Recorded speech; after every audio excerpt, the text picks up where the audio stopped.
Do the math part. Do the technical math part for me, will you? Are you appealing to male ego here? I am. And, You are very skillful at appealing to male ego. yes, I like the male ego. Metzner's probably not going to, but we're not sure. So we may have to take that out. Okay. Are you Miss King? I am.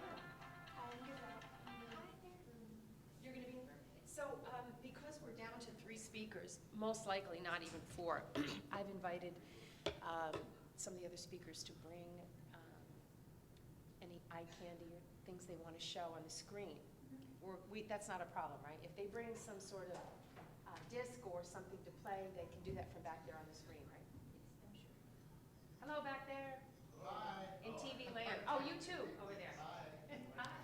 1, 2, 3, 4, 5, 6, 7, 8, 9, 10. Check. Except for the next one, right? Let me check mine. Hello, hello, hello. Checking over on this side. That worked. Okay. So we would just tell them what we have. Maybe it's on disc, maybe it's a CD, whatever, and then just cue them to say, play this, and then they play it up there. Do we? You should be able to. All right. Hi there. Hello. We may have some visuals, we're not sure yet. If we did it, we just decided for the last minute, we may, people may want to show some things of the panels. So if so, it might be a disc, or it might be a thumb drive, or it might be a website. On their computer or? Don't know. We'll see when we get there. I hope everybody will get there a little bit early. But I said there'd be a computer and there'd be a screen. Which there is, right? That's not much. So DVD player. So I should probably not talk about my contact with the All right, I Russians. guess I was wrong. What do you have to show things back there? What do you have to show things on the screen? Of course, it was my high school senior class president campaign.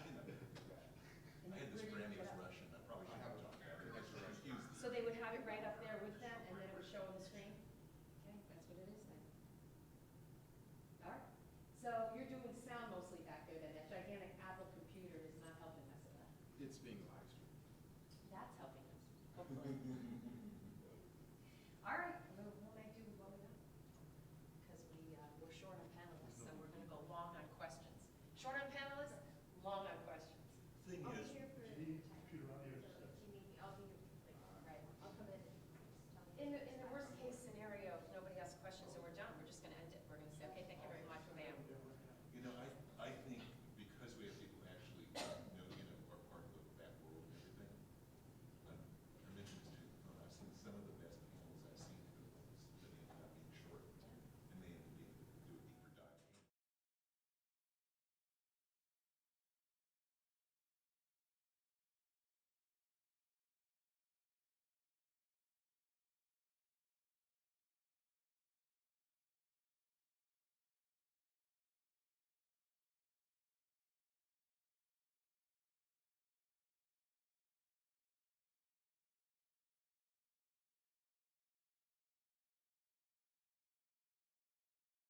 have more on the panel this time. So far, so good. It's bigger than the last one.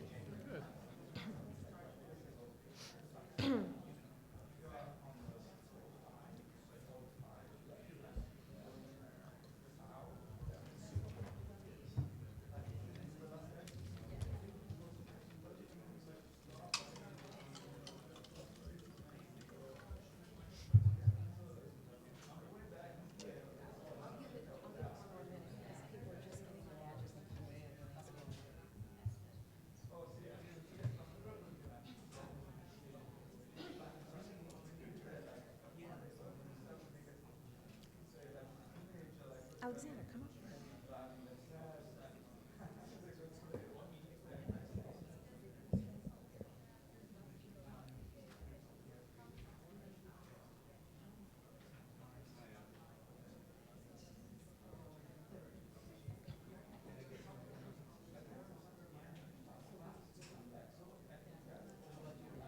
Okay, everybody, are we ready? Looks like it's a little minute after 10. We're doing good. All right. Hello, everybody. I'm Nancy King with New View Marketing, and I'll be leading the discussion today on the phenomenon of AR Gets Real, entertainment, advertising, and education, gateway to the future. It's really an exciting time to be involved in augmented reality now as the platform keeps expanding exponentially. According to a recent report by eMarketer, about 40 million U.S. residents, U.S. people, are engaged in some form of augmented reality. And by 2017, they think it'll top 54 million people. Virtual reality, by comparison, is probably about half that, or about 20 million people. So today we're going to explore where augmented reality is heading in entertainment and in other industries, and why you, the Hollywood community, should even care about it at all. And we have an exceptional panel today, all of whom are deeply immersed in the AR experience. So starting with Don, would you please introduce yourself and talk a little bit about how you're involved in augmented reality? Hi, my name is Don Daglow, and I've been in the games industry doing game development professionally for 37 years. And I'm currently working on an AR project. Unfortunately, our publisher hasn't announced it, but so I can't talk about a lot of the specifics, but I'll look forward to talking about the details. I think one really interesting theme that we'll see here that parallels what I've done in my career is I started out as a writer. When I was going to school, I wanted to be the next great American dramatist, which I think about now and kind of roll my eyes and laugh about. But that was my goal. So I was originally trained as a playwright. And what I found was that by accident, I fell in love with the computer as a college student, started programming games. So when the industry did start, I was already a game designer, and it all happened by accident from there. But I found that that background of understanding how to tell stories has always been useful in games. But if you look at the history of the hardware, so I started out with the Intellivision when we were at war with Atari in the first wave of video games. And now you look back at the graphics from that era, and you want to laugh. I can go to a games conference, put up graphics that were revolutionary. We did the first use of camera angles in games in 1983. I put the graphics up now and people laugh. So we're always seeing this sense of what used to be new and fascinating becomes laughable very, very quickly. But each new kind of platform offers us different ways to tell stories, different ways in which to engage with users. But the ultimate goal is very much like the goal we have in storytelling, in literature, in film, which is ultimately we're trying to not only get the audience to think at our very best when we do our job the best, we're also trying to get them to feel. And when we get them to feel, now we have engaged them and we've established that link. That's something that connects all the arts, and the entertainment side of technology, the interactive side of technology, tells that same story. We've seen this in particular working with a lot of films where I've worked on the games version. The Lord of the Rings, The Two Towers is probably the best known of those, although I also worked on the original Tron way back when. And there, the great advantage we have is we have the momentum that before we even start a game, the users already care about the characters and they know why it's important that they carry out the missions they have in the game. In AR, we take that to a new height because now we're in a situation where more than ever before, you feel like you're there and you're there with the people who surround you. So I'm looking forward to discussing today the way in which that connection we have that comes through all of the arts, all media, how we can take that and then apply that to what we're now doing in AR. Great, thank you. Dimitri? Hi, folks. I'm Dimitri Shapiro, and I am building a platform called Metaverse. We've been at it for 8 months. Prior to this, I was at Google for 4 years. Before that, I was the Chief Technology Officer of MySpace Music. Before that, I built 3 venture-backed companies. One of them was a company called VO Networks, which was an early large competitor to YouTube. So I like to build platforms. And so Metaverse is, we've described it sort of in many different ways. One of them is sort of a democratized augmented reality platform. Some people call it just a sort of a generic gamification platform. Some people call it Pokemon Go as a platform. When Michael Eisner, who's one of our investors, saw it, he said, this is like the invention of a new medium. This is like interactive film. It's a storytelling medium. And it is aiming to make it very easy for regular people, non-programmers, storytellers, to be able to use location and augmented reality and sort of a whole bunch of other things that we now have on our phones or wearables or whatever as tools so that you can tell stories and then bring what used to be sort of the reader or the viewer and make them into a participant rather than sort of passively consuming the content. And so we've been in beta for about 6 months now.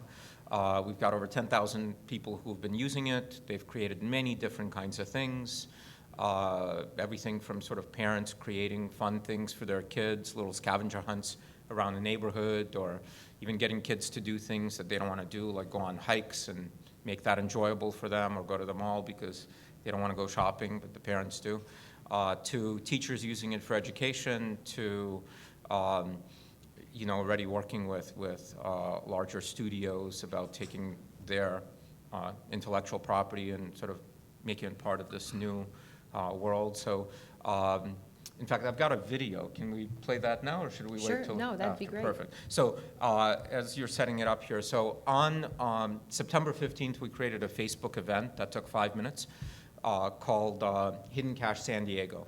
And we said we were going to hide $500 in cash in downtown San Diego. To find it, you must install our app and show up anywhere downtown San Diego at noon on Saturday, October 1st. And not only did hundreds of people show up, so did the press. And this is CBS News coverage. It's going to need sound if we don't have sound here. We're scouring the city today on the hunt for hidden money. Hundreds followed clues from Seaport Village to downtown as part of a huge scavenger hunt. CBS News 8's Heather Hope is live downtown with more on the virtual dash for cash. Heather? It was definitely a new take on the scavenger hunt. You saw so many people looking down at their phones. You may have thought they were playing Pokemon Go, but not so. It's all a part of the Hidden Cash San Diego hunt, where many were on the prowl for the prize. We are here for the Free Cash San Diego scavenger hunt. Using a special app called Metaverse for this cash-finding hunt, hundreds of San Diegans stood by their phones for the first clue to be revealed at Seaport Village. I'm going to try to get to each location before everybody else, so got my running sneakers on and I'm good to go. At noon, the race was on as many sprinted toward the mapped-out clue. Jet fighter. Gotta be that way. See ya. Participants stopped by the famous statue to reenact the pose. The app called for physical activity. We must do 10 jumping jacks. I'll be watching. 10 jumping jacks. 1, 2, 3. It keeps going. It's somehow it's stopped. That's awesome. Oops. Internet connections. Network problems. We All are right. in a Well, weird- we are in a little weird hole here for internet connection. Happy hunting across the city for the whole family with $500 at stake. Scavenger hunt! I want the money! People move so fast, even I got lost. Okay, so I lost my reporter early. I've been walking, following these people. I can't keep up with them. I'm going back to the truck, trying to regroup with Heather, and hopefully we can catch up with them in a little bit. Here's a special clue from a dessert shop. I went to Ghirardelli and got a soft-serve ice cream with rainbow sprinkles on it, like the ice cream cone said. At one point, the clues stopped populating in the app, and participants took a pause. But not for long. This way. They were off again running, making it to the final point where it all began at Seaport Village. This lucky lady took home the... Perfect. So what's interesting about this is to orchestrate this entire thing took 35 minutes for one person. 5 minutes to create the Facebook event and then share it out on Facebook. People tend to love scavenger hunts. And so not a penny spent in promotions, it just sort of happened. By the way, we've done a bunch of these. The one we did the following week in Santa Monica was even larger. And then 30 minutes to create 20 interactive experiences throughout downtown San Diego that had people running, doing jumping jacks, buying ice cream cones, posting selfies to reenacting this statue pose to Facebook and Twitter, hashtagging Metaverse. And so the platform makes it super easy to tell stories without writing a single line of code. My 11-year-old niece does it on her phone while being distracted watching television. Anyway, so that's Metaverse. I have a quick question for you, Dimitri. How did you get the word out to people that this was going to happen? We created the event, and then there were 5 of us. All 5 of us shared it on our Facebook feed. Wow, and you got all that from 5 people, friends telling friends and so forth. Yes, and then as I said, a week later, we did one in Santa Monica where we had an alien crash land tell you that his ship was damaged and you needed to walk around Santa Monica to find replacement parts and get there first. We were covered on 81 television network affiliates throughout the U.S. Our PR agency quantified that at $861,000 in earned PR value. Then we augmented Halloween and sort of, you may have seen us in the press. That's awesome. That's excellent. Do you want to finish that, or are we good with that now? We're good, yeah. Okay, great. Okay, Arno. I think we'll get to you. I think you have way more Facebook friends than I do. 3,600, yeah. I'm Arno Harthold. I am the Director of R&D Integration at the Institute for Creative Technologies. That is part of the University of Southern California. What we do is we do basic and applied research, primarily to help people train, educate, heal, and entertain. And while we're at it, I'll show a brief introduction movie as well. The University of Southern... Does that show up?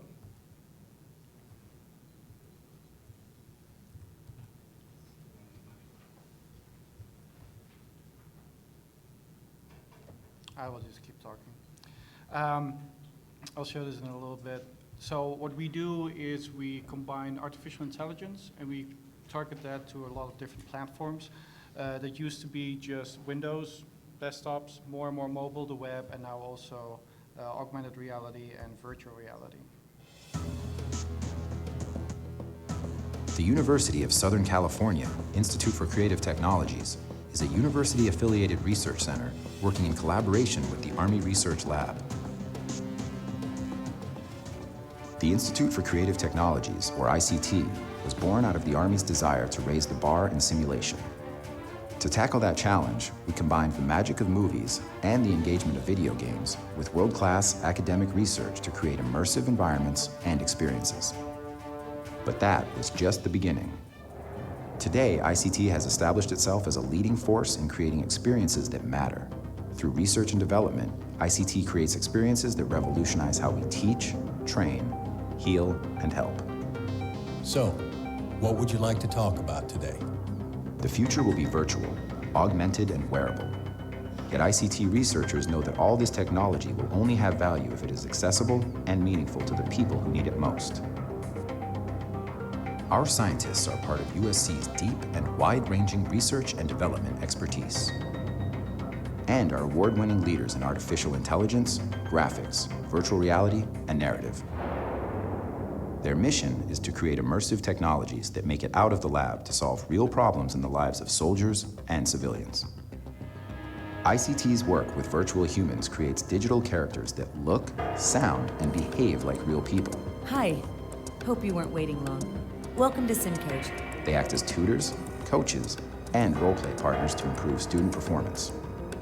Our extensive research and focus on the human dimension led to a series of games and immersive experiences that provide cultural awareness and leadership training used throughout the military. ICT's innovations in creating realistic environments make it possible to create virtual reality exposure therapy aids for the treatment of those suffering from post-traumatic stress. A platform for sensing and understanding emotions in real humans can make virtual characters more realistic, but also helps clinicians identify signs of depression and respond effectively. All this is made possible because we work to make our research a reality and put it directly into the hands of users. This might require transforming off-the-shelf devices for new, cost-effective, and beneficial uses, or deploying innovative technology that changes the face of education and entertainment. Virtual and augmented environments can be used to help people in the real world. ICT has already provided valuable ways for people to interact with digital technology. Now, we look ahead for the next generation of solutions that benefit students, service members, and society as a whole. This is the power of cutting-edge science, focused on the human dimension. This is the power of ICT. So we have a lot of research and we work together with the entertainment industry. As Don said, we want to create compelling experiences. We want them to be engaging because that's when people learn, that's when people can teach and can be better. My background is in computer science and my role is to bring all these different components together, take the research, translate it to actual applications, and make sure that whatever we do works together in order to really reach the goals of each project, which is different for each and every project. Oh, that's awesome. Quick poll to the audience. How many of you are content creators, storytellers? Not surprising. How many of you are brand marketers? Good, that's great. Who comes from traditional media background? Traditional media, okay. Film and TV? Anything else? I think I've got you all in here. Anything else? I'm an educational consultant. Oh, that's great. Well, this is great with Arno here. I'm sure you'll have some questions for him. Okay, great. Thank you. All right, so Facebook recently announced a new strategic focus on augmented reality. Some might say it's a powerful move to open up their camera to third-party app development. They have the introduction of the Camera Effects platform for making AR content that maps your surroundings in 3D, and it layers content onto surfaces. And this is to realize the vision, of course, in their opinion, that the camera should be the first AR device, and of course, to create an ecosystem to monetize applications. But at the same time, you can imagine that both Apple and Google are integrating mixed reality to create a new multi-touch platform for smartphones so that any developer can use that. So it seems that we are at a tipping point now for AR technology to become a mainstream consumer experience. So what are your thoughts on this, guys? Is it time? Anybody can start. Well, I'll start. I think it is a time when we are at a tipping point. I think it's going to take a while for the hardware to sort itself out. Whenever you get a new opportunity like this, a new kind of experience, there are many different hardware vendors who will present themselves as, we've got the right vision, this is the way to do it. In the world of AR and VR, we have the issue of, are you tethered or untethered? Are you tied by cables to a static computer of some kind? Or are you wearing the device connected to goggles so that you are free to move in that way? We have the issue of between AR and VR, how VR creates a complete closed-off world that gives you a completely controlled experience versus AR having you see the world with mixed reality with projected 3D imagery within it. All of these things have to be sorted out in terms of what people react to, how heavy, how comfortable or uncomfortable devices are. All of these issues have to be worked out. And the only way to work them out is to ship the products and let people try them. One of the things you see on this panel is we are creators who can work with almost any hardware. And so, since we are not welded to one system or another, we can take the work we're doing and apply it to any of those systems. I think one important thing about Facebook's announcement, though, is that 2 years ago, Facebook was talking about VR as the next great wave, the next big thing. They are now saying that AR is the next great thing. And I think that is a fundamental shift for them that reflects a lot of other things that have been going on that say that VR is certainly a very important and is going to be a very successful and critical technology that will add value many places in our lives, but that AR is a fundamentally different kind of experience, more different than people realize, and that it may have even greater economic potential. Well, I think we've been there. You know, reality is a spectrum, and there's sort of the non-technological reality, and then we've been carrying these devices for a long time, so our reality has already been augmented. We've had, for example, capabilities of doing things that we never had before. Now we're sort of saying, let's sort of go and focus more on the visual component, because we've got this camera and we can see through it and we can overlay things on it. And of course, we've got all these different sensors in this device, so this is certainly sort of in everyone's pocket here, right? So we're all carrying this around. And if we keep going further and further and further, you know, you get sort of more and more immersive, and then you end up in VR. Now, there are sort of some differences there, but I look at it as a spectrum. I think what's important is looking at all of this as a function of time. As Don was saying, that he started when he was programming games initially, they certainly weren't as high fidelity as they are now. But I think it's funny because I think we've sort of forgotten that, and that we had a marvelous time playing those games, and they were perfectly fine. If we would have never gotten here, we still would be incredibly entertained, because the storytelling is basically the most important part of it. The technology, it gets better and better, of course, but you can do incredible things with a piece of paper and some ink, right? And so I think that we've sort of all gotten, as an industry, or these sort of mixed industries, fascinated by this incredible high fidelity and where this stuff is going to go. And they're not spending enough time saying, what can we do now? With the tools that we have accessible to us now, this thing in everyone's pocket, the ability to now create things like Pokemon Go, right? Like some people joke that's not really AR, and I probably agree with that as well. But you can use it as AR if you want, and as you know, many people actually turn off the AR mode when they're playing Pokemon Go. And so the augmentation is not a visual augmentation, it's actually an augmentation of contextual, specifically sort of geocontextual. And so anyway, so we certainly are very, very focused on allowing regular people today play around with very, very simple AR. I like to joke about it being lowercase AR. And quite frankly, are not spending any time, we as a company, looking at the high fidelity stuff. We are saying, with this little 8-bit, if you will, right, by old game standards stuff, we think you guys will be able to do incredible things, and you can start doing them now. And so that's sort of my perspective on it. Great. We almost have the opposite perspective, because as a research institute, we want to look forward and see, okay, ultimately, when all the hardware comes up, what can we do with it? So the way I look at it, though, is what we have now, we indeed need to be able to use. And I think you need to have a critical mass in order to get the ball rolling, and everybody has a cell phone. So we have to start there, and you would want to start there. What I'm more excited about, though, is the future. We've watched TV for so many decades, and it's always the framing before you look into this other world. I want to get rid of the framing. VR already does that right now. But with AR, you can meld that with the current world, with the actual physical world, to not have to look through this little arch that's now my phone. I think will be amazing and will open up it even more. Oh, that's awesome. So it seems like there's two storytelling mediums that are evolving here, AR and VR, and both have some compelling opportunities for either side. But if I'm a storyteller today, what medium should I invest in now, and how will that change over time? Let me show you a couple of movies of some of the things we've done a while back as a framing of this question. This here is a 5-year-old by now, and it shows you a mixed reality Wild West scene. Welcome to Gunslinger and the Clementine Saloon.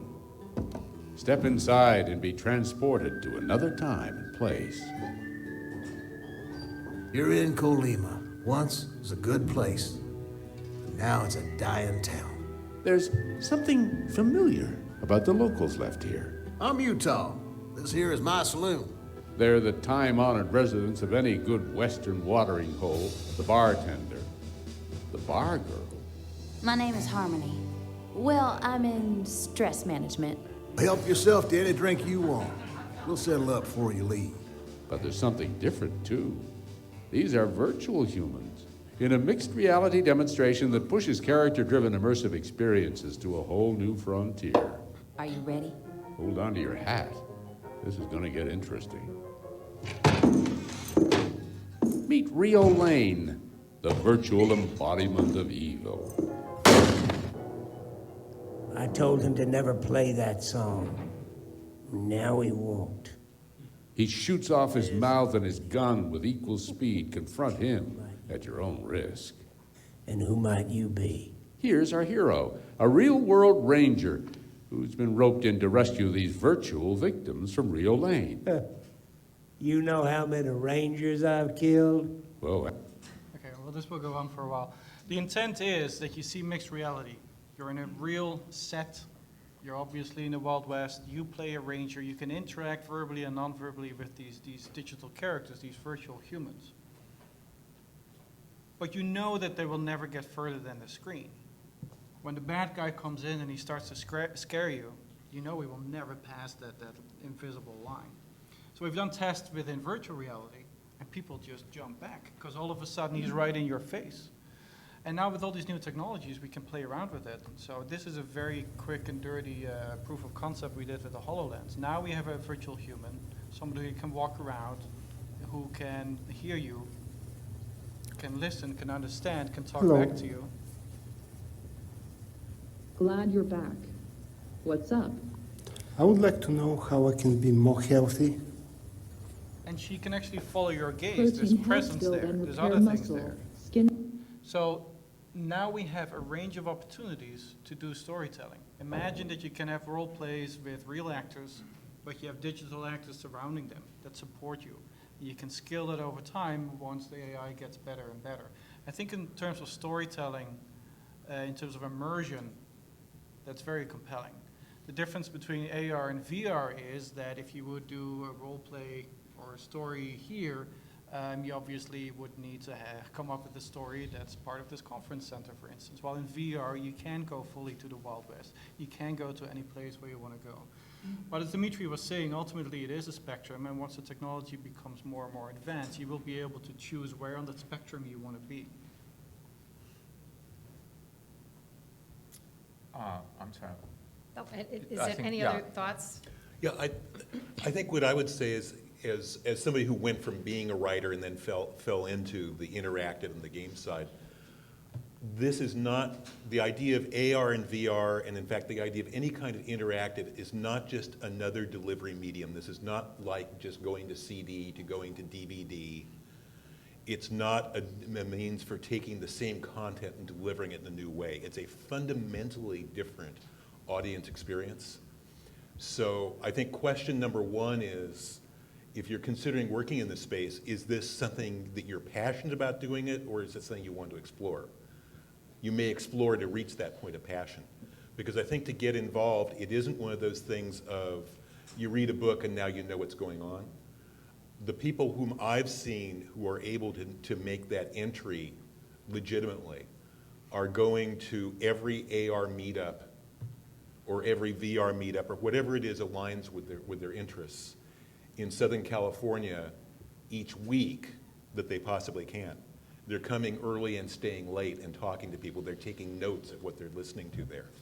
And they're doing that for month after month after month, building a network on the one hand and also getting to the point where they really understand it. Every chance that person gets, if they're coming from outside this world, to try a game, to try an experience, to try a lot of different educational environments.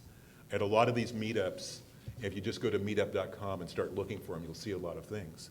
You'll have the opportunity to see demos seeing demo after demo, always saying yes when somebody says, oh, would you like to put on the headset? It can be embarrassing. You can feel like, oh, I'm going to look dumb when I don't know what to do with this thing. But the only way to do it is to put on the headset. You've got to go out and immerse yourself and actually be it, because it is not just a read a book, learn it. It's a do it to learn it. And you cannot create a basis from which you will sound like you know what you're doing, and you'll understand how to adapt your very real professional skills to this world unless you've immersed yourself in it.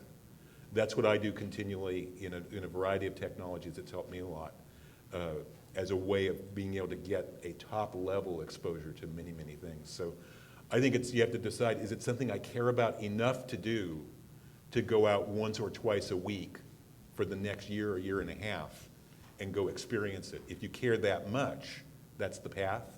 If you're looking for a book to read, you're not going to be immersed. How many of you are proficient software developers that have written something in AR? Nobody.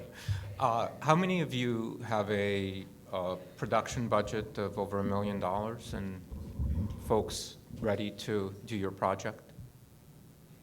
One. So for the rest of you, I think the answer is quite clear of what you should focus on. You should focus on things that you, one, have the capabilities to do, or the capabilities and the budget to do. And that is probably not VR, and that's probably not AR in the uppercase. But it's certainly things like AR in the lowercase. Like I said, we've got 11-year-olds telling stories with no budget and no technical skills. And so I think in general, all of these are sort of function of capabilities. If you can do incredible, crazy, immersive VR, that's fantastic, you should do it. But if you can't, you can't. And I agree with Don, you should certainly spend as much time as possible, seeing what people are developing and learning from people. This is always great. But if you want to do things, you should find tools that allow you to do things, and as he said, just do them.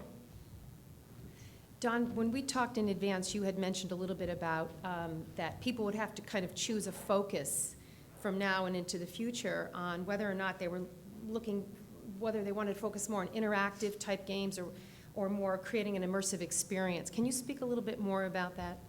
Yeah, I think if I try and do a quick overview of that, I go back, I look at 3 of my backgrounds just because I came out of school before the computer game industry existed. I was a barrio school teacher in Southern California here for 6 years before video games were a business. And I trained teachers for multicultural classrooms. So I look at educational applications as having tremendous potential. That's a case of saying, I'm looking at creating experience that makes learning more engrossing, more involving, more fun, and ironically, more effective. And AR, VR can be an avenue towards that. Finding technology and people to work with on that is very realistic to do.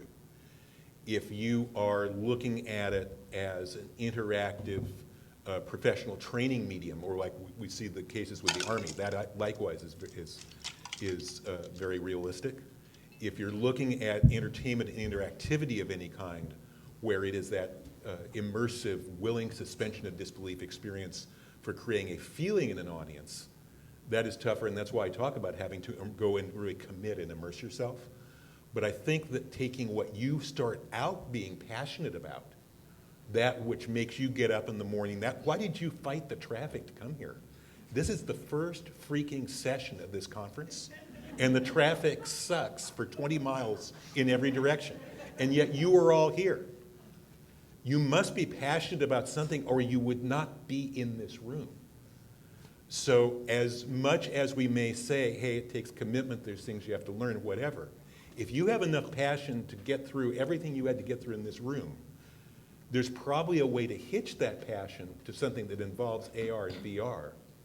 It's a matter of figuring that out, but it does mean committing, because it will not be a simple thing. So that's where I'm going, and I think if you start from what you are already passionate about, I think that is going to serve you very, very well, because then AR or VR will become part of your passion.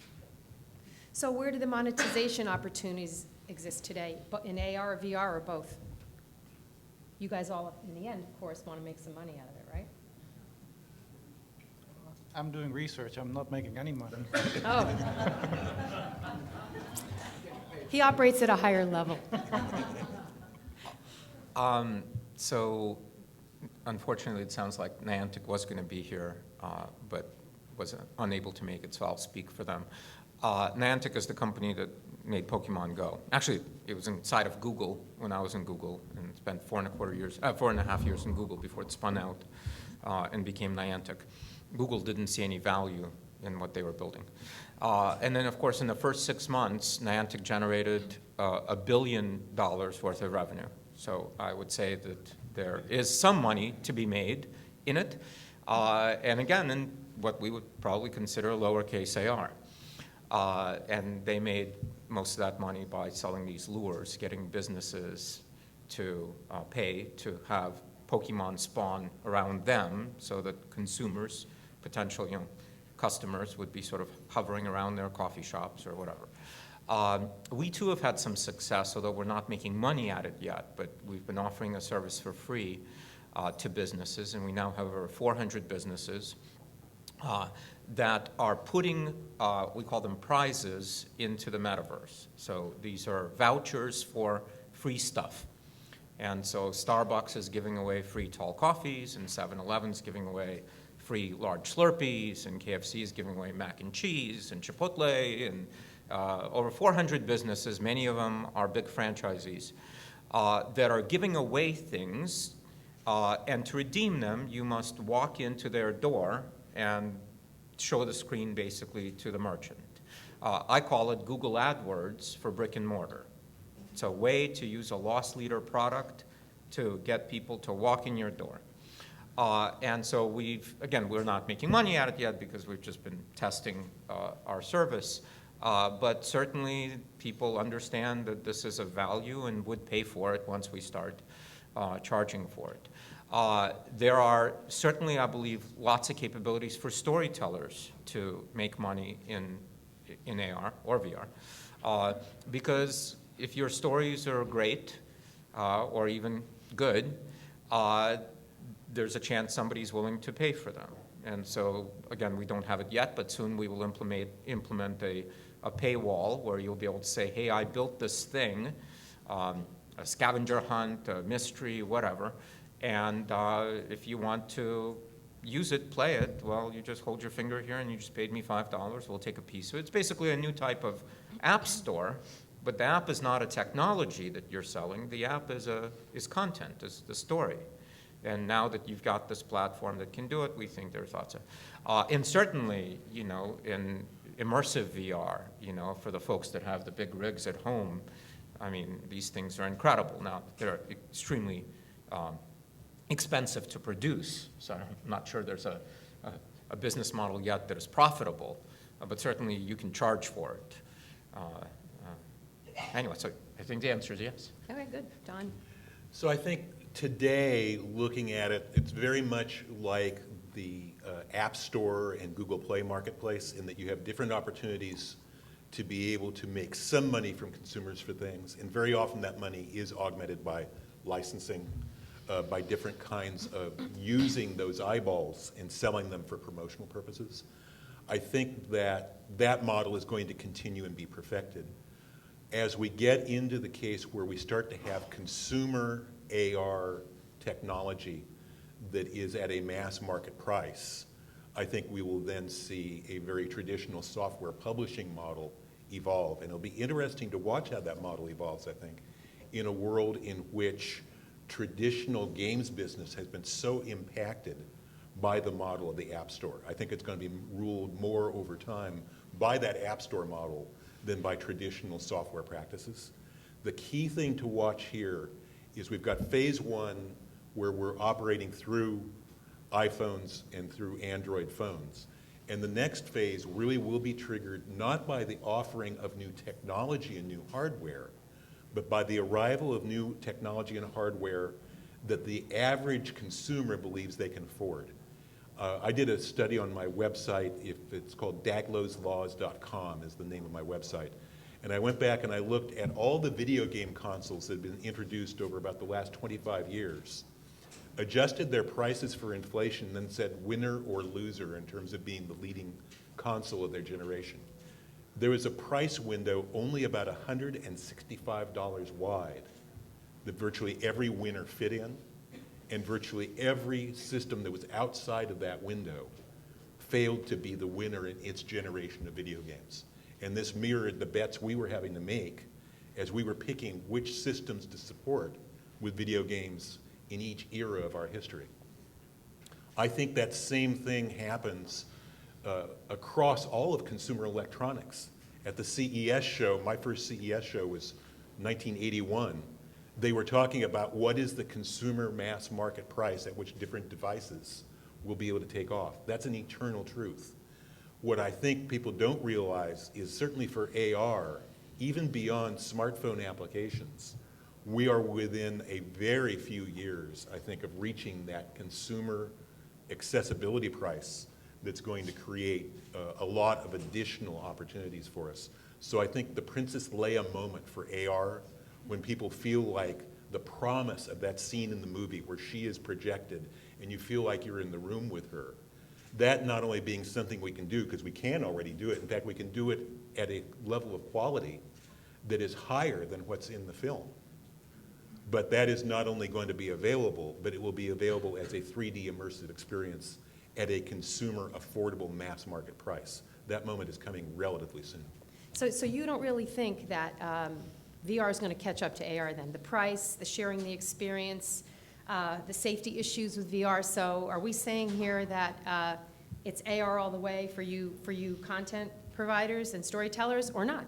No, I think AR and VR, we think, first of all, they have the unfortunate thing of both ending in R and having two letters, so we want to group them together. When in reality, I think we may, in 10 years, talk about it in some ways the way we talk about television and film.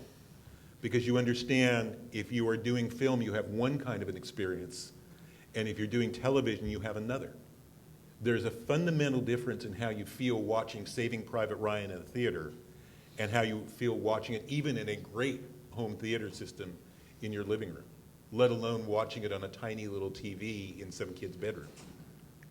Those are different experiences. So I think that I see it as less of a horse race and more as a matter of our being able to get enough experience in both AR and VR that we understand which experiences are right in each and how to create that experience in such a way that you fulfill that creative potential, that educational potential, that emotional potential, that involvement, commitment potential through the right system, the right device, the right delivery method, the right story, the right characters.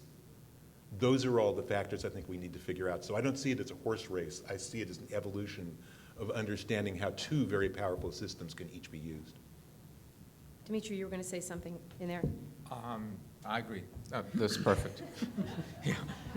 That was it? Don read my mind and said it much better than I would have said it. Good. As an example, I would completely agree as well. As an example, you saw briefly in that movie, one of the things we did is we created a system that helps soldiers that come back from Iraq and Afghanistan that have PTSD. One of the ways that you can treat those people is through prolonged exposure therapy. So just like you're afraid of heights, in a safe environment, under the supervision of a therapist, you can start trying, this little step and higher. You get accustomed to a new height. You're still uncomfortable. It will never be okay, but you can deal with it. And in a similar way, people can deal with trauma in that way. So when people come back from Iraq, Afghanistan, have traumatic experiences, one way to help them is, as part of a therapy, is to expose them to some of those traumatic experiences. We created a system in virtual reality that has a virtual Iraq, a virtual Afghanistan, and a clinician can choose whether somebody in a VR headset sees themselves driving a Humvee or walking around in a rural town or in the countryside. And the clinician can trigger certain stimuli, like an explosion going off or an ambush. Slowly you can then ramp up, and slowly you can become more and more comfortable and give those traumatic experiences a place in your life. You cannot do that in AR. You can only do that in VR because you want to bring somebody back to where they were. And just to be clear, we're not trying to completely recreate their memories, that's too specific, but we want to provide those cues that trigger their own specific memories. So this means that when we're talking about VR versus AR, you want to look really at what is your goal, what is your purpose, and then choose the medium that best supports that. Regardless, as was being said, you still need to have a lot of traditional technologies to make that happen well. It's storytelling, it's compelling environments, compelling interactions, novel technologies, solid technologies. A lot of game industry capabilities come into play here. A lot of traditional ways, but applying it to your goals at the appropriate platform. Arno, so this is an example of AR, but you're saying also you have examples that you work with the VR. So you use both mediums when you're dealing with the veterans and traumatic stress syndrome? Yes, absolutely. We've used VR exclusively for people that have PTSD. Right. We're looking into AR to do different training exercises. So this here is just a proof of concept. But like I said, you can use this for role-playing. That also means you can use it for training. We've been thinking about training police for de-escalation scenarios. Domestic disturbance, police comes, how do you calm people down? You can train that with real actors, but real actors are inconsistent, they're difficult to train, there's a lot of turnover, they're not always available. Creating digital characters allows you to have them available 24/7, it allows you to be consistent, it allows you to collect all the data, see where people are doing well, see where they're doing better. And augmented reality allows you to play out scenarios in the real world. And like I said before, combine real actors, who obviously are all way better in AI than computers are, and we will be for a while, to combine those real people with digital actors and create training scenarios that can train people a lot of different things in the world. So how do you measure success with that then?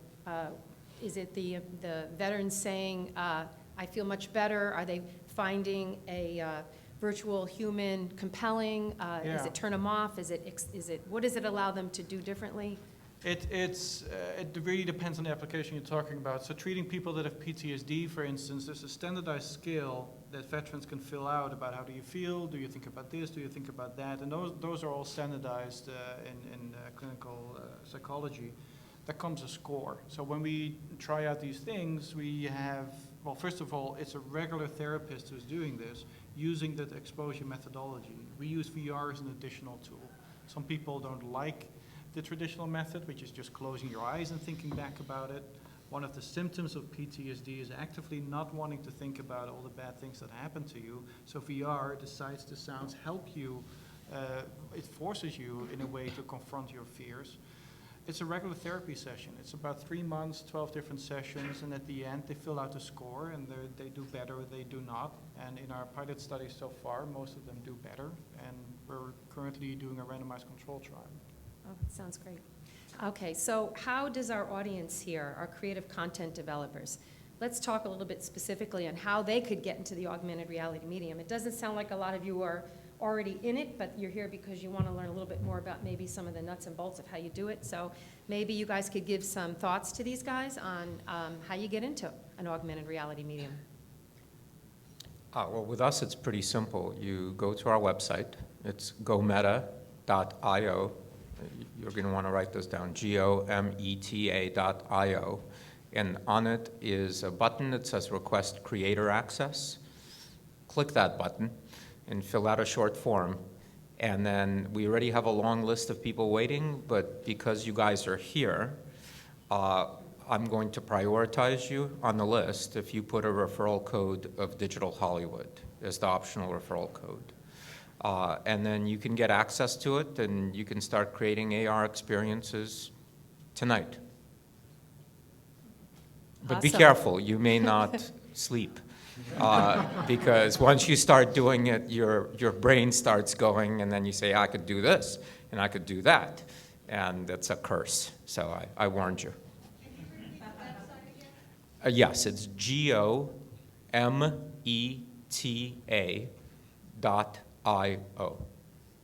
And just request creator access. Are all of these real-time experiences in Metaverse? What do you mean real time? Well, like the treasure hunt. Oh, meaning do they have to be, no, they don't have to be scheduled like this. You can do events or you can leave things sort of scattered around the world for people to encounter. They can spawn and disappear, they can move, they are responsive to various states of the user and states of whatever. There's all kinds of crazy stuff you can do. I'm not going to monopolize this panel for it. I'll stick around afterwards to answer some questions, but in fact, on the website, there's a link to a Medium blog where we highlight many use cases that people are already using it for, including education, which we think is incredible for this. And so there's lots of stuff there on the website. When you're looking at a prototype like this or virtual reality, it is indeed very expensive to create something that you can actually release. I do think, however, it's easy to get started.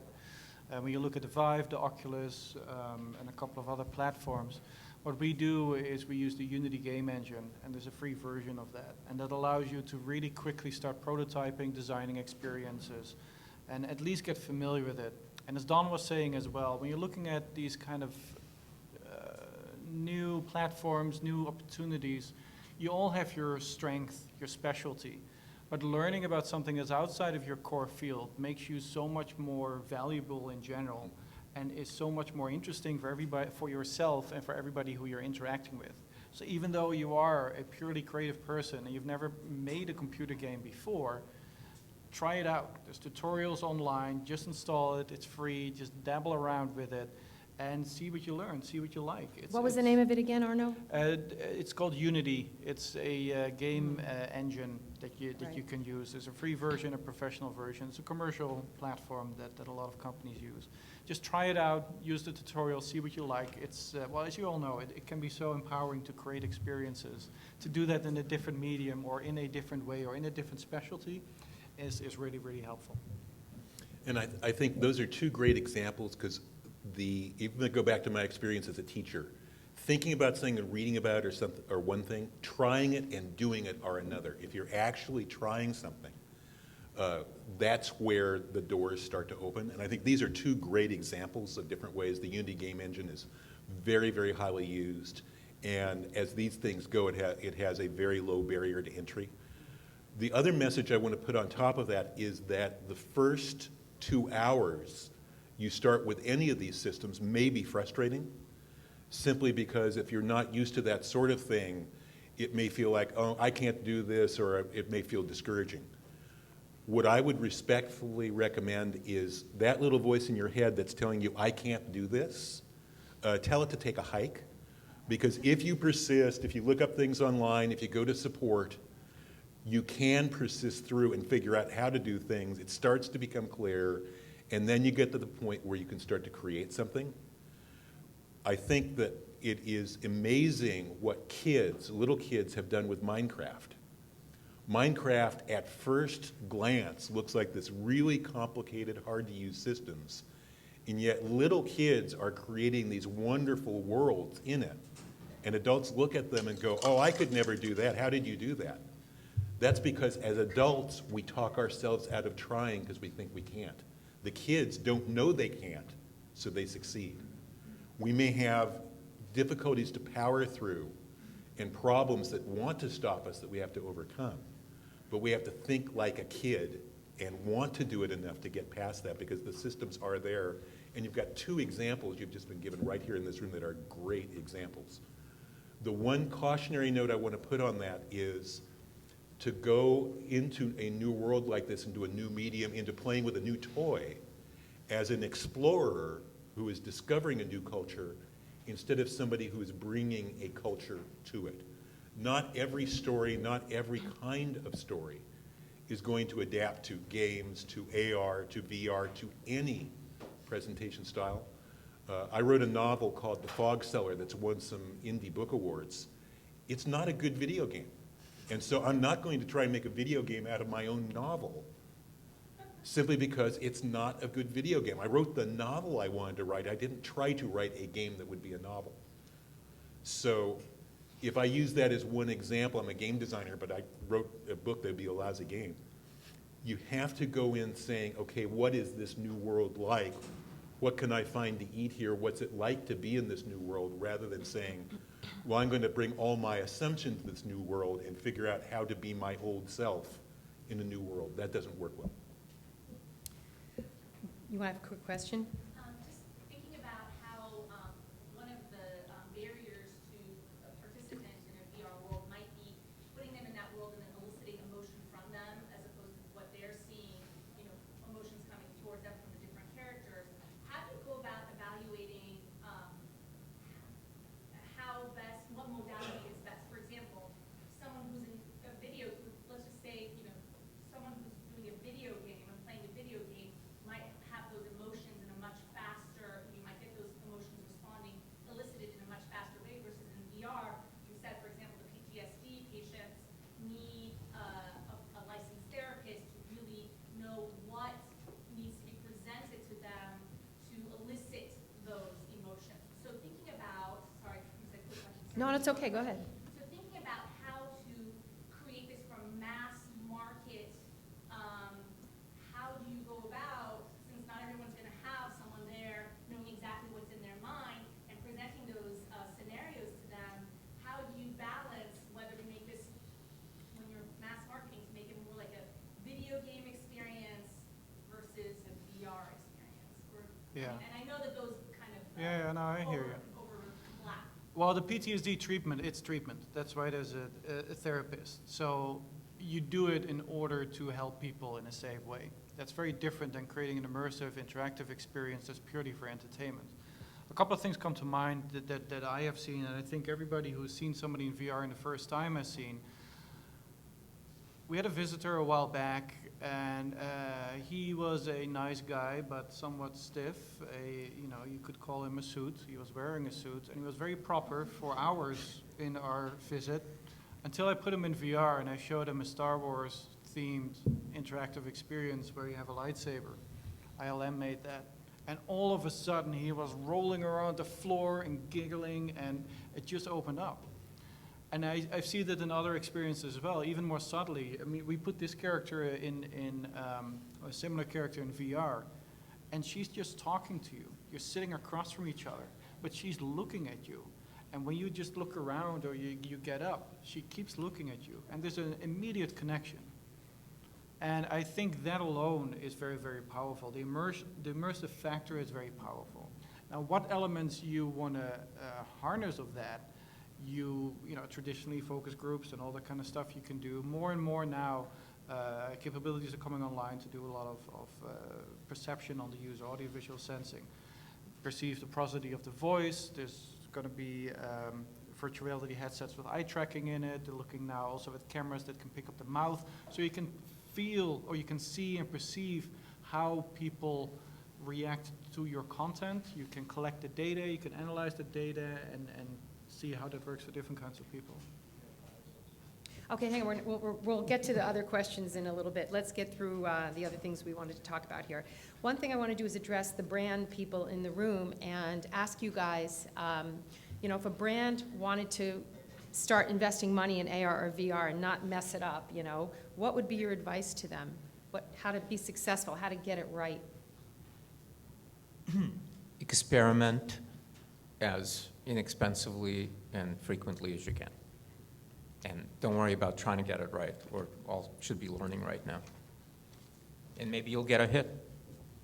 And I think I will somewhat cynically say, whoever is the smoothest, best presenter that's telling you about this wonderful opportunity you have to now get excited is probably not the person you want to work with.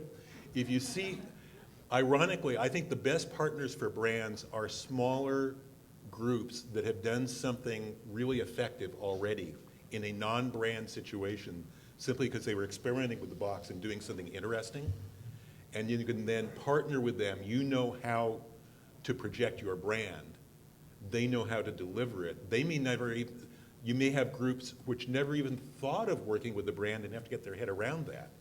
They will be less expensive, they'll be more direct, and you're much more likely to have your brand create the impression that you're after through the experience. Any other thoughts? Yeah. I had been reading a little bit online about some other user apps, Arisma. I'm not familiar with them, but I read about them. Arisma, Layer, and Blipbar, they have ready-made user bases, and they're great for consumers to engage in with campaigns, and they may be 3 other different platforms that you can go explore to see if your brand could be, create some new content in augmented reality. So I just throw that out there too. As a brand marketer myself, I'm always thinking about, if I was running a brand, what would I do to make sure that I'm staying current in this medium, in this platform? Okay, so guys, what fascinates you and excites you about the future of augmented reality? What is it coming up that makes you get out of bed in the morning and jump up with joy? Well, I'll start on that one. I think it feels to me like an AR right now. If you look at the history of film, the first thing they started doing is they took vaudeville acts and started filming them. So you have a proscenium stage, you have an entertainer doing something that was really interesting to audiences where they would travel from town to town. And that they filmed it on a traditional stage. They started from the world they knew. Okay, people get on a stage and entertain us.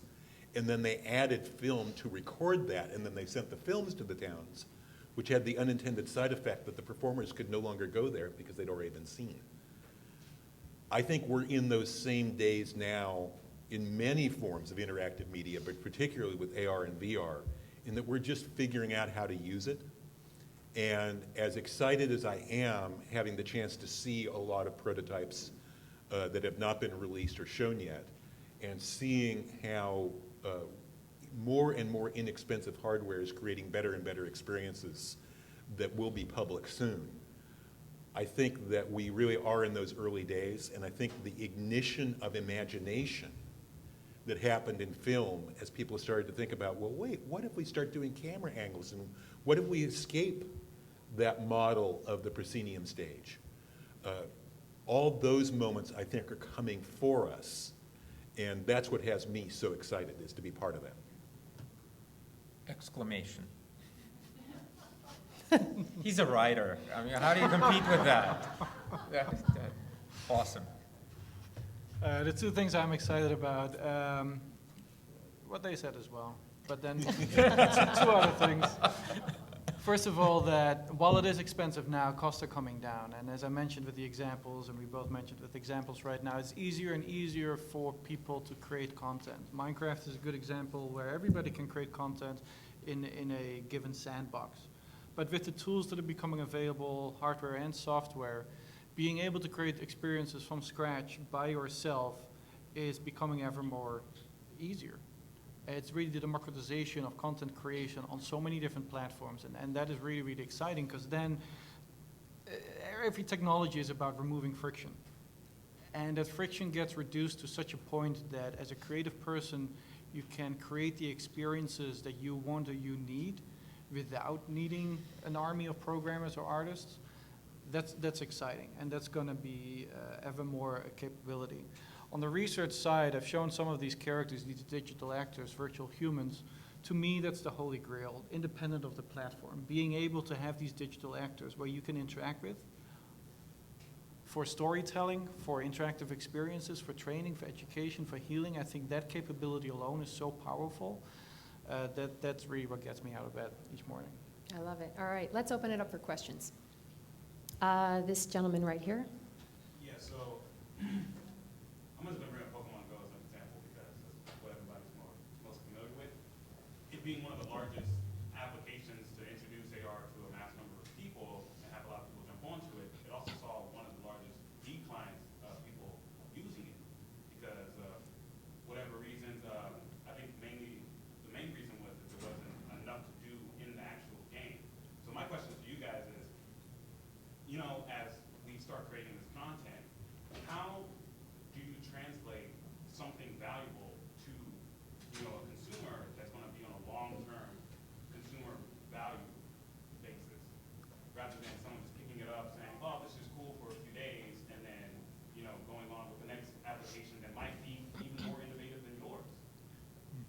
So I obviously have spent a lot of time thinking about it because so many people say, oh, you guys are like Pokemon Go as a platform.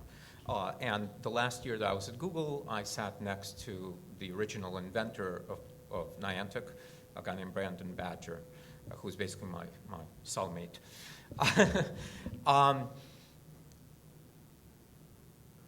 So in 2005, I started a company called VO Networks, and this was right around the same time that YouTube was starting, and we were competitors.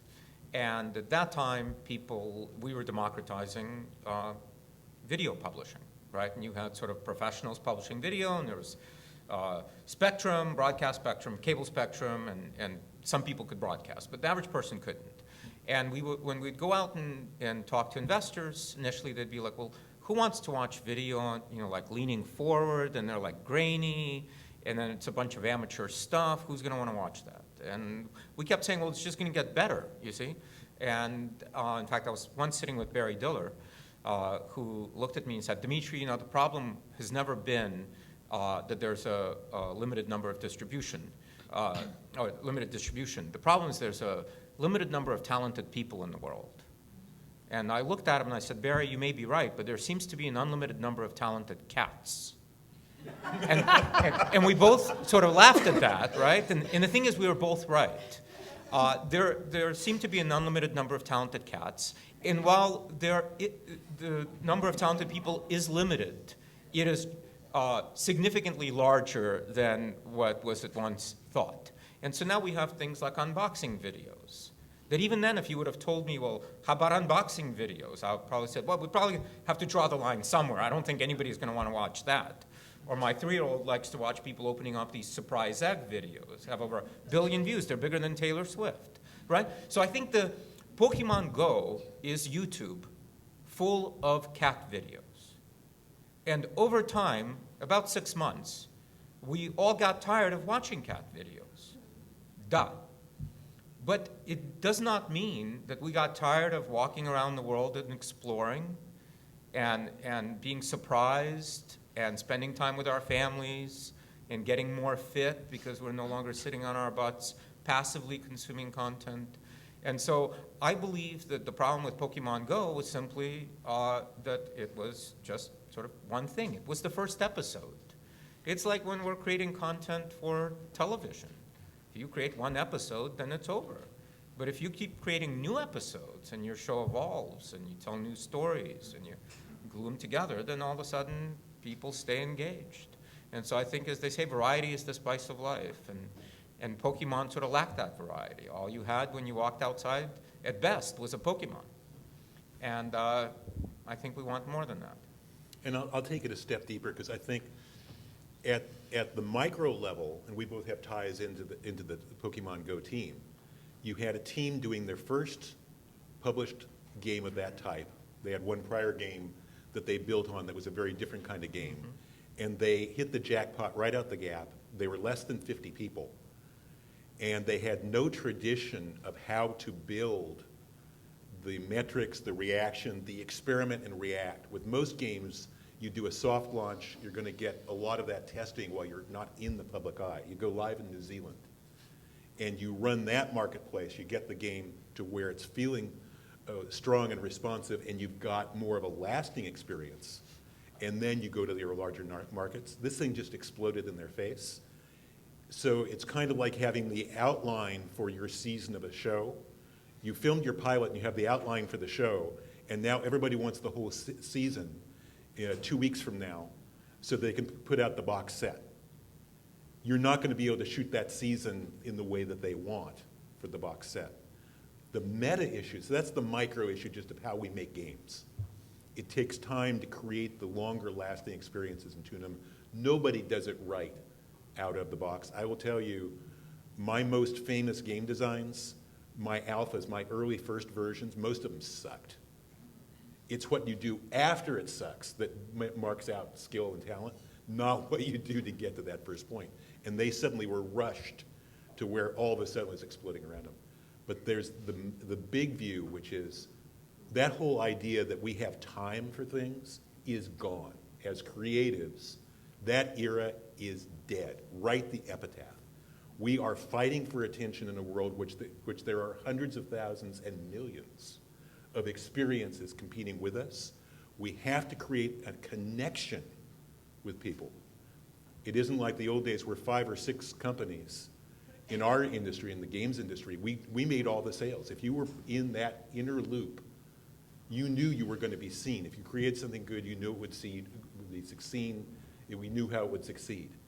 That world has been taken away from us. So be it. So the need to go and not only connect instantly, but then to maintain a connection. One good date is no longer enough. We have to continue to be charming, interesting, and somebody wants to be with on an ongoing basis.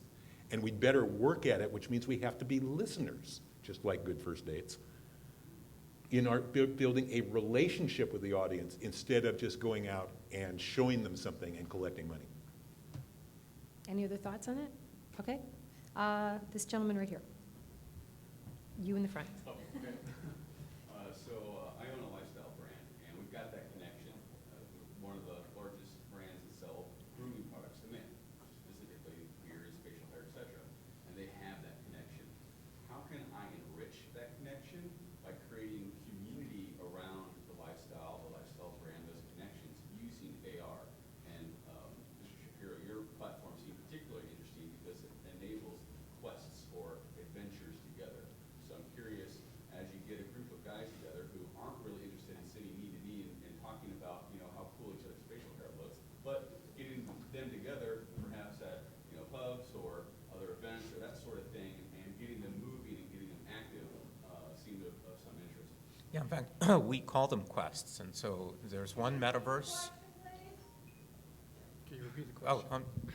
How to enrich communities. Yeah, how do you, if you have already a brand and you've got a community of people, how do you enrich it utilizing these types of technologies?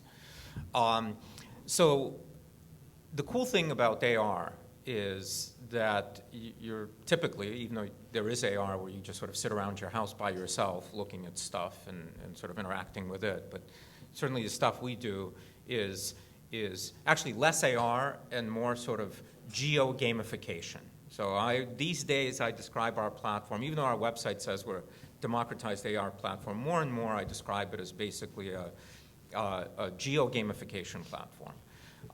And so we've done a bunch of experiments, for example, with retail gamification and education, and obviously all the bar crawls and scavenger hunts and coalescing of groups of people together in the physical world. And so the stuff we do tends to bring people together, and then tends to get them doing things together where they're using their mind, they're being creative, and that's really cool. The other place where we're super excited, we've started working with big record labels. Like we're about to do the Country Music Festival in Nashville with 2 large labels. And for folks that already have, let's say, a large celebrity base, and they have, in a sense, a megaphone on Twitter or Facebook, where they can say, hey, something just spawned here.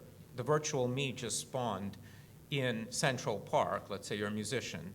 All of a sudden, we've seen what happens when a Pokemon spawns in Central Park. You've got thousands of people sort of coalescing around this thing. Well, those people are all obviously into Pokemon. These people are all obviously into whatever this artist is. And as soon as they're coalesced, they may have come there for this experience. Now they find themselves sort of surrounded by others, and it creates community. And so we've seen a lot of this community sort of naturally spring up without it being architected at all. It's just sort of a derivative byproduct of this kind of mode of experiences. Does that answer your question, or you? Yeah, I think it's validation of the architecture, creating communities. Really. Yeah. To make virtual beards and put them on the most funniest objects and give that person a prize. Yeah. Note to self, spend 18 months growing really great beard, then come back and pitch this. All right, another question. The lady with the blue sweater. So I teach in the CSU in the Performing Arts Department, and I wish I had found you about 9 months ago. I'm sorry, who? Oh.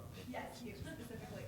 My students came to me and said, can we use something like Pokemon Go to bring people to our big research-based multimedia performances out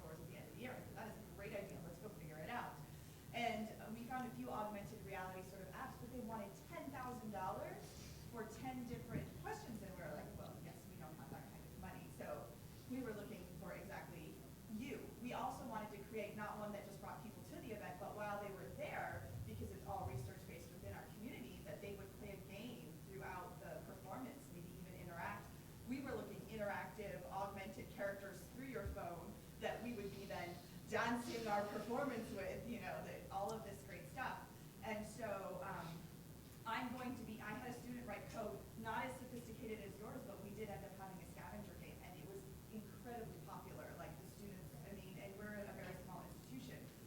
I'm going to use his small platform in my online class to teach about dance history.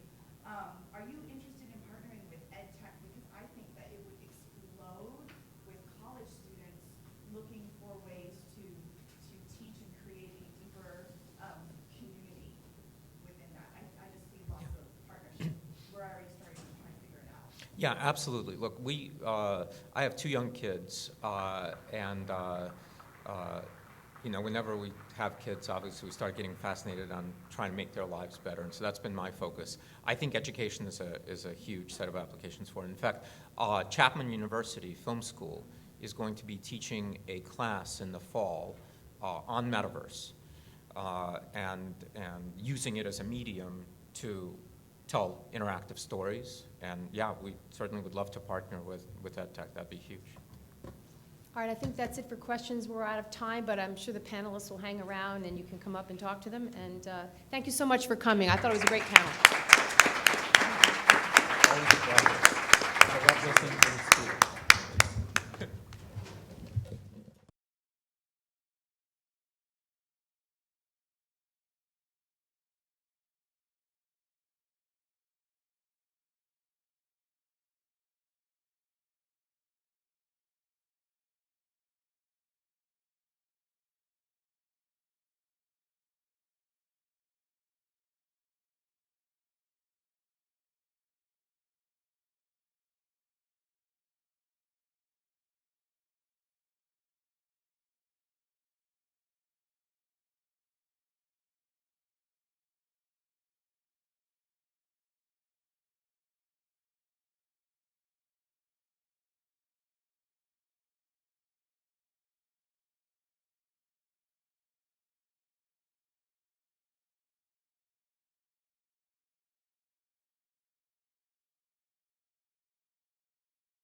just the first day.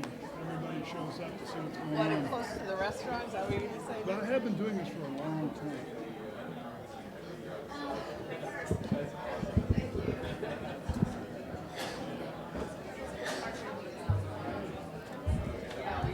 Hey, how are you? I was just telling these guys, I've moved out of banking to a public company now, so now I can really have to be careful. Oh, be careful what you say? I've been working for Hi, them Dr. before. Miller. How are you doing? Good. So now, but you have to be more cautious in what you say? Is that which company? What company? Falcon Media. They're on the London. They're listed in offices London, Shenzhen, I haven't seen Zurich, it, so I think New we're York. going to go ahead and get started. So it's mainly tech. It's basically the practice that I've been doing technology and media, but it also does distribution. So Thompson, yes. a virtual network component. to Peg Jackson. partner with Tata Communications, right? So it's an ultimate distribution network that's global. Okay. Which is, that opens up everything. Like Gravitas? Do you know Gravitas? I don't. Okay, when you say they do basically it's digital distribution. If you could all take your seats, we'll This is get like- started. This is like an IPTV solution, even without any telco operators. You can go direct to the consumer. So when you partner with Tata, we're the last critical mile delivery for anti-buffering. It's just... Look, I need to look at my notes for transactions because I can't remember. I told Gary, Larry, I just flew in from London like 48 hours ago. Good morning. It's a glorious morning in greater Los Angeles. I'm told it's going to get a little warmer, but here we still get cooled by some of the ocean breezes. Welcome to Digital Hollywood Spring Edition 2017. To the valuing and financing entertainment content, film, TV, internet, and virtual reality, from VC, private equity, to corporate investment. In other words, we're going to talk about everything and cover the waterfront in 1 hour. I've been doing this now, I think by my count, this is the 21st edition of this particular panel. So been doing it twice a year. For Victor Harwood at Digital Hollywood, and it's become a little bit of a tradition, at least for me. And looking out at the faces, some of you were not old enough to come to the first one. That's not quite true. It's 10 years, twice a year. But seriously, we're about to get a generational change at some point, and I have the white hair to prove it. I want to do a quick poll. How many of you in the audience are in production? Yikes. How many of you are in finance? 2 hands, okay? Maybe 3. That's pretty much it. No, how many are in academia? Okay. How many of you are getting into either virtual reality or augmented reality? Quite a few hands. We'll try to cover that as well. One more, so I can get a sense. How many are in movies and how many, let's do movies first. How many of you do TV? And how many do both? Okay, good. That gives me a little sense of where to go with some of the questions. But before we get to that, I'd like to have each of the panelists introduce themselves.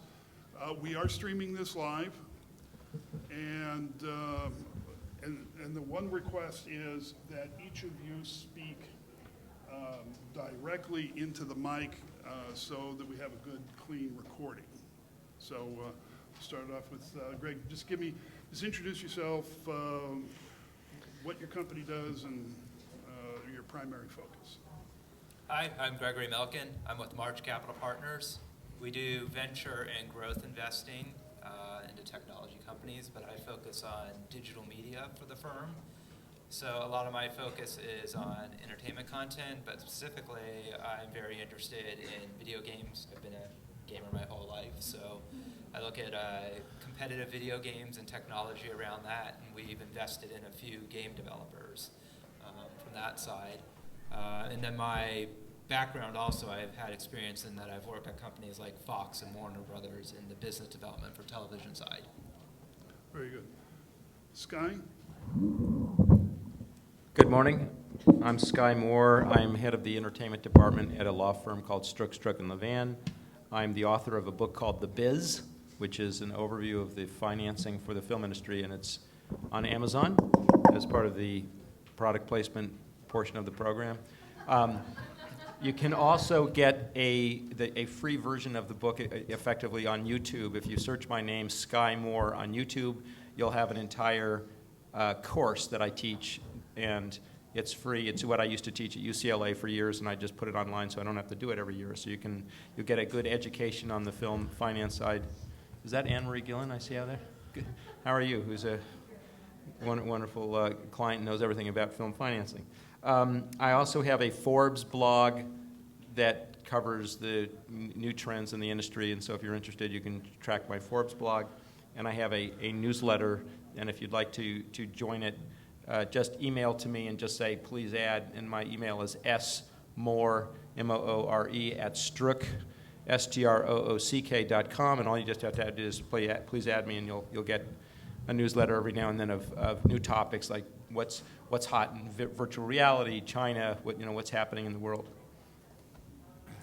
Thank you. Diane, I know you've had some recent changes. So. Yes, last week. So I was just telling my fellow panelists here that I recently had a job change. I was working on Wall Street running a media and technology practice, so we de-risk content creators and providers and also funded network infrastructure plays. So it basically made everything easier in our sense to fund and de-risk, but also reinstancing formats of IP. That was part of it, and also kind of reverting it back to the creators. So that was a big plus for everybody who was creating content.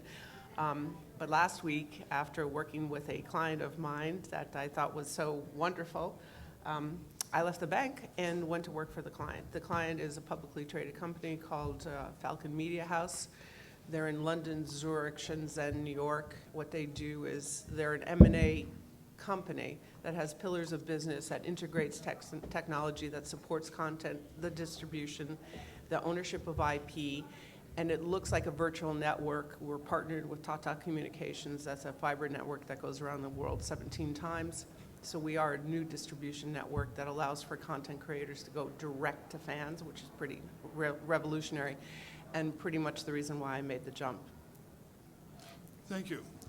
For our first round, and we're going to start with Greg and work our way down. It's a very simple question, but it's maybe the most important question of all. It's actually a two-parter.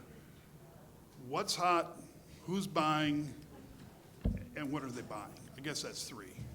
What was the third one? What are they buying? What's hot, who's buying, and specifically what are they buying? So, Greg?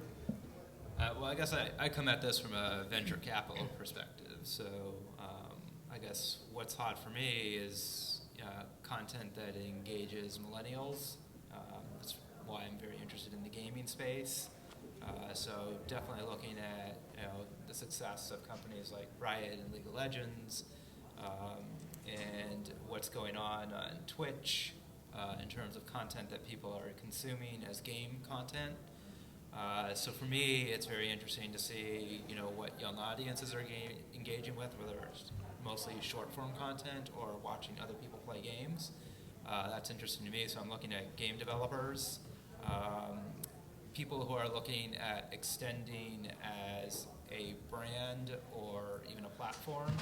So something that's just not a one-off piece of content, but if you look at Riot and the League of Legends players, log in on a monthly basis and continue to play, and there's a whole ecosystem of esports built up around that.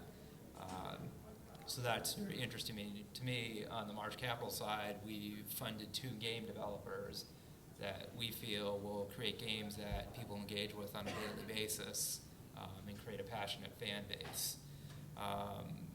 I also personally, outside of March Capital Partners, invested in an esports team. And they're competitive, but also the future for that organization becoming a brand is production and content and creating personalities out of our players. So that is interesting to me in terms of the competitive nature of the team, but also the content creation that has to happen in order to turn these players into celebrities that fans follow and engage with. So they're constantly, tweeting and creating content and broadcasting through Twitch and other platforms. What else do I have to answer? Well, no, that's not bad for a first pass. We'll get back into this in more detail in the next pass. Just as a personal aside, I live next door to two of my grandkids, a 4-year-old boys, 4-year-old and 6-year-old, and I've been fascinated to watch what they want. They come over to my office, and one grabs my iPhone, the other one grabs my iPad, because their mother won't let them play with hers at home. But I watch what they watch, and they're fascinated by videos of people playing with toys, primarily dinosaurs and Godzilla, but it seems like for every category, I don't get it, but it's sort of their version of, they're not old enough for video games, but they watch people unboxing toys and playing with them. Very low budget programming. I mean, anyway, I won't bore you with the details. You can go on YouTube and find out, but it's fascinating to me to see how this particular sector is evolving, and it's not just millennials, but it's the next generation coming up. Sky? What's hot and what's not? Let's start with what's not. Okay. The theatrical world is dead. It's dead. There's no floor. I'm going to tell you the last 3 films that I financed. Jane Got a Gun, like 2 people saw it. Snowden with Oliver Stone, big budget, big film, fantastic film. How many people here saw it? All right, that's about all the people that saw the film. Silence, $65 million, Martin Scorsese aiming for Academy Awards. Huge budget. We got someone that saw it. There's the one guy that saw it. I saw it. Oh my God, we've got the entire audience for Silence. There is absolutely no floor anymore on theatrical films. You cannot at all guarantee that you'll recoup P&A at all. So to finance P&A, I just think films are dead. And I think Wanda made an enormous mistake buying all those theaters. I would short it. I think that the whole theatrical business is in trouble. So number one, theatrical is dead. Number 2, China is dead in terms of investing in Hollywood. We had a fantastic party, 3-year run, close to $10 billion. It's like, woohoo! All right, and that party's over. They just got shut down at the beginning of this year. They can't get their money out. And I've had several deals die where they had promised to fund, and they just can't. And I mean small numbers, they can't. And it's just astounding.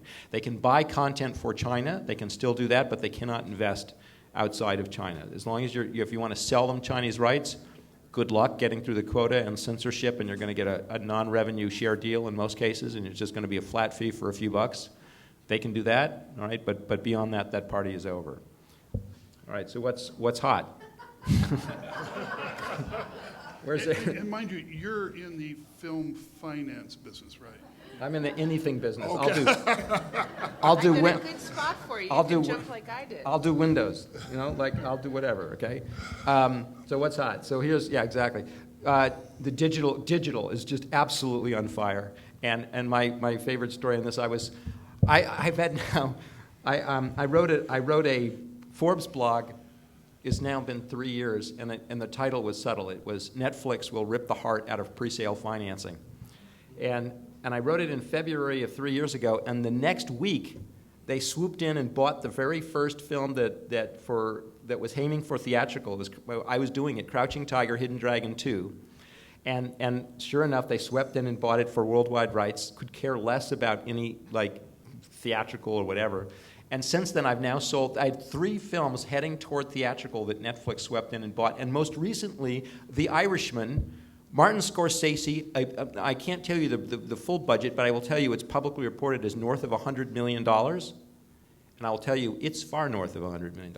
And Netflix is buying that, and happily so, because it's going to, and what they are going to do is now set a precedent of having a Martin Scorsese, Bob De Niro, Pacino film, and now the rest of Hollywood will follow. And remarkably, just yesterday, 80 directors from France got the message and wrote a thing pleading for Netflix to come and sponsor, French films or whatever. Okay, so they all figured out, oh my! And the funniest part about that was in the beginning of Cannes, the auteurs were complaining that, oh my God, there's a Netflix film in competition. By the end of Cannes, you got 80 directors pleading for Netflix to pay them. All right, we're in a brave new world. And along with it is, and I'm betting on, is Amazon, all right, because Amazon is just incredible, and they control the cloud, and they've got, Amazon Prime, they've got consumer loyalty, so I'll bet on them. And then, where the hell is Apple? All right, wake up, they've got this big, so at some point Apple will wake up. I mean, I can't believe they missed the boat, because they controlled the whole music thing, so that was the dumbest move of them of all time. So anyway, digital world is absolutely on fire. Anything you've got, by the way, just aim for Netflix and Amazon. Forget the theatrical, forget pre-sales. That whole game is over. And it's a painful, time-consuming, ridiculous game that I still do. God knows why. I've got a film. I'm literally in the middle of closing a film right now that's taken months, and it's the whole model, and it's hundreds of thousands of dollars, and just painful.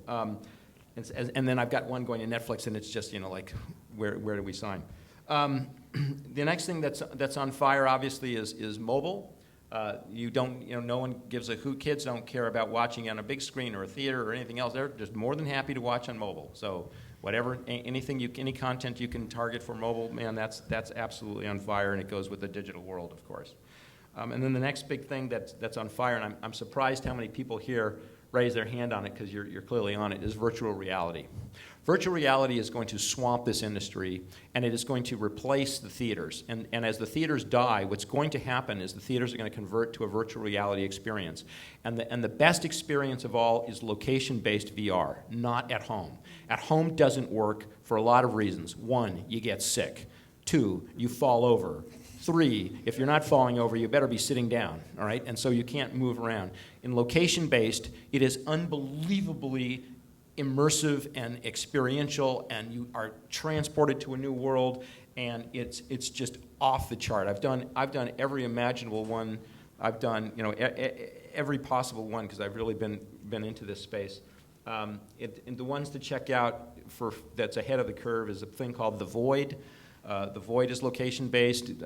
They've already opened one in New York. They have a beta one in Salt Lake City. Another one that's coming is called Dreamscape, that's financed by some big players here in Hollywood. And Threshold is doing one that's going to be the equivalent of attending the Playboy Mansion party. So you instantly get the branding and you get the message of what it's about. So the location-based is going to absolutely be on fire, and I will tell you, there's a dying need for content. So if you're out there, the producers out there, and I hear all the time, well, how do you do a story? Trust me, you can do a lot of stories for VR. All right, just think about it. Go see a few examples, and you'll get it's rather easy to do stories for VR. There's no reason why it's that difficult, and it's going to. And so what will happen in time is the theaters will convert from being what they are now to being the VR experience where you walk through and they'll charge people $30. It'll be more expensive and it'll be less time, but you'll walk through with your friends, and you'll both be aliens or you'll both be soldiers or something, and it'll be a much funner date than going on a stupid dinner and a movie that you do now. It'll be totally fun. And the theaters will convert, and that's what's going to happen, because you've got all this space that's going to have something to be done with it, and all the retail space that's also being devoured by Amazon that'll also be an opportunity for it. Oh, that was certainly an overview. I have to admit, I had at least 3 deja vu moments listening to you. I started my career as an analyst at Kagan in 1984, so I've had a chance to see several revolutions, especially on the financing side. And when I heard China, I had a flashback to Japan. And Germany and India. And Germany and India. And then for a brief period of time, it was insurance companies Yes. who were doing P&A funds. I could- And it seems to me that it's about a 3-year Three-year time run. set.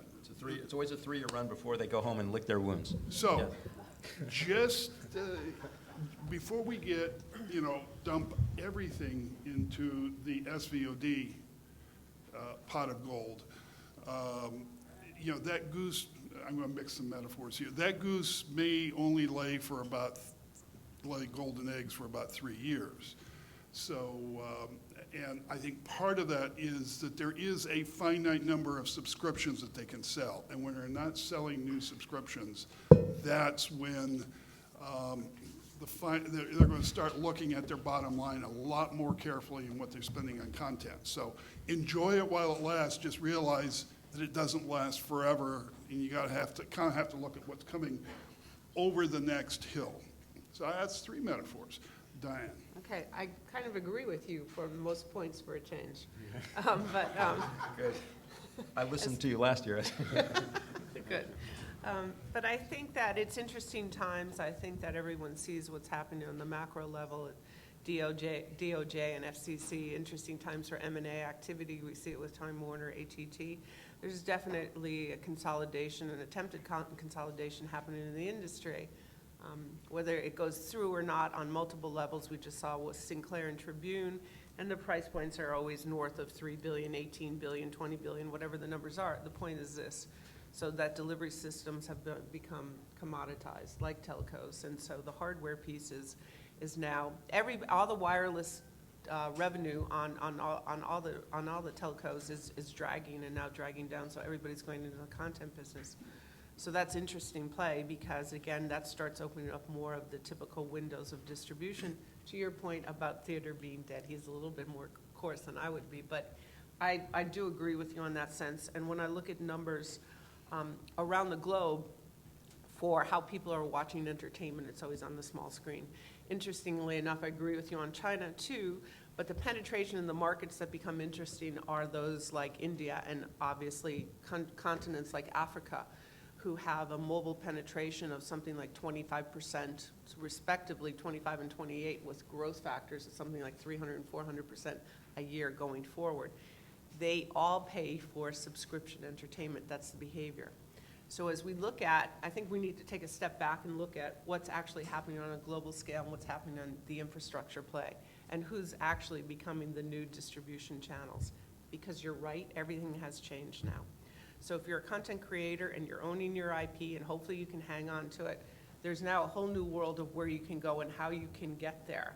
And you don't necessarily need to go to the big players anymore. In terms of Netflix and Amazon, which you referenced, I mean, absolutely they're spending a lot of money, but what they don't do for you is they'll give you a flat fee and you'll get a nice paycheck, but you don't have any possibility of hanging onto your IP, participating in what looks like the reinstancing of your IP, whether it's games, whether it's, or drivers as brands or whatever, the esports race. We are also working with F1, so the F1 drivers for the first time in their careers now they can become brands and go to brands, and that's interesting. And the interesting part about that is the mobile carriers want to hear what they're up to, where they're going, so sponsors start becoming your funding mechanism. So it's kind of changing in what you want to do. Whatever content you're creating, there's a whole new level of distribution channels that you can go to now that is really changing the windows of distribution as they currently exist. Diane, you said something that actually ties into one of the questions I had briefed for the panel, and that is, and it also ties in to something Sky said, which was there's no pre-sale market anymore, and Diane, you just basically said there's no back end anymore because they're buying all rights. Where's the gravy, if there is any anymore? It used to be, you got paid, but you kept some back-end participation, and we know that some of this content lives a very long time. And there's a lot of people who are not even in the business anymore who are still collecting checks. where's the back end? Is there a back end anymore?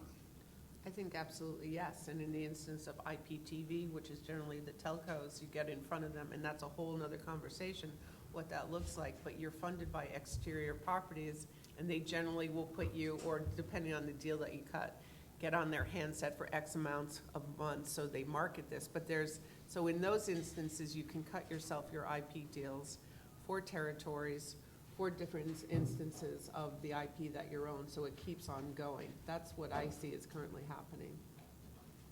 Greg?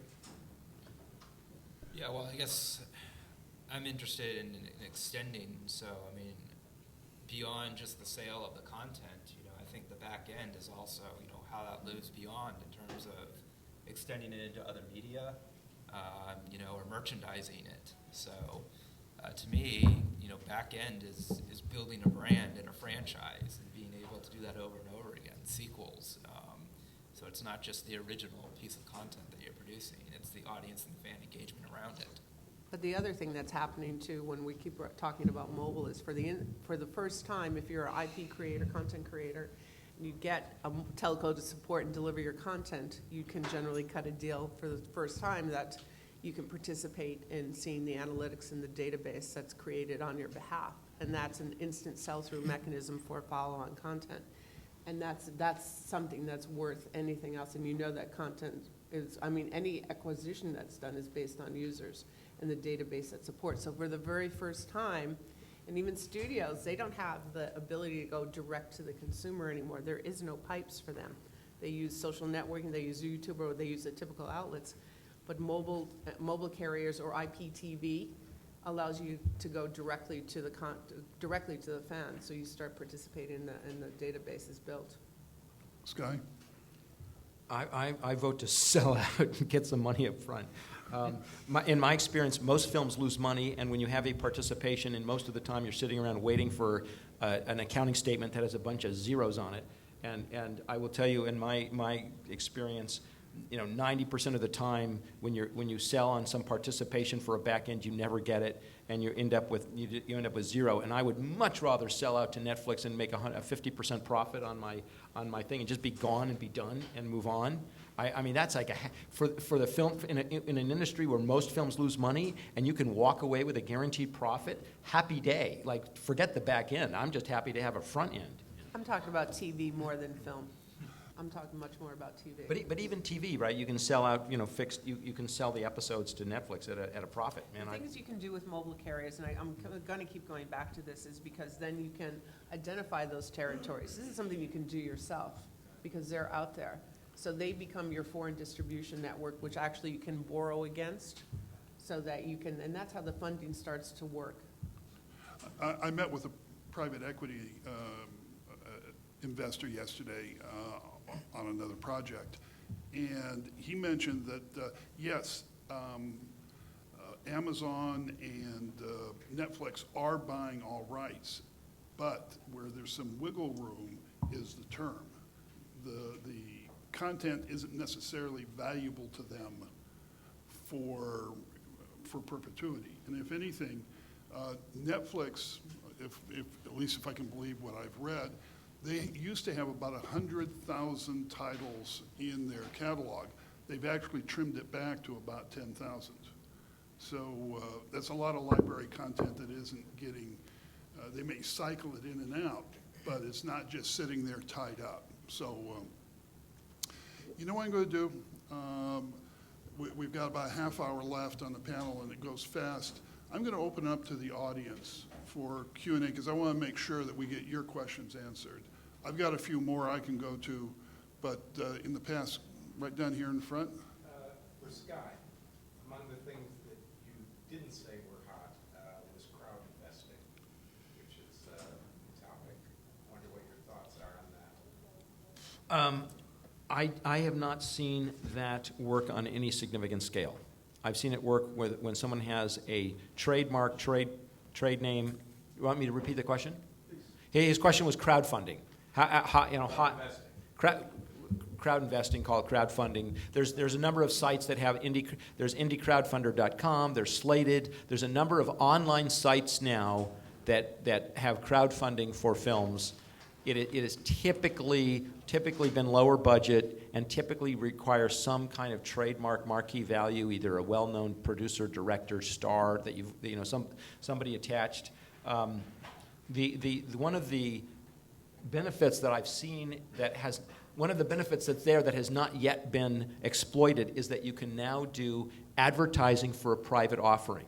And what I haven't seen, if you combine real advertising with crowdfunding, it could work, but I haven't seen that. I mean, and it's odd because they liberalized the rules a couple of years ago that for what's called a 506 offering to accredited investors, you're now allowed to advertise. And so when I open a trades, I'm surprised I yet haven't seen an ad for an offering for a film. Because if you combine that with crowdfunding, it could work, but no one's done it yet. So I don't see very many accredited investors, which are pretty, net worth and annual income north of 200,000 and net worth of, I forget what it is, only been a week. But so I don't see many of those people going into crowdfunding situations because of the sophistication of the investor. And then I think that some of the things I've seen with crowdfunding is the liability that you incur as a creator. It doesn't take that many, though. What happened? There's a lot of accredited investors that are investing really for they want to be able to be a part of Hollywood. They want to go to the parties. They want to get an executive producer credit. And we did The Butler, for example, and we had 40 producers. All right, they were all accredited investors, and each one wanted a credit, and they want this, so it's a whole. We can finance pretty decent films with accredited investors.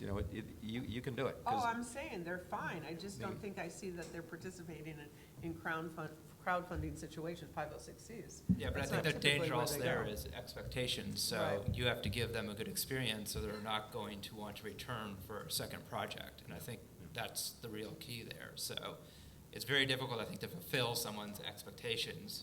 They want all those credits and things all like that. 44 of them, and then for them to think, that was a great experience, I'm going to do that again.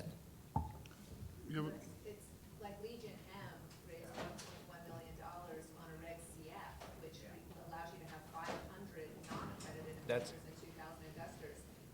Zero project. Yeah, you can have zero projects. They did it on a slate with 0 stars, 0 projects, tons of advertising. They spent about, I think, $40,000 on their ad campaigns on Facebook, but you can have 500 non-accredited investors. So. Yep. Reg A plus. No, I get it. No, Reg A plus is another one, but the problem with the Reg A, this is for the rest of there's an exception for doing what is a kind of a quasi-public offering. The problem with Reg A plus is you have to do a very thorough prospectus, and it is almost the equivalent of an IPO S1 form, and it is rather daunting, and the cost of it often can be like $200,000 because you need audited financials to do a Reg A plus. And so very few people have pulled that off. And the due diligence requirements are more than anybody here wants to go through because there's 24 pages of them. Yep. So you need to fulfill It's a painful experience. That's not a good option. Yeah. Question?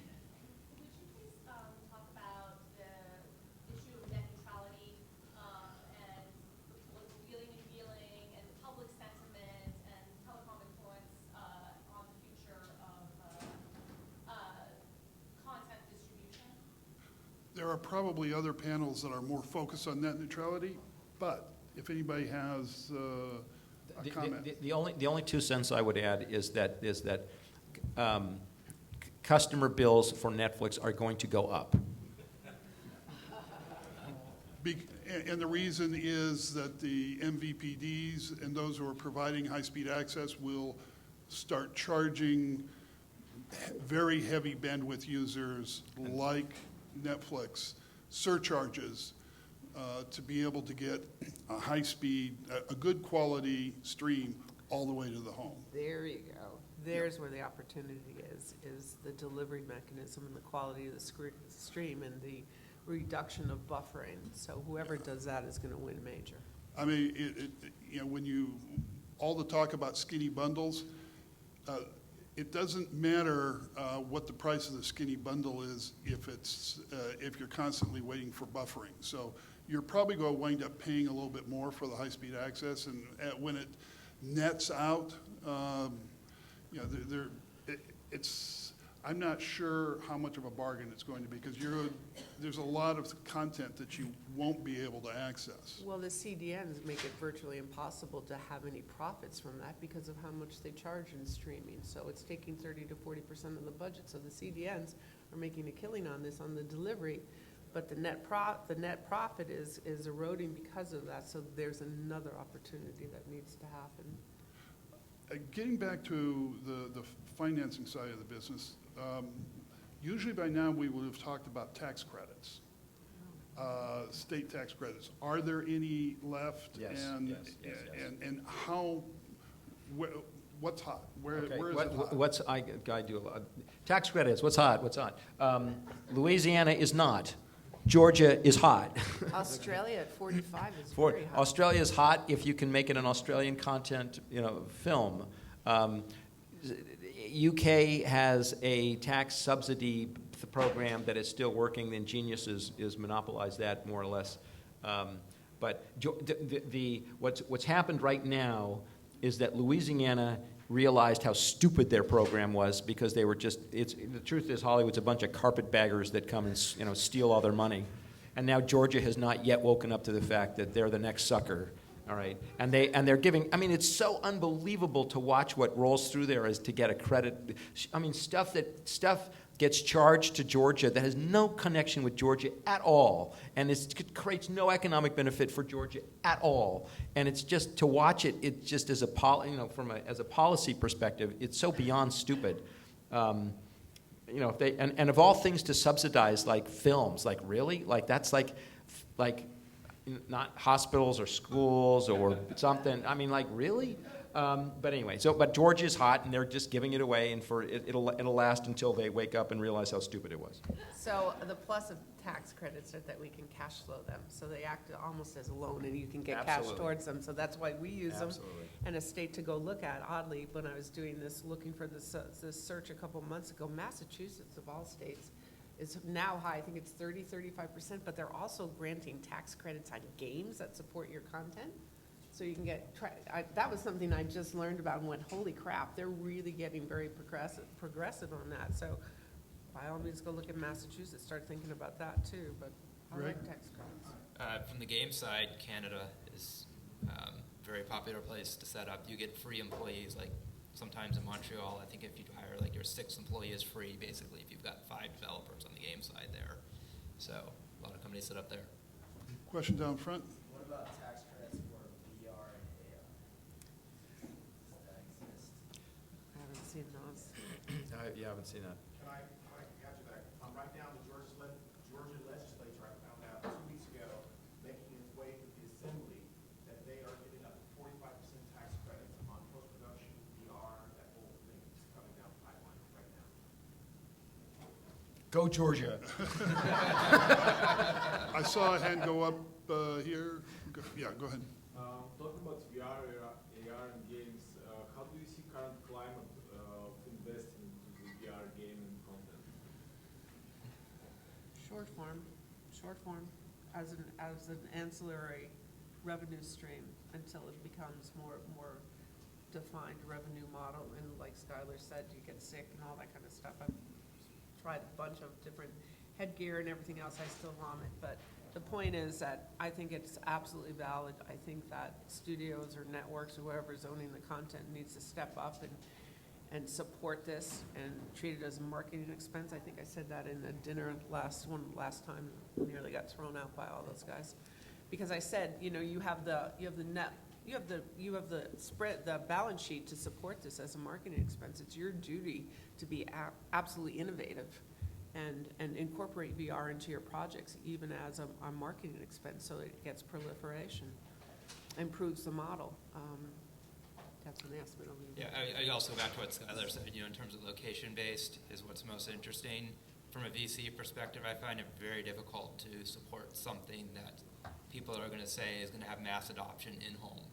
I just don't see that happening from the VR side in terms of a company becoming very successful with the in-home VR content. We have a question all the way in the back. I know you've been patient. Go ahead. But speak very loudly, okay? Okay. I'm curious if the panel has anything on the distribution model for location-based VR. So if you are someone who's producing that, what can you tell us about where do you take it? How do you get it out there? What's developing? You go to the companies that are doing location-based VR. That's the answer. You just track them down, and that's your buyer. I heard that some people are aggregating those now, like the people who make raw data. Do you advise using a middle person or?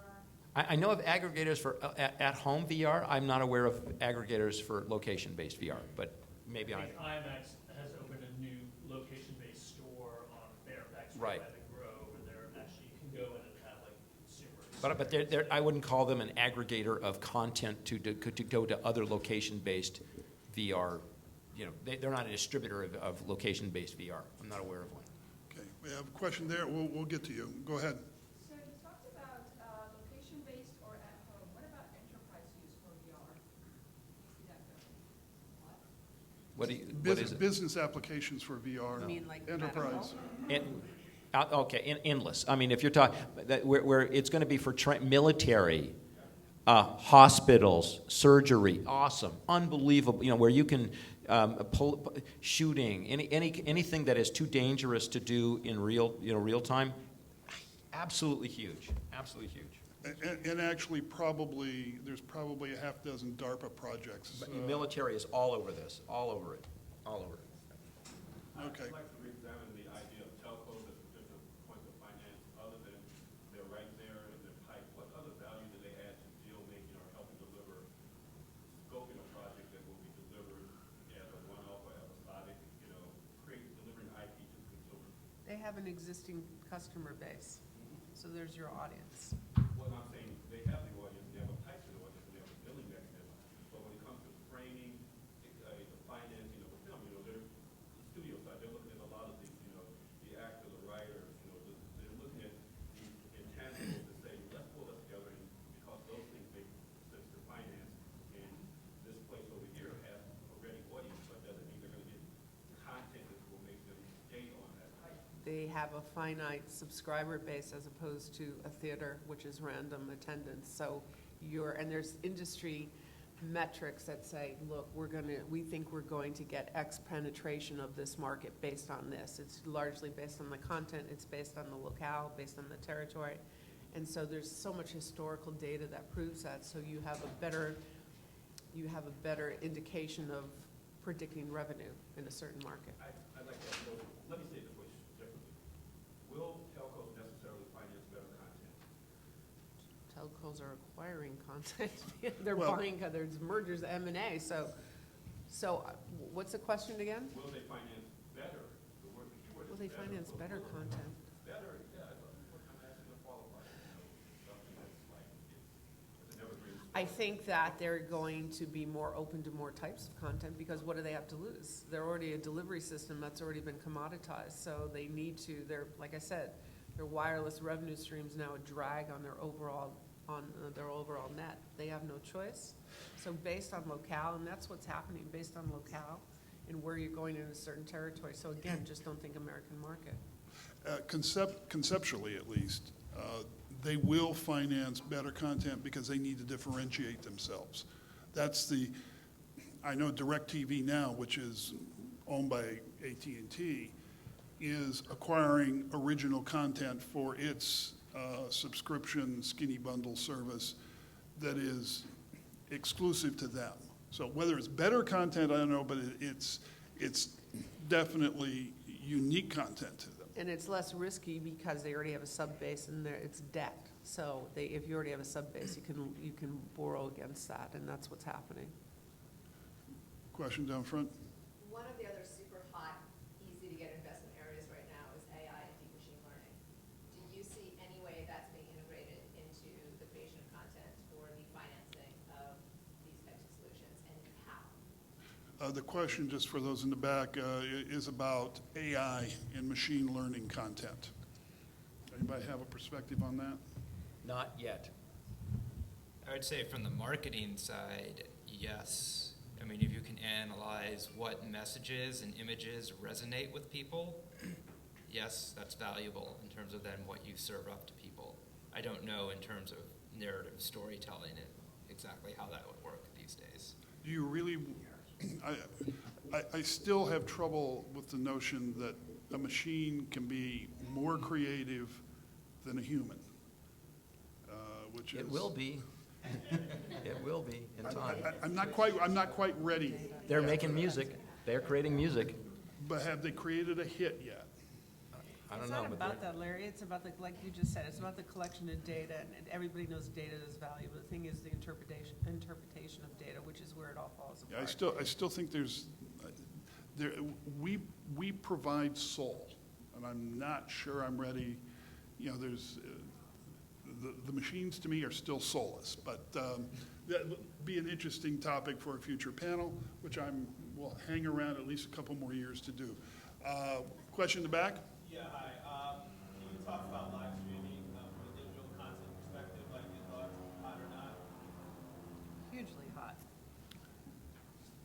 I think it's an enormous opportunity.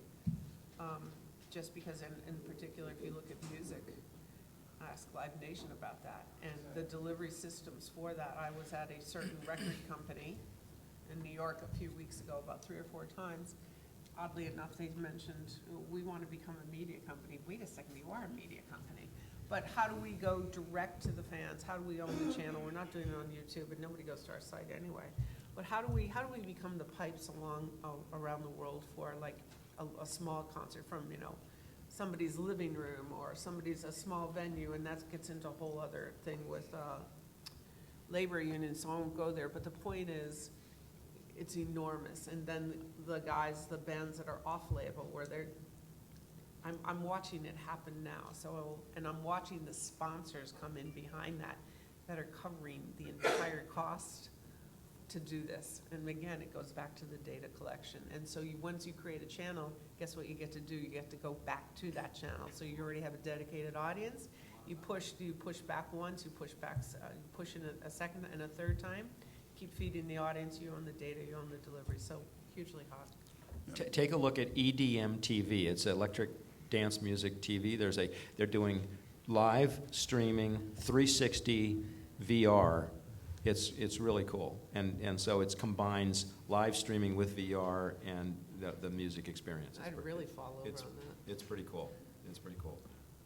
I'm beginning to be surprised at how much content I am consuming that is effectively live streaming or replays of live streaming, especially in the finance area. There are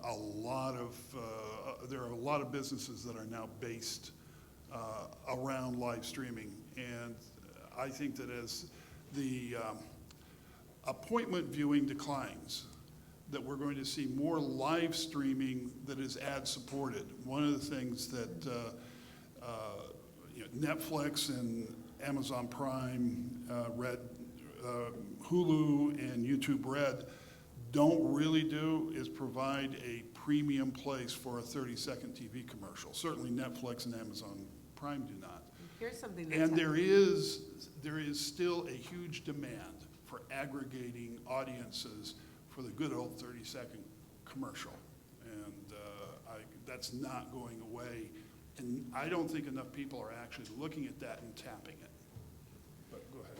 I was going to say, I see instances, we can't name them, where big brands are creating their own channels, which we already know. BMW has been doing it for years, didn't do it well. But yeah, exactly. So, but in terms of supporting live content, where it brought to you by Tide or whoever it is, and they'll leverage their audience, so that's a plus for anybody who's going live, plus who's ever doing the live. So the convergence between the two, and the sponsorship that supports it, and if it's anything that's subscription, but the massive audience that they grab for that. I'm watching this happen currently now with probably 10 different opportunities that are moving in this direction. And the money's rolling in from the sponsors. So sit back, don't have to finance it, the sponsors are doing it directly. You got to believe that Procter & Gamble is all over this and that there's money to be made out there They with them. originally started in the soap opera Th- th- business, they're- so they're back. They are why they're called soaps. Exactly. So let's, another question, there in the back. Back to VR, with her question, if there's not a lot of distribution available for VR, but we know that we wanna go more long-term versus short form, is it wise for a filmmaker to incorporate that if there's no outlet for it to be seen? Or do you do both? You make a standard feature film and then VR, and then a VR version? How does that work? You could use a short form example even before the movie or the TV show is broadcast, so it's not the actual footage, but something in support of the marketing. So you do that short form, it's less costly, you start to obviously build the databases built around that. But so it's, I don't know how you're gonna make the money back if you do it long form. They did it for The Martian and for Alien Covenant, and Ridley has now started his own VR division. And both of those were by the marketing, paid for out of marketing. You listen to us. Yeah, exactly. I've done, the Fox is ahead on the content creation. They created Fox Lab under when Jim Giannopoulos was there. And I'll tell you, I did The Martian, and it is fantastic. It is just, so they're really ahead of it. And then Madison Wells, which was Odd Lot, is also creating content. And there's a number of companies that are creating content both for at home and location, and location based. And you just got to partner with one of the companies that is doing it. Something we haven't talked about and probably should just mention briefly is 4K and beyond. I have a 4K TV set. Finding 4K content is almost impossible. There is some on Amazon, some on Netflix, but I have AT&T as my data provider, and watching it without buffering is almost impossible. So. But should content be mastered in 4K at least for future-proofing purposes? Yep, everybody's agreeing, okay. Netflix requires it now, okay. We're coming up, we've got just a few minutes left. Question? A question in terms of virtual reality. For production, when do you think there'll be enough critical mass to make it profitable? That's a variation on the same question we've heard now 2 or 3 times. It is about the distribution. It depends. If you find the right source right now, it's profitable. If you find a buyer now, it is and there are buyers. So if you just create content without having a buyer in place, you've got trouble, right? But you partner with somebody now, you've got a built-in profit. There's a demand for VR right now, a lot. But but that's always been the way. Pure spec content is really just speculative. Yeah, that's not good. Hollywood for decades survived and did well based on pre-sales, and they didn't go out and shoot until they had some pre-sales. They might need a little gap financing and a few other things, but the key was you don't start rolling until you have some deals in place for distribution. And I don't think VR is any different. All the way in the back? Any idea what those deals look like? Are they more like a theatrical box office model where it's a rev share or? Totally. Yeah. I mean, for VR, totally depends. It's a Wild West. Yeah, Wild West. I think it's just another marketing thing. So, I mean, if the story's great and you've written something good and it's great content, that goes first. VR is another buzzword, I'm going to say it. And I have actually had VR clients. Now I can say that. But, I mean, it's another buzzword. And, yes, it's going to get more adoption. But in the time being, if you're here, how do I get my content financed? How do I get it distributed? It's based on the good story. A question for Skylar. If you could maybe expand on your talking about the slowdown in China. I know last year the theatrical box office grew like 14% versus 35% in 2009.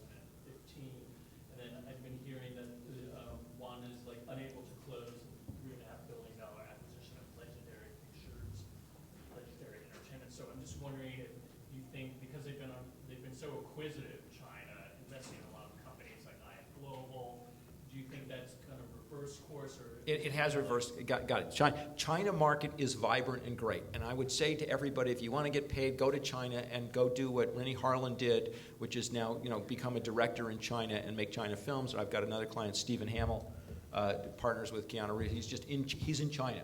Like, they've just gone. Great. All right, so if you're in China, it's a happy land.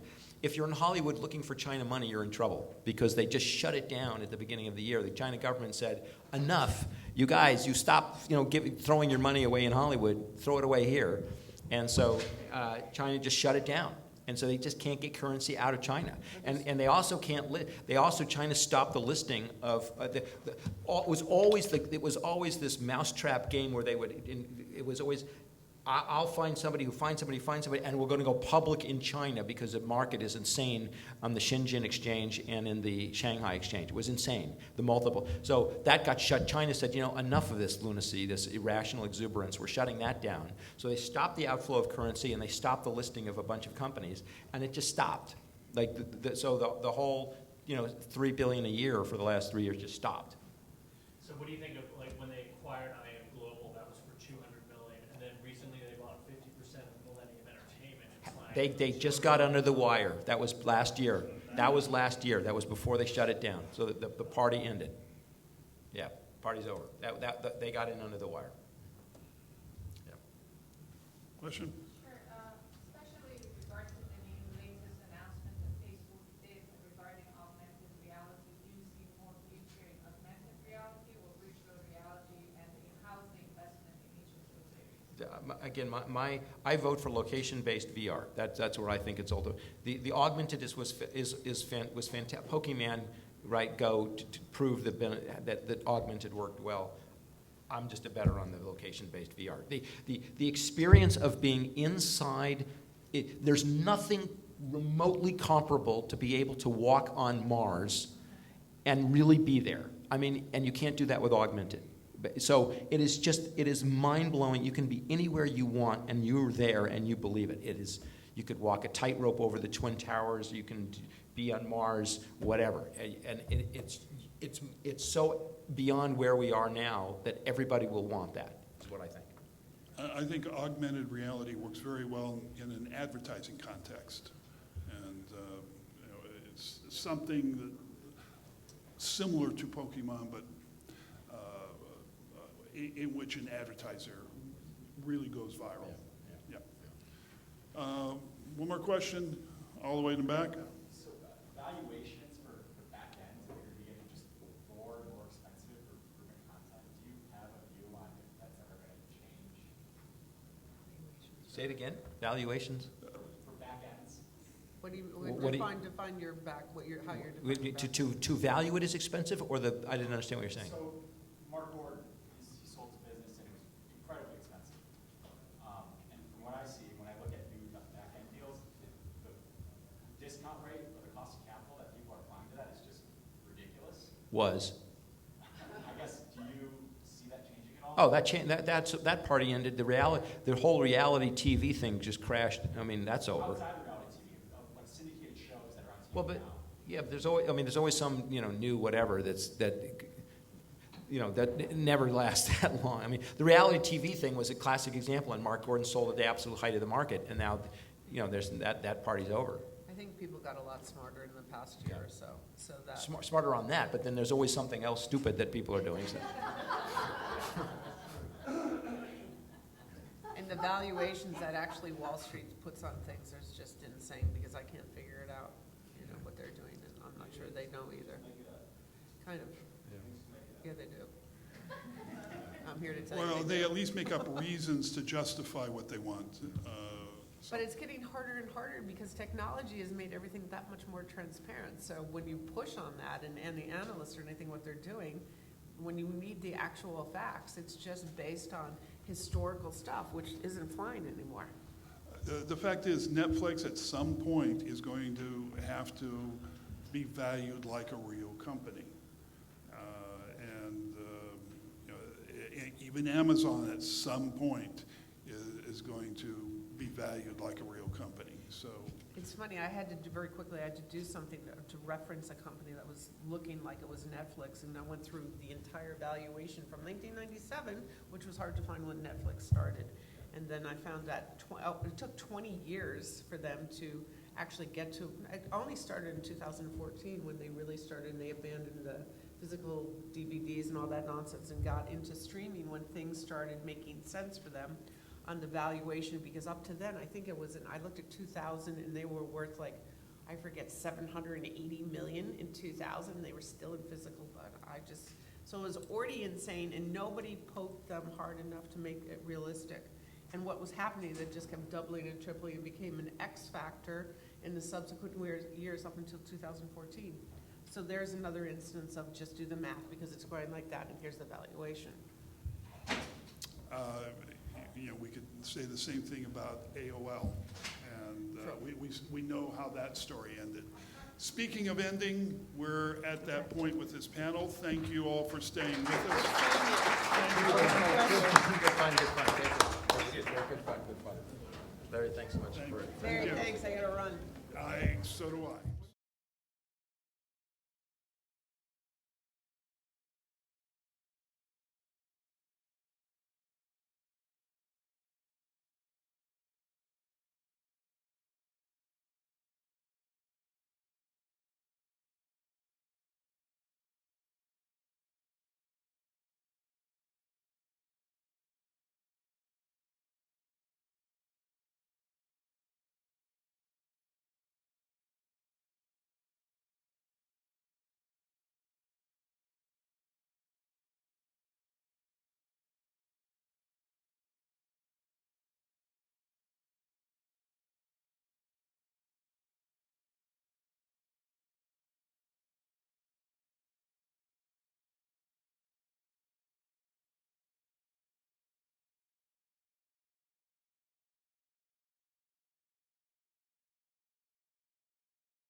All right, you guys, we're on in 2 minutes. Sounds good. More like 30 seconds. I was just there 3 weeks ago. Going again on Saturday. Nice. What do you say? Royale. Okay. Where do I stay? Well, my family used to live there. So, yeah, so it's a lot of friends. Oh, wow. How awesome. Yeah, they lived there for about 4 years. And they used All right, to everybody. here in the US.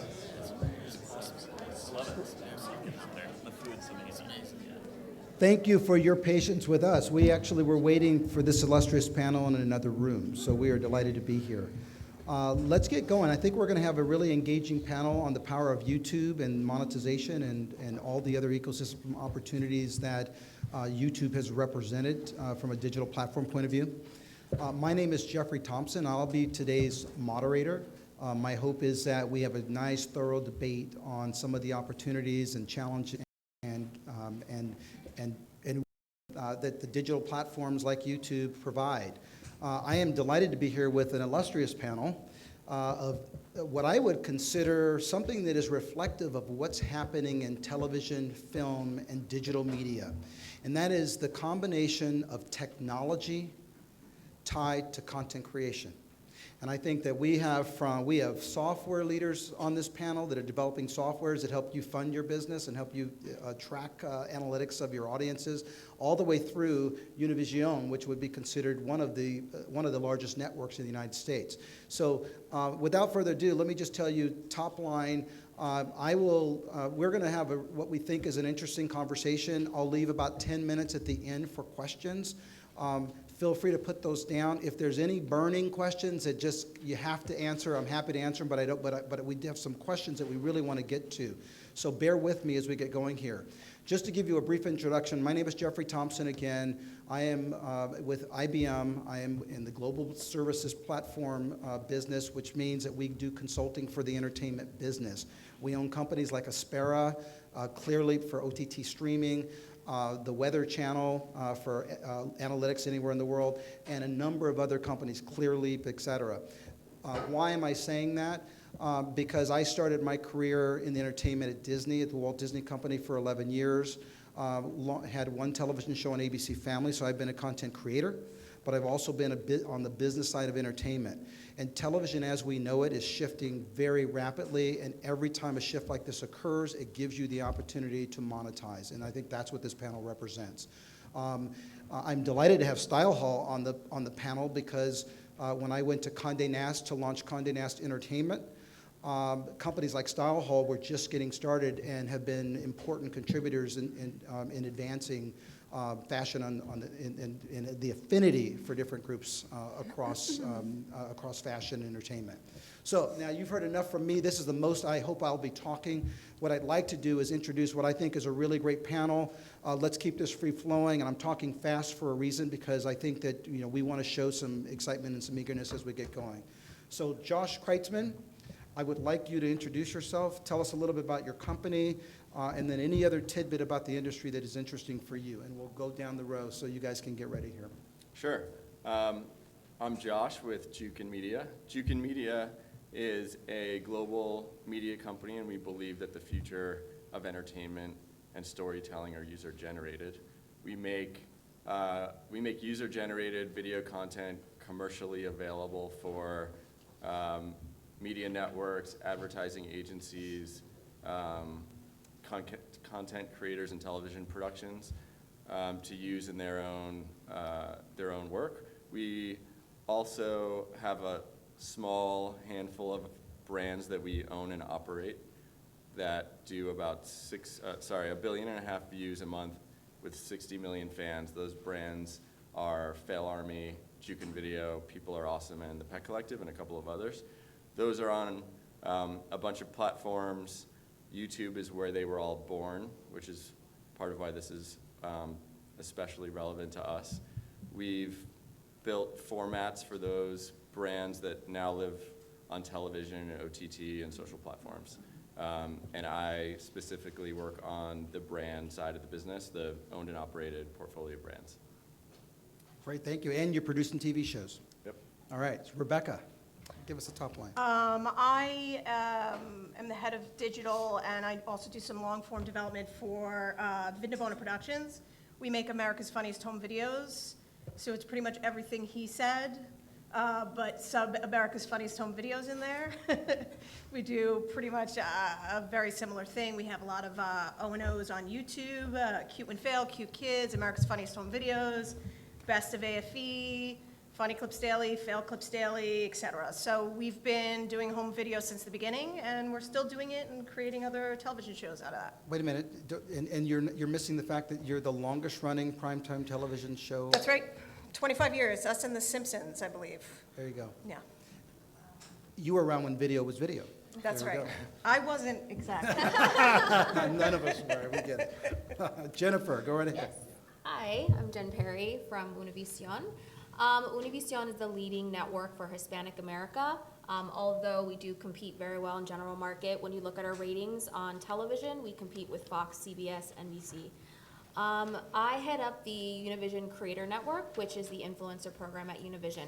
There are two reasons why we launched this program. Number one, talent discovery. And when I say talent, I just don't mean people who stand in front of the camera, but I mean the future storytellers, the producers, the writers. These are the people we want to start connecting with in an earlier place.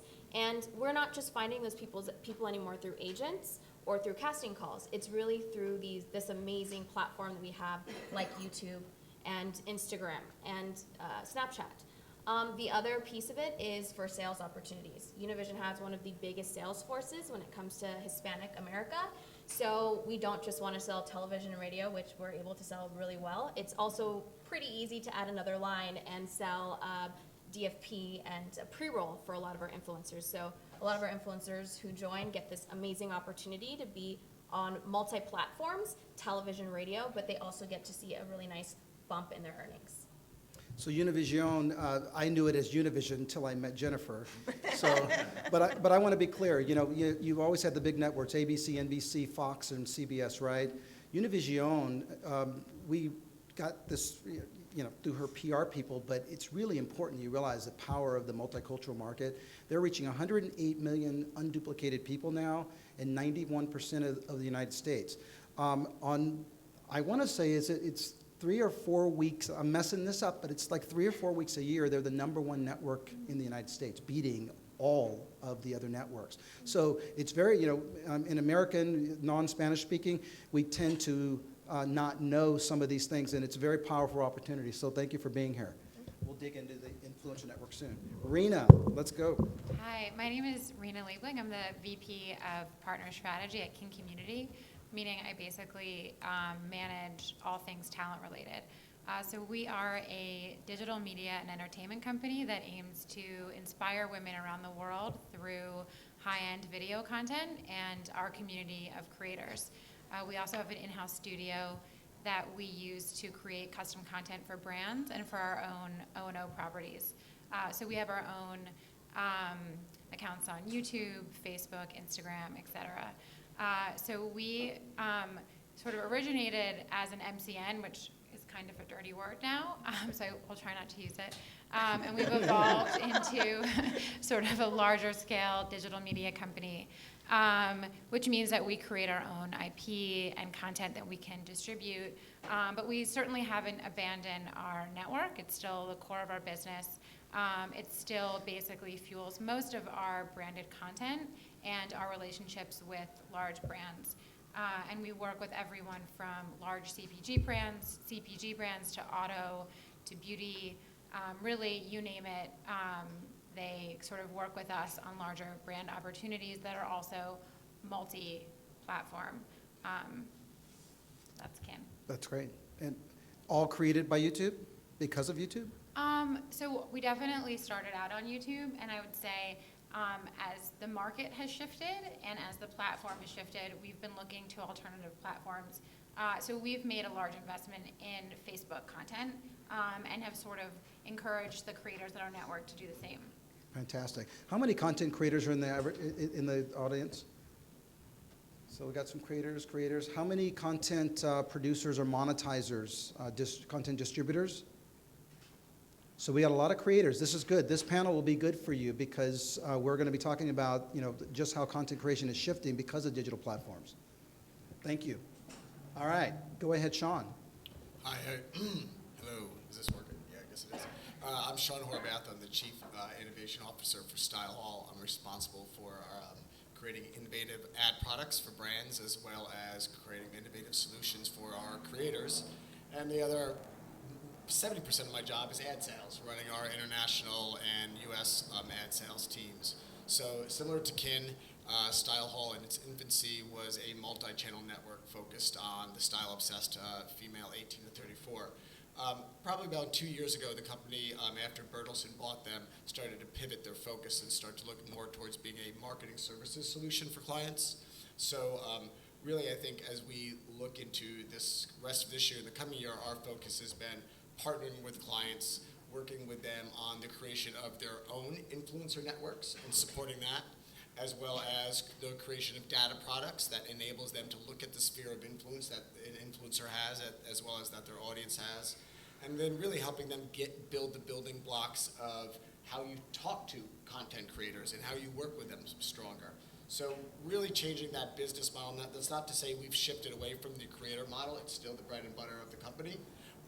But not looking at it just from a YouTube perspective, but looking at it overall from a content perspective and how we can monetize their content and their platform and help them grow it. Tell them what your second biggest platform is. Instagram, yeah. I mean, just overall from, and then again, similar as Lauren just said for Ken, I don't know if it's not necessarily shifting off YouTube, but you're ultimately seeing stronger and stronger engagements on Instagram stories and an aspect. And ultimately, creators are also looking at Instagram as just as much of a priority for telling stories as they do on YouTube. It used to be kind of a second piece, an amplification of their YouTube content, but now much more they're looking at it as a mainstream way to communicate storytelling. Great, thank you. Jason, or James, forgive me. All my close friends call me Jason. I'm James Creech. I'm the co-founder and CEO of Paladin. We build enterprise software for the future of media. So we power digital media companies in all domains across platforms like YouTube, Facebook, Instagram, Twitter, and Snapchat. Our platform is designed to create productivity and workflow tools. So I tell our clients, at the end of the day, we're here to save you time or help you scale your business. We operate across 5 continents, power about 50 different global media companies, from multi-channel networks to more traditional players, influencer marketing agencies, and digital publishers. That's great. Let me start by saying this. ESPN was bought by Disney in 1992, I believe. It has powered the stock, powered the growth of Disney. One channel, ESPN. The power of digital and the growth of these platforms and the shifting of eyeballs to digital platforms is a lag on Disney stock right now. Their subscribers have dropped because consumers have other opportunities and other competition. YouTube, there's an argument, was the start of this, and then all of the companies that are here, for the most part, were an extension, leverage that platform to monetize. So you content creators out there, this will be an interesting panel for you, because on what James just said about helping these guys monetize by tracking royalties, by paying content creators, by creating the software, that's the need for that kind of software didn't exist prior to YouTube creating a user-generated model that allows anybody to pick up a camera and be a superstar in their world and drive a particular audience. So I'm going to stop here because I know that you have enough of me, but look at Awesomeness TV, which was started by Brian Robbins, sold to DreamWorks. Then half of that was sold to Time Warner, and then DreamWorks was just bought by NBC Universal. So now Awesomeness TV is part of NBC Universal. Maker, bought by Disney. These are all multi-channel networks or some YouTube affiliation. Most of them have been acquired. And that's, we're here to talk about the future of entertainment and how we monetize going forward. So I hope you take the spirit of that. All right, so let's keep going here. Of that, I'm going to say, Rebecca, you guys have had, at Vendabono Productions, have had to reinvent yourselves multiple times. You have a leading TV show that's remained on air. But you mentioned all these other ancillary products that seem to be quite digital. Can you talk about the transformation to the digital process and the innovation process that you have to go through so that you're not stuck with just videos? Sure. You know, I think we were a little late to the YouTube game, quite frankly, but because of the scale and just vastness of our library, which again was the stroke of genius by our creator, that all of, our video is, we own it outright, we're able to scale and build very quickly on YouTube. So, we will take and package our content differently on digital than we would for the show. I would say even the AFE brand on digital is edgier than the show AFE itself, because we are playing to that, often 13 to 17-year-old audience on YouTube that, they're cord cutters. They may never watch the broadcast show. So it's definitely a brand extension. We definitely have peeled that onion and created different categories, and then really scaled those categories as well, dependent upon different platforms, though I almost think things are becoming somewhat platform agnostic, meaning that you have a brand and it has to be able to go everywhere social first. So does that answer the question? Yeah, I mean, I think you have to just be organic to the platform, and you can't be the exact same TV show that may play to an older audience, because all of TV does now. You have to take that and modify it and do it organically to the platform that you're speaking to. And how many countries do you guys doing business in, roughly? I think it's like 127 territories, something like that. So where I was getting at, to your point, which is you own your content. Mhm. However you get it, you own it, and you look for ways to monetize it, and as platforms shift, you monetize it across those platforms. That's right. A lot of times in the industry, we're called the franchise, because we really do franchise the product internationally and, definitely distribute it across every platform possible. Josh, at Jukin, you're doing some of the same things. Can you talk a little bit about it? Sure. So our brands all started in digital. The licensing part of the business, which is the original way that the company was started, was to provide television productions with the clip content they needed for, that genre of programming. We made that content available for potential licensees in a number of places, including a YouTube channel, just so that we'd have a place to point them to. They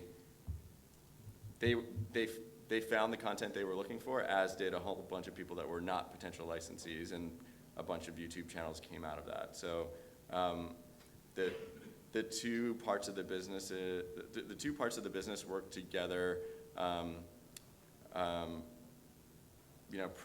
pretty well, but they're very different in terms of the audiences. So what you said about the brand needing to reflect an edgier tone on digital versus television, like, we see the same thing. Fail Army, our biggest brand, was born on YouTube, and after growing to a 10 million plus subscribed channel on YouTube, we expanded to a bunch of different platforms and developed a TV show that's now in over 200 markets. And so it kind of is the reverse of what you mentioned, but it's absolutely the same space that we're playing in. Yeah, you're evolving.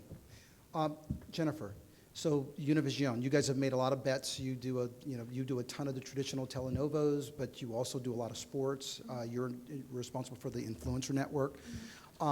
What's keeping you up at night?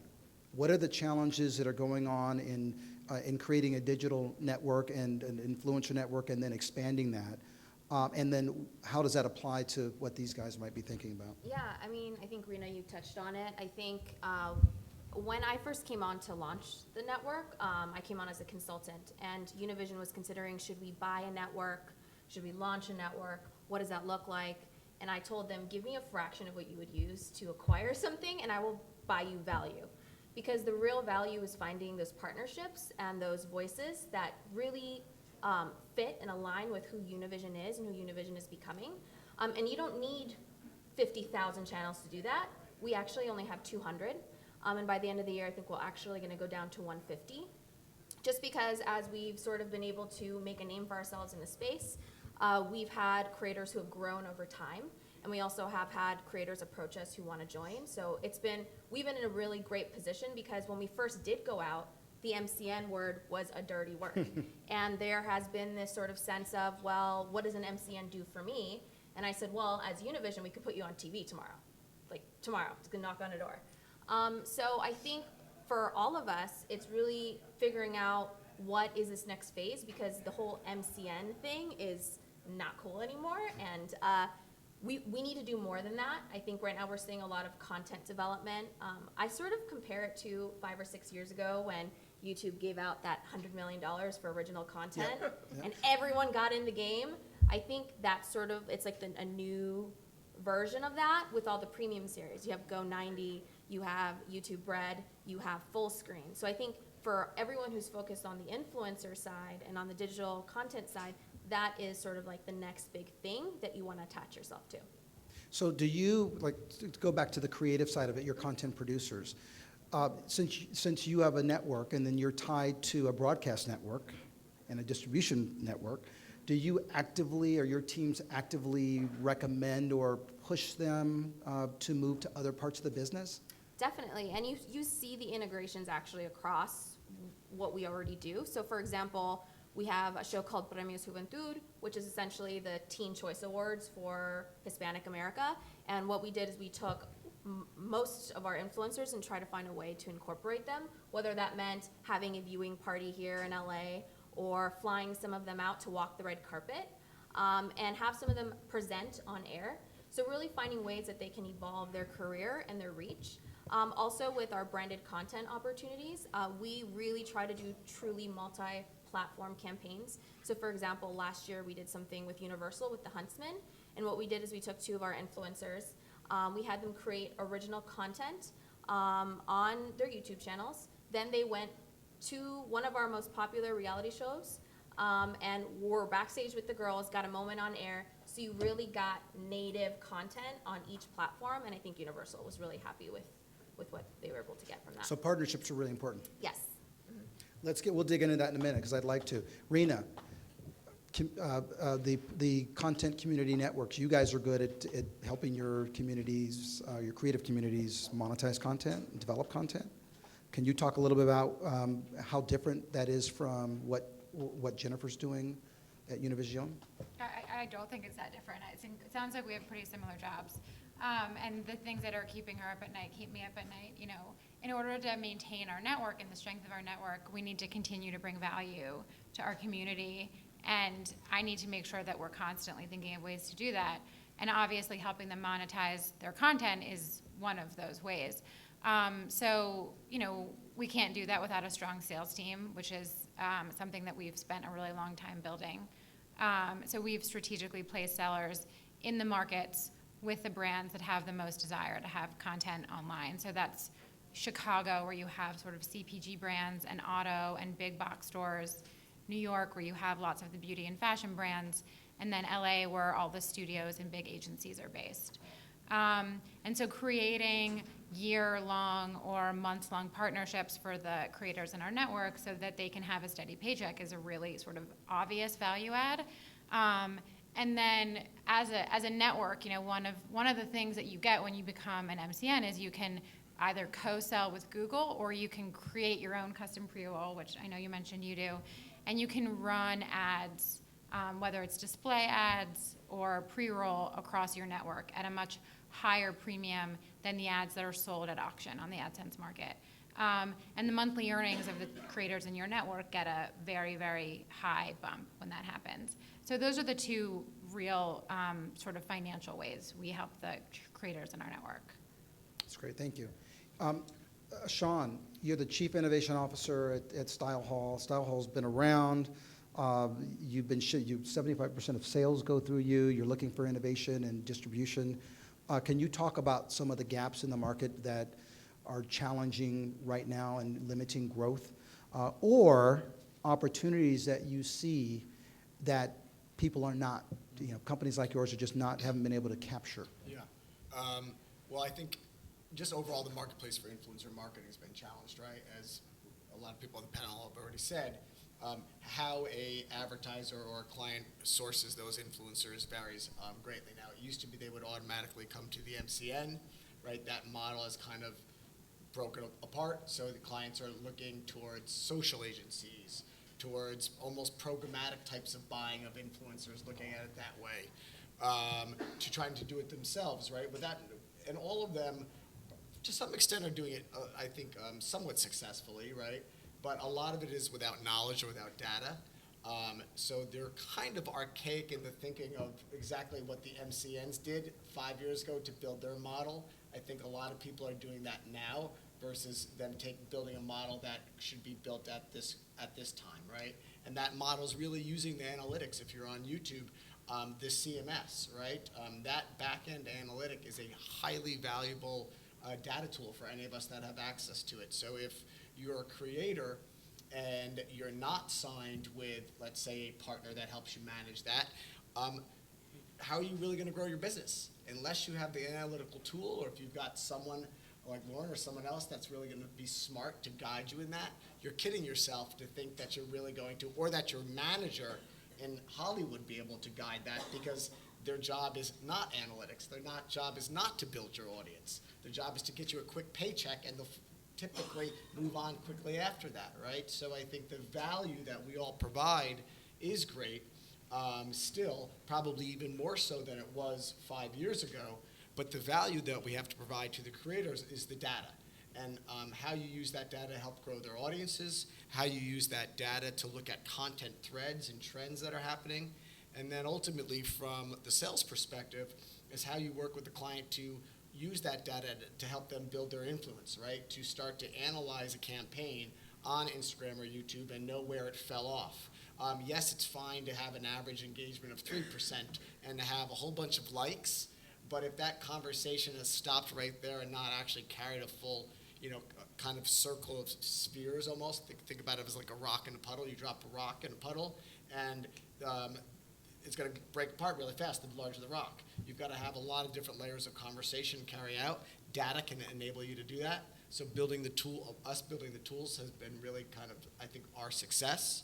So stop me for a sec. So some of the content creators that are here in the audience, what should they be looking at? Like we talked earlier about sentiment analysis, a good example. Like what should they, like if you gave them, just the top 3 roadmap for analytics that they should be looking at, what should that be?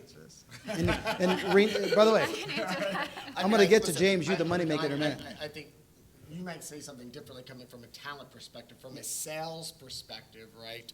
I think, engagement obviously still is always incredibly important, right? And looking at having a higher benchmark than the benchmark that's set on that platform, whether it's YouTube or Instagram, you always want to have a higher engagement. And really knowing, I think, also what your audience likes, right? I think a lot of times creators get into the space and they start into the space as a beauty creator when no difference than TV, there's audience fatigue. And you can only make so many how-to videos or tutorials on beauty that you've got to be able to look at the analytics of your audience and pick up when their audience is starting to fall off, and maybe you start to create new genres of topics, right? So if you're a beauty influencer and all of a sudden you've become a mom or you're buying a house, you're entering a next stage in your life. Your audience wants to follow you. They like you.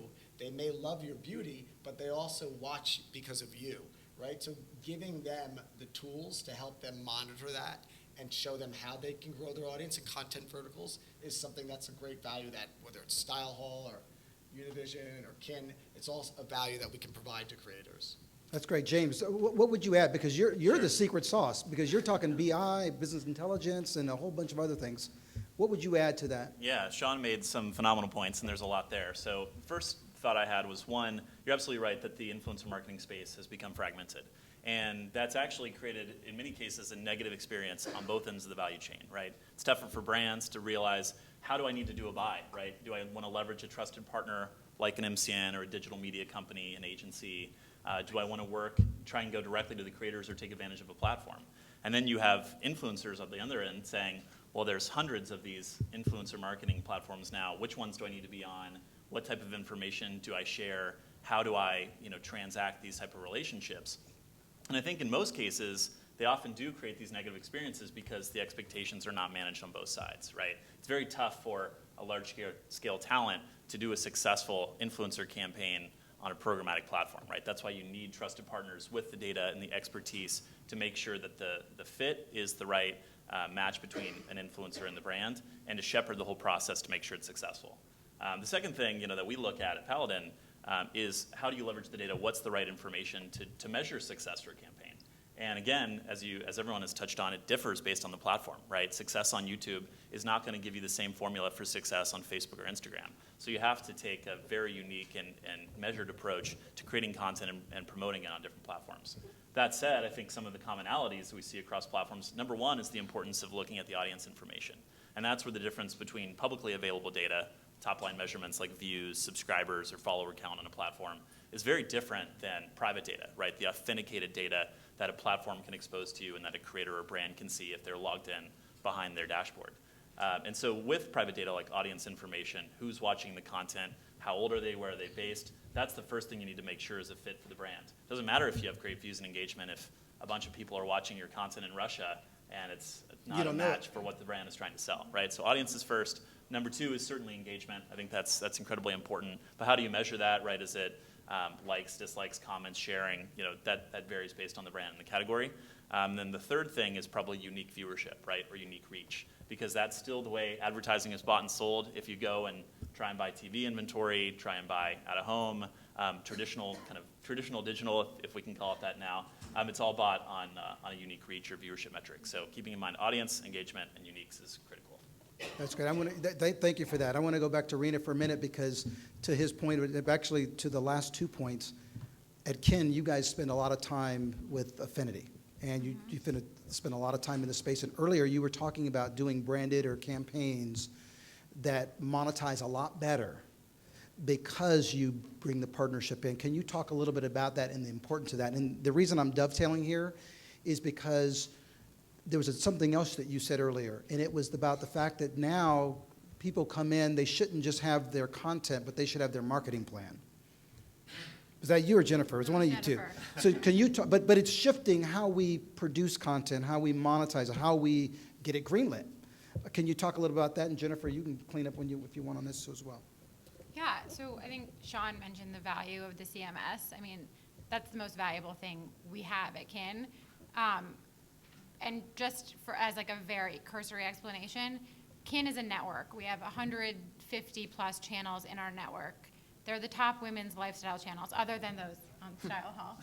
And when they join Kin, they join our back end, meaning I can see every single thing that channel can see when they log in. I can see their watch time. I can see how much money they made on a video. I can see the retention of a certain video. I can see their average retention and their retention on a very granular level on a video by video basis. So when a brand comes to us and they want to work with someone who has, a 50% video retention rate and reaches a very specific type of audience, whether that's, primarily female, a very specific age, in a very specific geographic location, we can promise them that. I can guarantee them that they will get at least this many views from at least this many women in the age bracket of 18 to 24 in the US. Kin also has a large network in Canada, so we can do the same thing for our Canadian partners.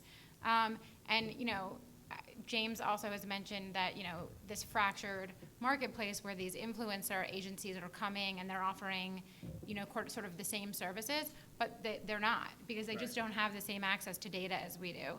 And you try and do a campaign where you ask every single influencer to give you a snapshot of their performance, good luck. Like, it's never gonna happen. So the value of having that back-end data, whether it's provided by Paladin or whether we have it on our own in the CMS, is really consequential, I think, for a successful brand campaign, and also working with the influencers, because we have a relationship with them, so we don't have to bug them for stuff because we have it already. It's funny that there's so many people use this word network now, right, for creators. And quite honestly, and you've got all these companies out there saying, I've got an influencer network, I've got an influencer network. Really, the first question, whether you're a creator, whether you're a brand, whether you're a distributor, is when someone's claiming that, you should define what your network is. 9.8 times their network is a computer spreadsheet of phone numbers, of the managers, of emails of the creators, and that's it, right? And they put it on a dashboard and they put lipstick on a pig.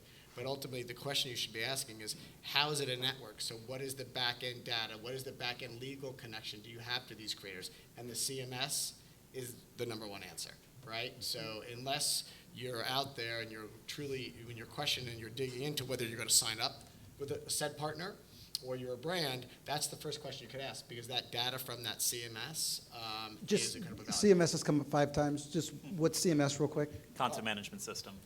Say it again, because Content management system. And if you're on YouTube and you have a YouTube channel, you can only be linked to one CMS at a time. You can't be linked to 20. You can't believe, and if anybody's saying they are, they're lying. Right. And I think it's important that the most of the data that's out there is data that we can all get, okay? So data that's off Tubular and a lot of these other companies that are very strong research companies, so by no means am I dissing them. They provide very global top information that's good to look at from an overall aspect. But if you're going to survive as a, as a former MCN, let's say, or that are companies that are pushing influencers, the definition of that data and making it proprietary data that only you can offer will be part of the value prop that helps you survive. And right now, YouTube is the only platform that offers that. Unless you guys, it sounds like, have come up with an Instagram Right, solution. right. But yeah, we can't, there is no such thing as a network on Instagram or a network on Facebook, which is a barrier. It's a huge barrier. But, YouTube had lifted that barrier, which gave, really access to MCNs to be successful. so compared to like regular TV, is all this analytics and the ability to leverage the CMS, is that a competitive advantage, you guys think? Is it a competitive Is it a advantage? competitive advantage? Yeah, it's a hugely competitive advantage. I think what has to happen in the space is that what will happen a few years ago is you're going to have there's a mass amount of players claiming to have a network, right? They're all scrambling for these dollars, and probably in the next 12 months, 6 out of 8 of them will cease to exist, right? Because they grab one quick pot of money, then all of a sudden the client's like, wait a minute, I'm not getting those analytics, or this is much harder than I thought, or you said you really had a connection to this talent, you can't get them on the phone. All things like that start to come up in the cracks, specifically during execution. And clients already now, we've had several clients that stopped working with us in the past 6 months. They came back and said, hey, we tried this somewhat programmatic solution, or we tried that, it didn't work. How can we work with you guys again? So I think it's natural in the cycle of the businesses. Yeah, I was also going to say, I don't think Linear never uses data to inform what they do. I think if they're like, hey, this is a hit show, let me do 8 more seasons, or hey, music plays well on Fridays, let's do another music show when the season's over. So I do think they use it, but not to the level and as granular as digital will go.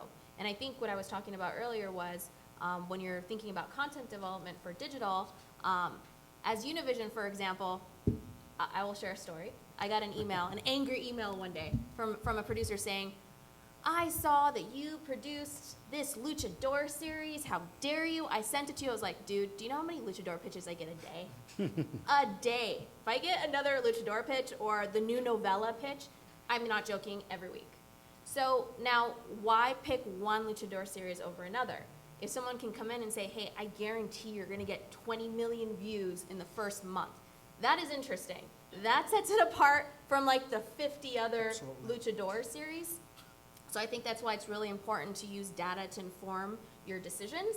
And also when you're coming up with your content, figuring out what is your marketing approach, because that is extremely important on the digital web series side. I think we're kind of beyond the days of like, hey, I have an inkling, this is gonna be cool. Is there the exceptions to the rule? Yes, but I think the rule is you have to come in with a marketing plan. And that involves influencer, which influencers are you gonna have in it, and what platform are you gonna use, and how are you gonna get the views on day one? So much, this is a great conversation, because so much of what they're talking about, if you go back like just 10 years of traditional media, and you look at the fact that, it's ironic that American Idol is going to be on ABC this year, because when ABC, the first time it came around, ABC actually turned it down and Fox picked it up. The reason I say this to you is that these were all gut level decisions in the past. And over the last really 5 to 10 years, data is the key criteria. That started with companies like these guys. And that is critical. To me, it is a tremendous competitive advantage that you know your audience, you know who's watching, you know how long, you know if they drop, you know if your 20-second vampire clip is working as well as your first one and moved on to something else. That is such a powerful tool to have. And I would just say one more thing. If any of you remember, just 2 seasons ago, Fox spent a ton of money on this show called Utopia. Anybody watch that show? Yeah, I did too, so thank you. Thank you for your courage, because I did. I was starting to learn their names and everything, and after like literally 8 episodes, it was gone. And they spent about $50 million producing that show. And so if you can find efficient ways to create your content, to make your bets, to monetize, and then to build your brand and your show, or to look for extensions like they're doing at Vin DeBona's group, that becomes how you monetize in a very profitable way. So I gave you a nice setup there, but can you talk, Rebecca, about like some of the things that at Vin DeBona, like 25 years of hit show, people wouldn't think that. That's why I mentioned it, right? You wouldn't think that of all shows of America's Funniest Home Videos where people send in stuff. But you just don't, you keep the rights to that content, and you slice it up, and you sell it all over the world, 100 markets. What's next for Vin DeBona? Well, I think everybody's talking about it up here. We're making a very strong technology play because we do realize that, over the content we can lay data. We have a very strong CMS. So, I think that for every creator in the space, and because there's a lot of creators out there speaking on that level, you can also drown in data. Sure can. So you want to pick a couple of key points, and then you want to ideate and you want to focus that way. But as a content creator, and I really lead the creation side, I have a guy. Everybody has a guy, but I have a guy. And I'm like, give me 3 key points that my team can work off right now based on the data. And then we create off that. Because otherwise you really will drown in it. But absolutely, we are very technology focused right now, and you would not think that. I mean, we used to have half-inch tapes back there in a closet, overflowing. But we're completely digital now. I mean, we get 3,000 to 5,000 videos a week still, and all of that comes to us online. And so we are constantly thinking data, tech first, how can we build off of that and just really scale this business? I mean, right now, look, it's not TV money, right? But those things that's gonna change at one point. It really is. So yeah, I mean, data is hugely important, but for creators, I would pick a couple of key points and I would create off of that. Otherwise, you will lose your mind quickly. You guys work with a lot of partnerships at Jukin. Yes. You're producing some television shows. You're doing a lot of other traditional, more digital. What would be different about what Jukin's doing in your strategy than some of the other ones that are really focused on content creator networks and that kind of thing? As it relates to working with advertisers, integrating their campaigns or their messaging into the content, which is something that influencers are doing across the board. We own and operate our brand, so when we execute against that stuff, it's people in the building that we can talk to make sure that it gets executed properly. I think that's a little bit different than having tens of thousands or even a couple hundred partners in terms of content creators that you work with. So that allows us to move really quickly and know exactly what we're going to get and be able to control it a little bit more. On the data side, I think about this a lot as it relates to discovery. So you mentioned the differences between television and digital in terms of data.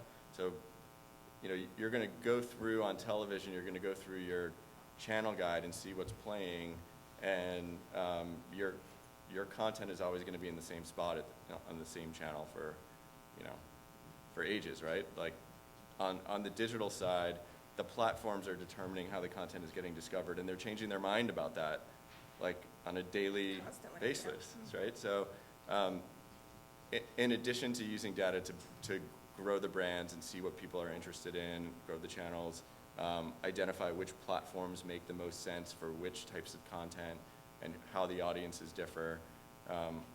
A lot of that work, for us at least, is to understand how the platforms are prioritizing different metrics in terms of how content is getting discovered, because you could keep the content that has historically worked and then all of a sudden wake up one day and YouTube has decided that that's no longer the type of content that they're prioritizing. So I mean, to piggyback off that, everybody saw the YouTube advertiser sort of fiasco, right? Where we were just talking about how it was edgier content, that everybody wanted, but the advertisers don't, right? So then it's like all the people that are in the family-friendly space need to go, okay, this is an opportunity that we can jump on, because that's where the advertising dollars are. Nobody wants to put their content against something that is like very sexually explicit or too gross, and YouTube, that's where their money's coming from. So they want to make sure that that content gets served up to as many people as possible. Okay, I got a quick lightning round for you. This is good stuff. We're going to get to questions, by the way, in about 5 minutes. But a quick lightning round, and I didn't give you guys this on purpose. This cannot be your company. So you guys let your companies off the hook. But what companies in the media space should we be looking at? This audience, what should they be looking at? Like, who's cutting edge, doing great stuff? What's next? I'm just going to pick it. I'm going to start with you, Jennifer, just because I'm going to give the sides time to think a little bit. Who should we be looking at? Like The one we're really excited about right now is Musical.ly. Musical.ly. So if you have like a 10-year-old niece, nephew, kid, they probably have the Musical.ly app on their tablet or phone. But it's, Vine is dead, rest in peace, Vine. But this has sort of been like a new place to discover like these new influencers, because YouTube has become so saturated that a lot of influencers now, they'll try to start on other platforms and then shift over to a platform you could better monetize on. But I think Musical.ly is really interesting, especially for the Hispanic market. The Hispanic market is sort of like in this weird existential crisis, because half the population speaks Spanish, half the population speaks English. The one true thing that really connects both of them is music. If you are an English-dominant Hispanic, you still listen to reggaeton and regional Mexican music. So it's actually a really interesting opportunity for us. This is good. Good start. Give me some names. Why don't I start with you, Rena? So I think, every digital media company is now trying to get in the sort of world of content creation. And there's a company called Newform Digital that was started by Ron Howard at CAA, and CAA is a large investor. And they're creating content that's native to digital. So when you see big digital stars like Cameron Dallas that are moving over to Netflix and more traditional sort of platforms, it's probably a show that Newform created. So I think that you start paying attention to those shows and who made those shows, because chances are it was them. Good. Sean, give it a stab. I would also say Musical.ly, if you've got a 6 to 12-year-old, excuse me, it's been growing. And quite honestly, I'd say pay attention to Instagram, right? We forget that Instagram is this small compared to the user base that's potential it has, right? I think Facebook just hit 2 billion, right? And Instagram's at like 700 million, I think. So if you look at its growth and the engagement on it, I think stay focused on that. That's great. Donut Media is an LA-based automotive digital publisher that's reinventing the way that younger audiences consume content online related to cars and motorsports. Donut, spell it? Donut, D-O-N-U-T, Media. D-O-N-U-T. Check 'em out. Remember, I imagine 3 years ago somebody was saying something about Snapchat, and it made a couple of people billionaires this past couple of months ago when it went public. So Donut Media, okay. Yep. Rebecca. On the company side, I would say a brand called Super Deluxe, I think, is really innovative in the space. They do things, I think when everybody else was falling off of like Facebook Live and things like that, they were still innovating and I think performing way above the bar that the rest of us had hit. I believe they're owned by Turner. They're really great. I would agree with Musical.ly as well. I think that they filled that Vine space very quickly and very well. And I think that they're just growing at an incredible rate, and we're all over that platform. So I would definitely say any young creators should be in that space, or if you have a young audience, should be in that space. Good. Josh. Yeah, I've got two. So in light of Adpocalypse and the issues that YouTube has had around brand safety and the advertisers that they've worked with, I think it's really interesting to see Patreon find another way to generate revenue for these creators on the platform. And I read recently, I think they're on track to do $150 million for the year in payouts to creators, which is awesome. And then the other is Zumo, which is a platform that blends digital and traditional in a way that we're finding really interesting and benefiting from. So as I mentioned, discovery on digital being obviously very different than it is on traditional. There are still plenty of people discovering content through traditional channels, and Xumo is bringing digital content into a linear channel or series of linear channels accessible through the cable guide by working directly with the television set manufacturer. So we've got a Fail Army channel and a People Are Awesome channel and a Pet Collective channel that look like the rest of your normal cable channels, and you probably wouldn't notice that it was delivered any differently than the others. So those are two that I'm excited about. That's great. So has anyone heard of a show called Awkward Black Girl? Yes. Anybody watch it religiously? Okay, I got a couple people here. Well, I'm mentioning that show because if it weren't for YouTube and what these guys have done, that kind of show would have never hit the air. And that's about analytics. It's about finding a niche audience that they can say this niche genre will bring in a certain size audience. I want to say that was, I remember watching it on YouTube, right? It was and she was doing, and I remember she was doing fundraising. She had a GoFundMe page to raise money for the next episode. So think about you content creators that are out there. You have a different way to test your content. Then HBO picked it up, and while I was here, I was just Googling it. They now have a Awkward Black Girl book. The key thing is franchise. So can you guys talk a little? I throw that out there because that's one that was a original user-generated content that now has gone to a television show on HBO. Maybe there'll be a movie. Can you talk about others like this that are in your networks that make sense for you? Well, I think it's clear that the franchises of tomorrow are being built in digital, right? If you think about the cycle times for creating a new big blockbuster IP in traditional media, whether that's television or film, it takes 6 years, tens to hundreds of millions of dollars. That's why we get sequel after sequel. Many of them are great films, but we've kind of lost a kind of a niche of mid to small tier market, and then also independent film is suffering because of the challenges to break into that medium, right? Whereas on digital, you've got fast cycle times, you have the real-time data, so you know exactly what your audience wants, how your content is performing, and you can iterate, right, to adjust to what kind of meets their needs. So I think we're certainly seeing that. I think that also demonstrates that creators and the media companies that serve them now not only have to be multi-platform, but multi-revenue stream, right? It's not just about advertising income, it's about how do you produce branded content, how do you do premium subscription series, how are you thinking about direct transactional revenue from your supporters, whether that's Patreon, Super Chat, or live streaming kind of tipping, and then also things like e-commerce and affiliate marketing, right? There's so many opportunities for creators to build a brand and to make money, and that's what companies like those to my left are here to enable. I love it. I hope we've made some of you guys multimillionaires at some point. Tell us about your stock is though. I promised some time for questions, and we have about 5 or 10 minutes. Why don't we have some questions? I see you first, so you go right ahead.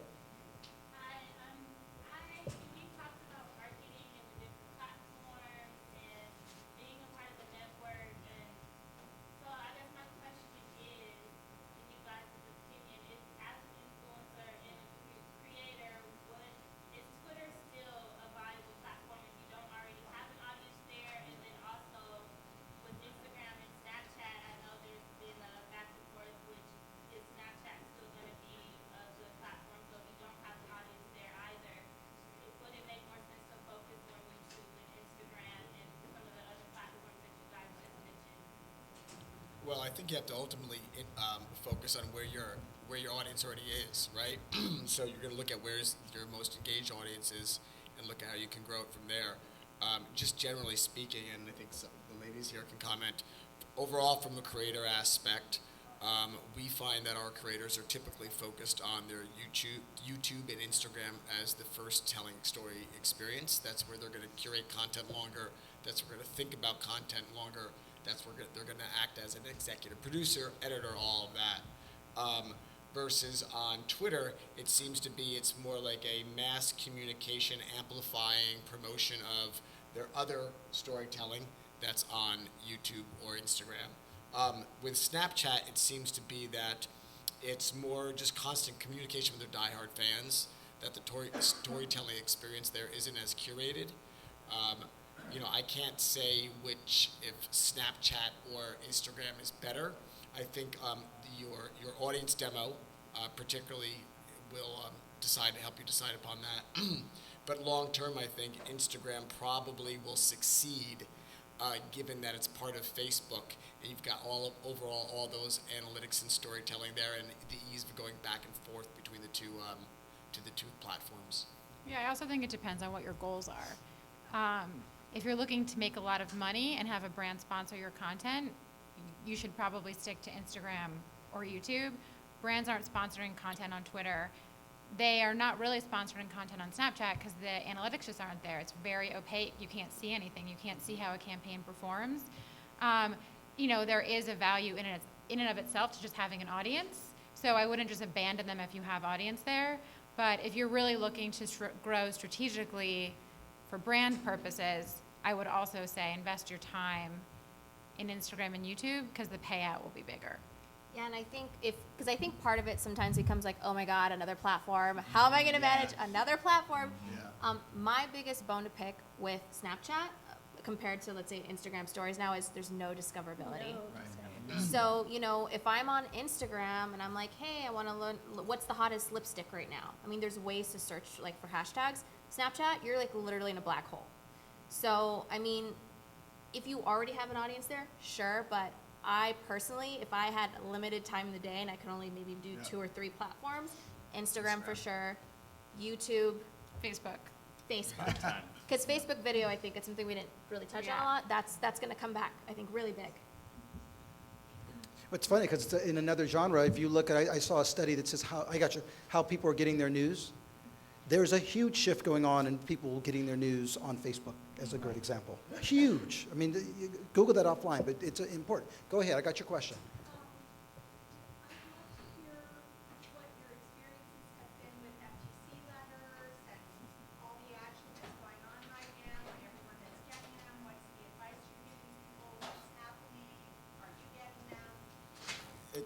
It's very simple. Give the 30 seconds on that first, though. They outline it. There's specific guidelines. You just have to go to their site.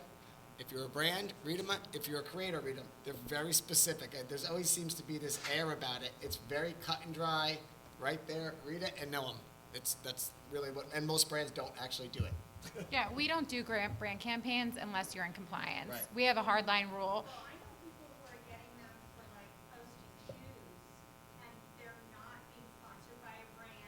So I guess, I guess even if it's an in-kind exchange, even if they just received the pair of shoes from the brand, it still technically needs to be hashtag ad or hashtag sponsored.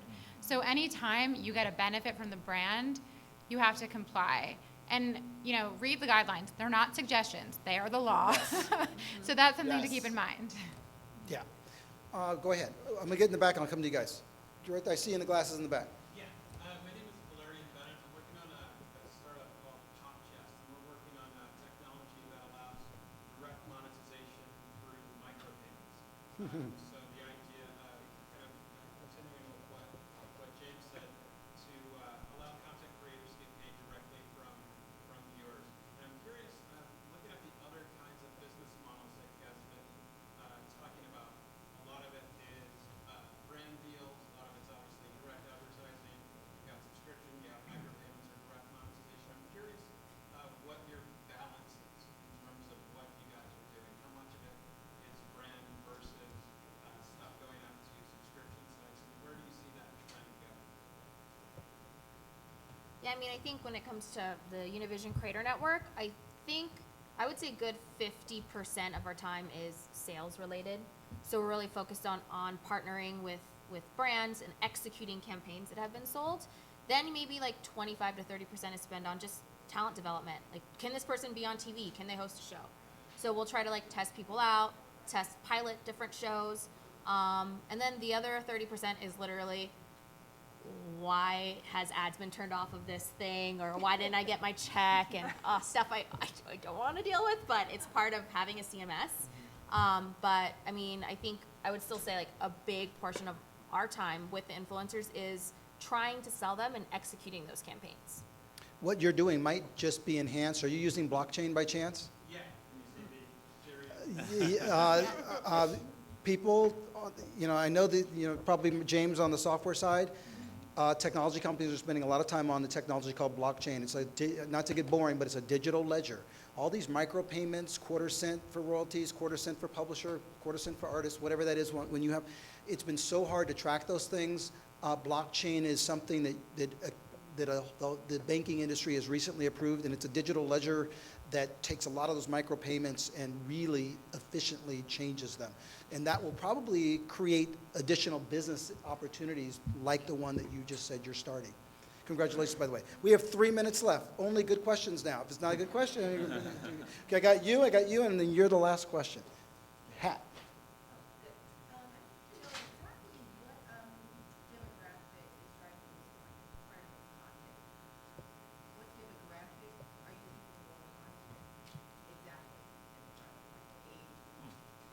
Well, I mean, I think from an advertising aspect, I think that the older demo, we talked a lot about YouTube and YouTube video, that 25 to 54 is still lacking, at least in the creator space, but the demand is there. So I would say that at least in our space. I would agree, and I think there's also a huge appetite for kids content right now. Yeah. We see an explosion of growth in kids content being consumed on YouTube and Facebook, and these media companies and also the technology platforms that enable that want to build a safe walled garden for kids to experience that content without interruptive or potentially inappropriate ads being served to minors. Take you back there, and I had you, and if we have time, I'll get you. All right, just a promise. Go. Ad spending is still predominantly in broadcast versus digital, I'm surprised because every year the viewership for broadcast is going down. At what point do you think there'll be a tipping point and it'll reverse and there'll be more ad spending on digital? Very, very long time in the future. TV spending is still actually increasing. The rate at which it is increasing is declining, but it's not going to hit the bottom like the music industry or publishing anytime soon. So people will continue to buy on TV. There's long been this theory that, hey, all of a sudden overnight, $80 billion, in TV ad spending. There's an additional $80 billion also in subscription. That the ad spending is just going to flip to digital. I don't see that coming. In fact, I think new budgets are being created as more and more people are doing online marketing, and a lot of that is growing within digital. So digital is exploding and growing at double and triple digit rates, but it's not necessarily stealing from TV. Well, remember, as it grows, also they get acquired. Machinima was growing tremendously, then got acquired by Time Warner. So, and you're seeing the same thing in Awesomeness TV and others. So. And I would say also, TV is still premium because there's a limited amount of places you can place an ad on TV. There's literally a bajillion, I don't even know what the right word would be, places to place ads on digital. So it's just the economy. It's more saturated and it's still cheaper because there's a lot of it out there. Whereas with TV, it's still very selective, it's premium, and it's also, again, going back to the brand safe issues, you know what you're gonna get. It's very clear what you're going to get on certain channels and what the programming is. Where on digital, there's still a little bit of this uneasiness of what am I going to get? What am I going to run against? I'm going to take you, and then we're going to take you. So go. Last.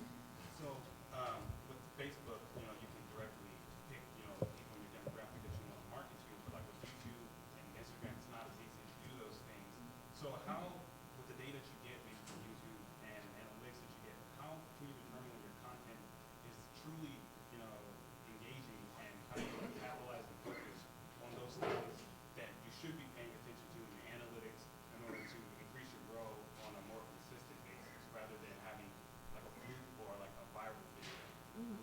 I mean, something on YouTube specifically, you guys can chime in on other platforms, but on YouTube specifically, if there's engagement at 3% or above, that to me is an indicator of this is a truly engaged audience. Meaning, even if you have 2 million, 3 million followers, but you have like a 0.01% following, I would much rather work with a smaller creator who has more engagement because that audience will likely grow and they're probably on the upward trajectory.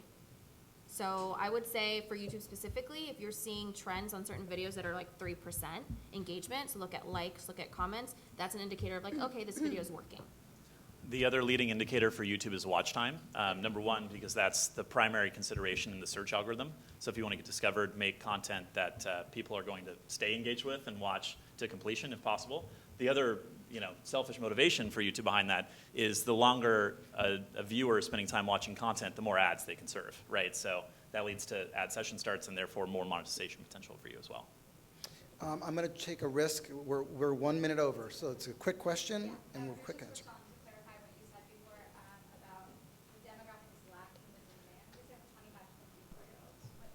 Well, I think overall, we're constantly being asked more and more to touch and talk to more and more brands are asking to talk to more and more creators that their audiences cater to that. Either that they're in that age group, so they're speaking to that age group, or their audience that are watching them. So generally speaking, on YouTube and Instagram, it's very heavy 18 to 34, right? And while that is a core for brands, that 25 to 54, which television reaches very strongly still, is that one area and audience segment that brands seem to still have a insatiable thirst for, but that we still can't satisfy because there's not enough creators on the platforms to actually fulfill those needs. Yeah, the audience on YouTube is younger. Young. And if you want to reach that audience, if that's your goal, you should use Facebook. Yeah. Guys, let me just say this. We're 2 minutes over now. Thank you for the audience. And guys, thank you for this great panel.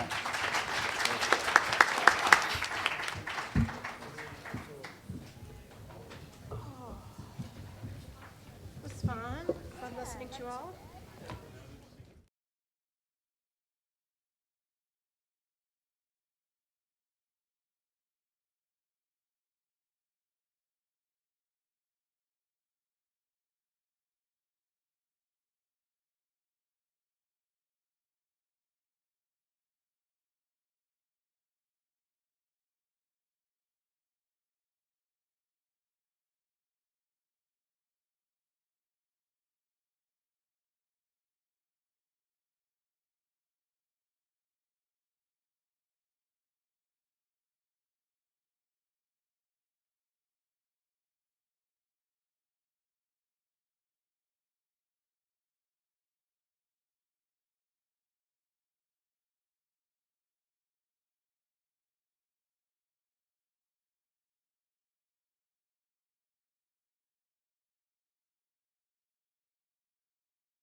Good afternoon, everyone.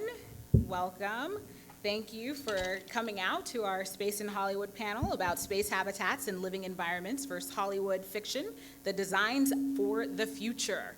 My name is Connie Reese, and I manage Northrop Grumman Communications for NASA's James Webb Space Telescope, which will unleash a new dawn of discovery when it launches in late 2018. And so one of the exciting aspects of my job is having an opportunity to do a lot of public outreach, a lot of collaboration with the entertainment industry, working on various film projects and documentary films, and also working in the virtual reality world and looking into ways that we can utilize that type of technology for telling the story of space and exciting others about space exploration.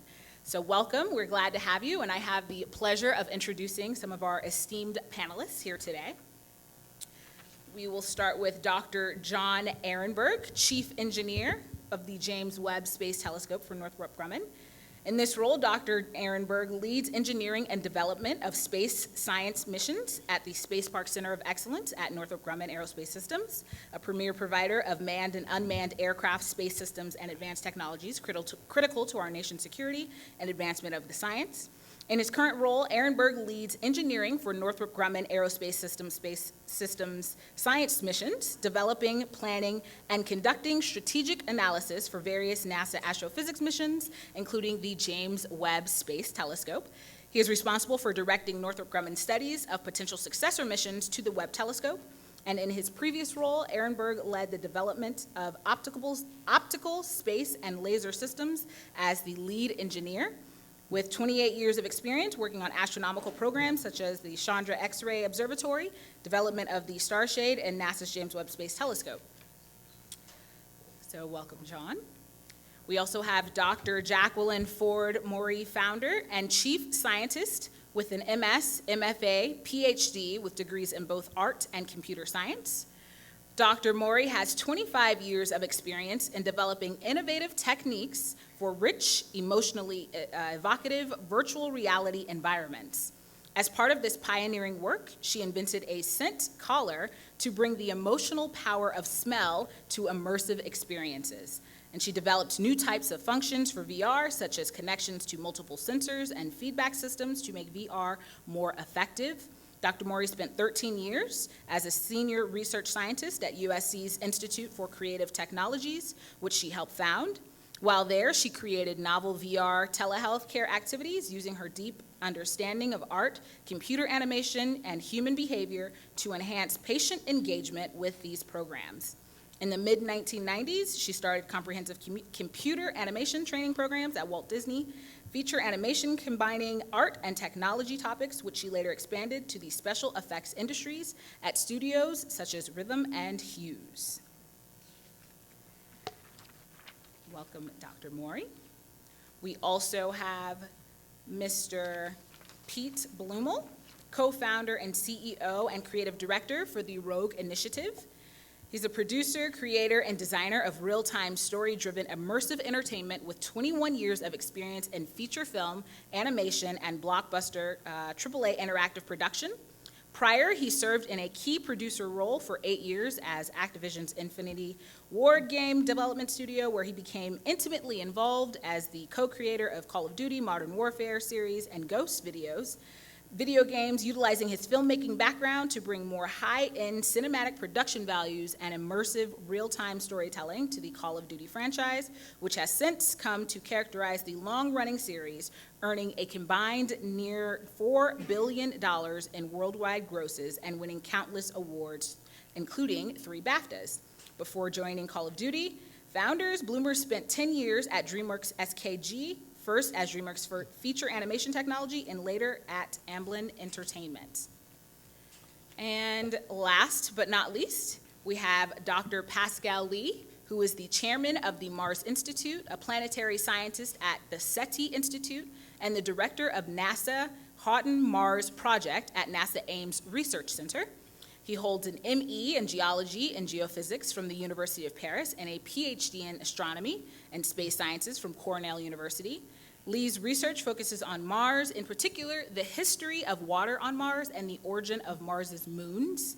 He is also internationally recognized for his work on planning the future human exploration of Mars and for his contributions to the design and development of spacesuits, rovers, aircraft, and habitats for Mars. Lee was a scientist pilot of the first field test of NASA's space exploration vehicle, a concept pressurized rover for future Moon and Mars exploration. He held over 30 expeditions to the Arctic and Antarctic for comparative studies between the Earth and Mars, including a 402-day winter over in Antarctica as chief geoscientist. Yes, pretty impressive. As chief geoscientist at Dumont d'Urville Station. I hope I pronounced that correctly. Close enough. Close enough. That'll work for today. He also led the Northwest Passage Drive expedition, a record-setting vehicular transverse on sea ice along the FAB-led Northwest Passage in the Arctic. The journey is the subject of an award-winning motion picture documentary film, Passage to Mars, which came out in 2016. And he is also the recipient of the United States Antarctic Service Medal and of several NASA Group Achievement Awards.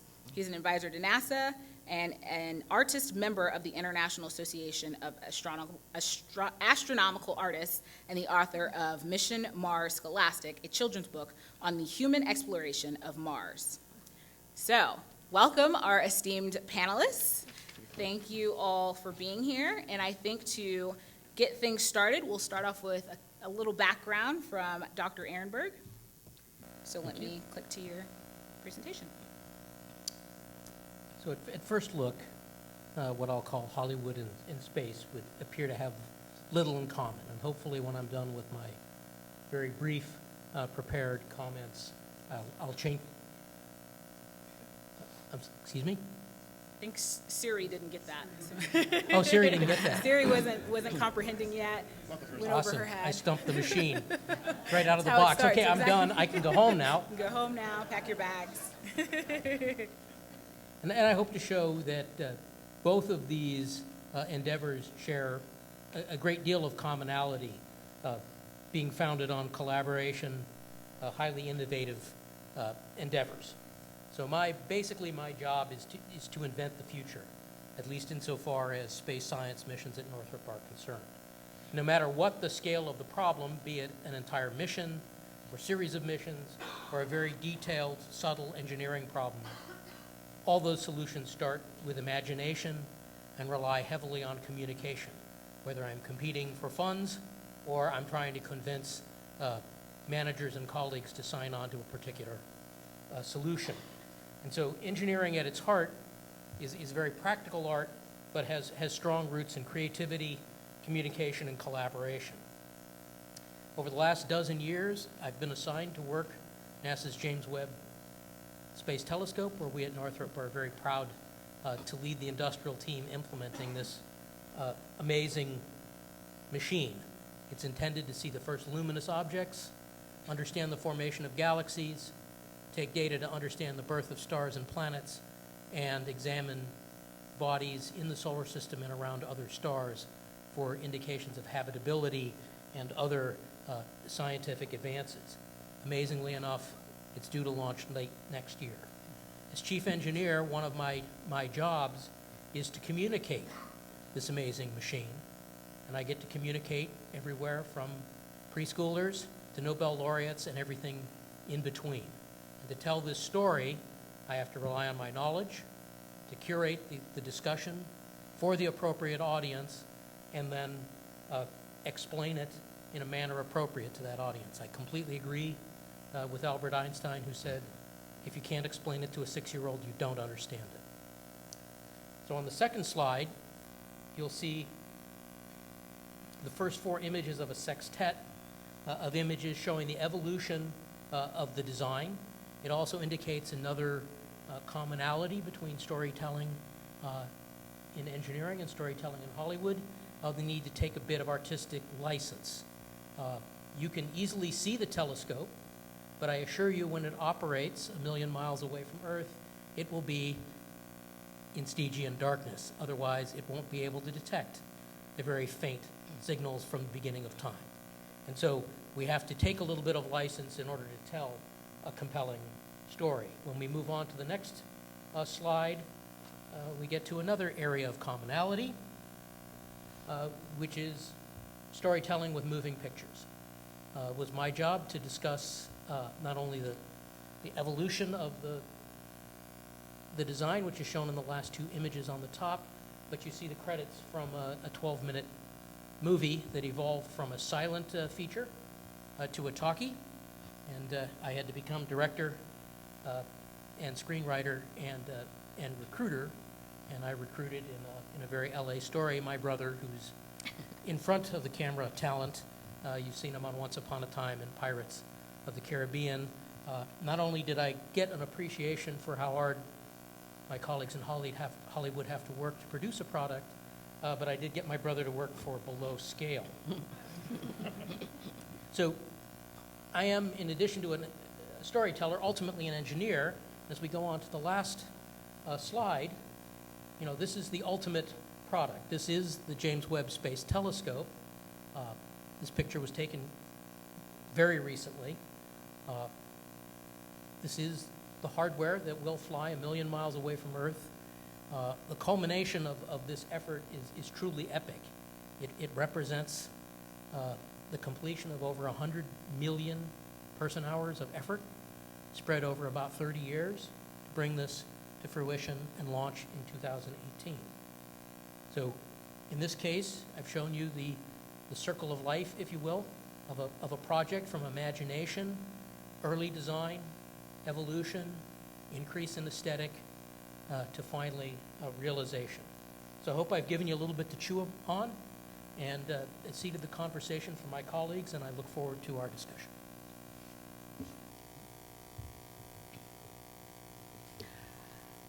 Okay, so I'm going to talk a little bit about getting ready for Mars. And, you know, nobody goes to space alone. This is just something we probably don't think about, but nobody goes to space alone. If you're not alone in the space capsule, you've got a huge amount of support staff behind you, making sure that that voyage is going to be safe and productive for you. But even before that, you have lots and lots of people thinking about all the aspects of what's going to happen when you're on that voyage. NASA is especially concerned about long-duration spaceflight missions, as those that will be going to Mars or to the asteroids. So they started looking at what would it take to build a very rudimentary holodeck for this kind of space travel. Go to the second slide. Because this is really what is going to be seen when you're on your way to Mars. Not much. There's going to be some stars out there, but it's not like you're in the ISS where you can go up to that cupola and look at the gorgeous Earth right there below you, you know, passing over it. You're going to have a lot of monotony, sensory monotony. And the other thing you're going to have is social isolation. Even if you have a crew of 5 other people with you, so there are 6 of you crammed in this tiny tin can, you are still going to wish you had other people you could talk to. And that, coupled with the fact that you will not have synchronous communication. It's not like the ISS where you can have a video call with your family every day. You will have at least a 20-minute delay each way.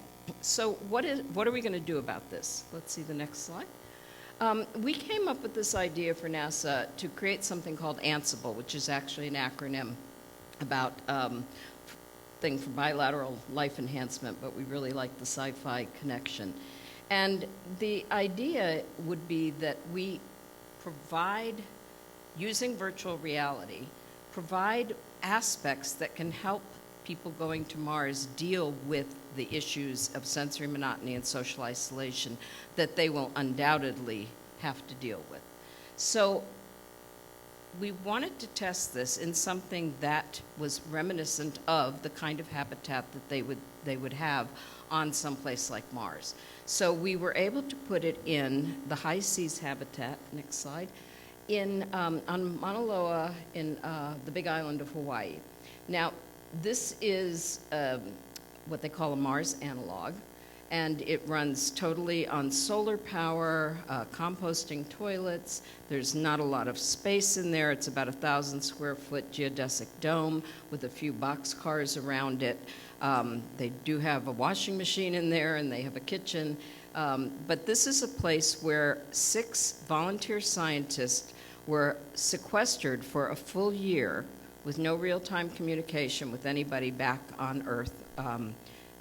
They said they were on Mars, so they didn't have that kind of communication, and they had a lot of sensory monotony because, you know what, Hawaii, this mountain especially, looks a lot like Mars. Now, an interesting story about the creation of this habitat, this Mars analog habitat, is that NASA was helping to design this habitat, which is run by the University of Hawaii. And they had these big plans, and it was becoming very expensive. And there was a guy on the island who was very interested in sustainable architecture, had made a lot of money through the video game Tetris back in the day, and said, you know what, I can build this thing for you with kind of off-the-shelf parts, and it'll cost 1/10 of what you're trying to make. And so Hank Rogers did. He built this thing. And it really is boxcars and some carpentry inside that geodesic dome so that each scientist had their own individual cubicle about as big as a table here. And, you know, they had spaces to exercise, but they didn't have a lot of space. Let's do the next slide. So we gave them, here's an actual picture of it. The whiteness did bother some of the locals, so they put a camouflage tent over it. I think, let's do the next slide. We gave them ways to deal with the isolation.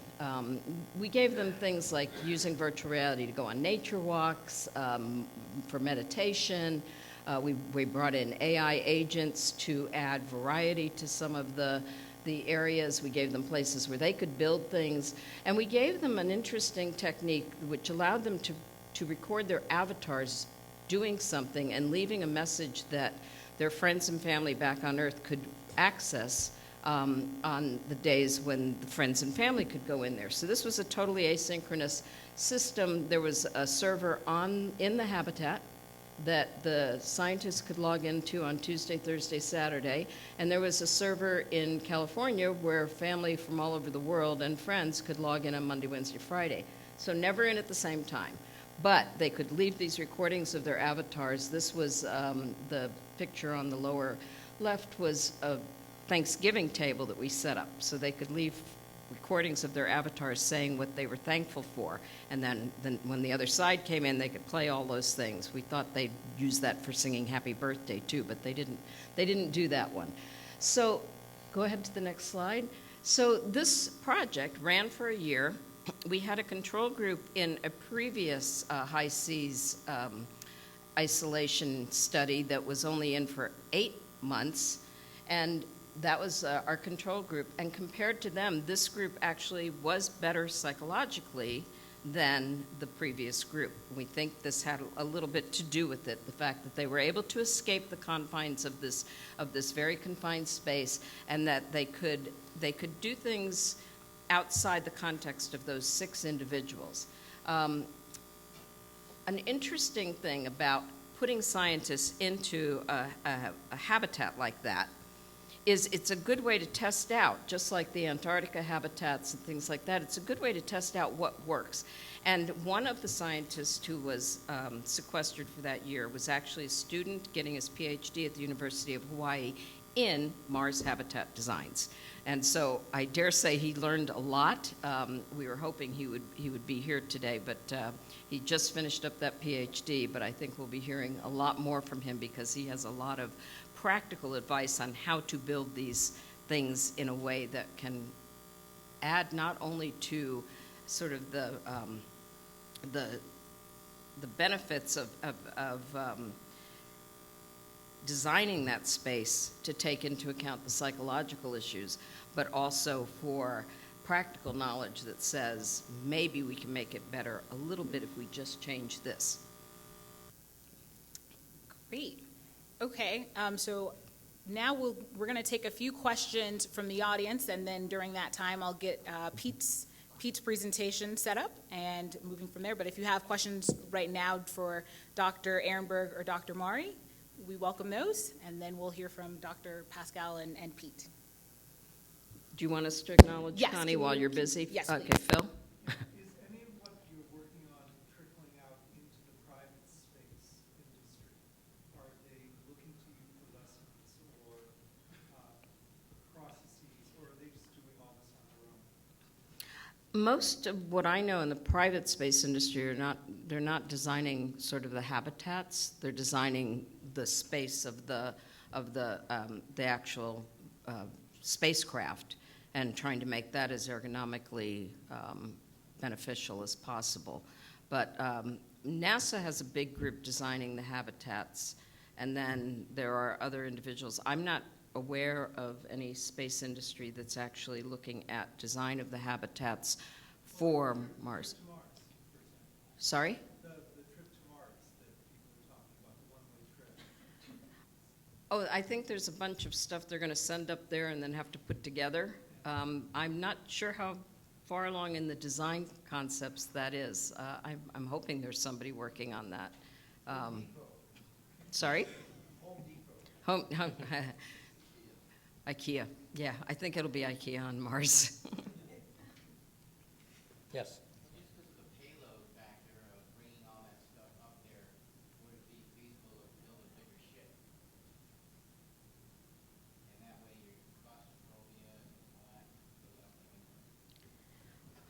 Wow, I think that's an exponential thing. You make a bigger ship, you got a lot of science to do to get it off the ground and get it there. And even then, it's probably not going to be big enough to live in, I would guess.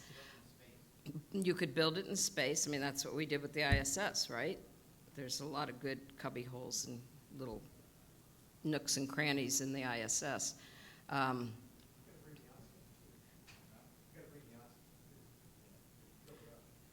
I was going to say something else. Let me just. Sure. Currently, just to have a ballpark, it costs about $1 million to put a kilogram on Mars. Yeah. So, sure, you can do bigger. Wow. So actually, a lot of people are. Well, I know of teams that are looking at using local resources to create brick, for example, brick material. Since there's a lot of clays on Mars, you can actually bake bricks. And so you set up a small outpost to get going, and then you grow from local materials into a bigger habitat. Yeah, and you did 3D printing and reuse the materials as needed. The early missions will likely be faced with a very confined environment. Yes. Yeah. And this is why virtual reality is important, because it can expand the space psychologically, even if not physically. Yes.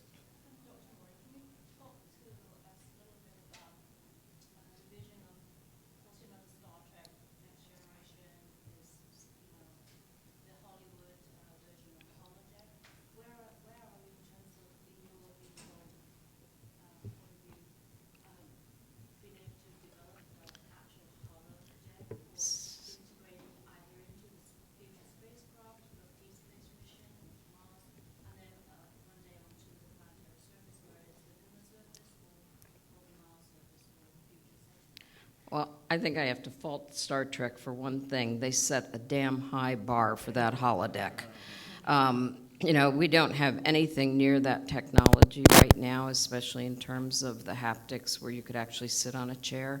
I always say we have to invent some new technology like the nanomolecular display that actually takes atoms and recombines them into, this shape and that table and that chair that you can then sit on. But it's not likely we're going to have that in a small spacecraft going to Mars at, what was it, per kilogram? Roughly $1 million. Yeah, so It's a ballpark. maybe they'll build it there, maybe, those were Starfleet ships. Those were giant ships, so they had room for holodecks.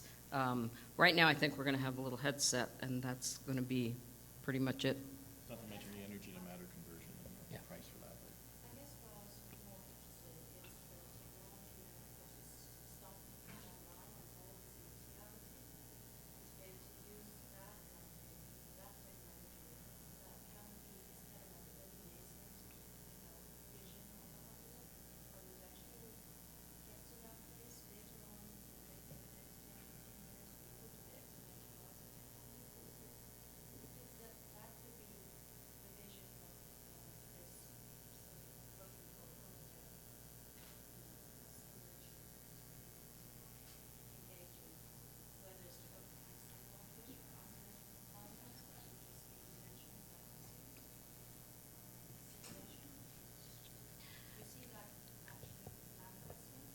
I think it's 50 to 100 years out myself to actually do a real holodeck that doesn't require encumbering equipment and actually gives you the physics of reality.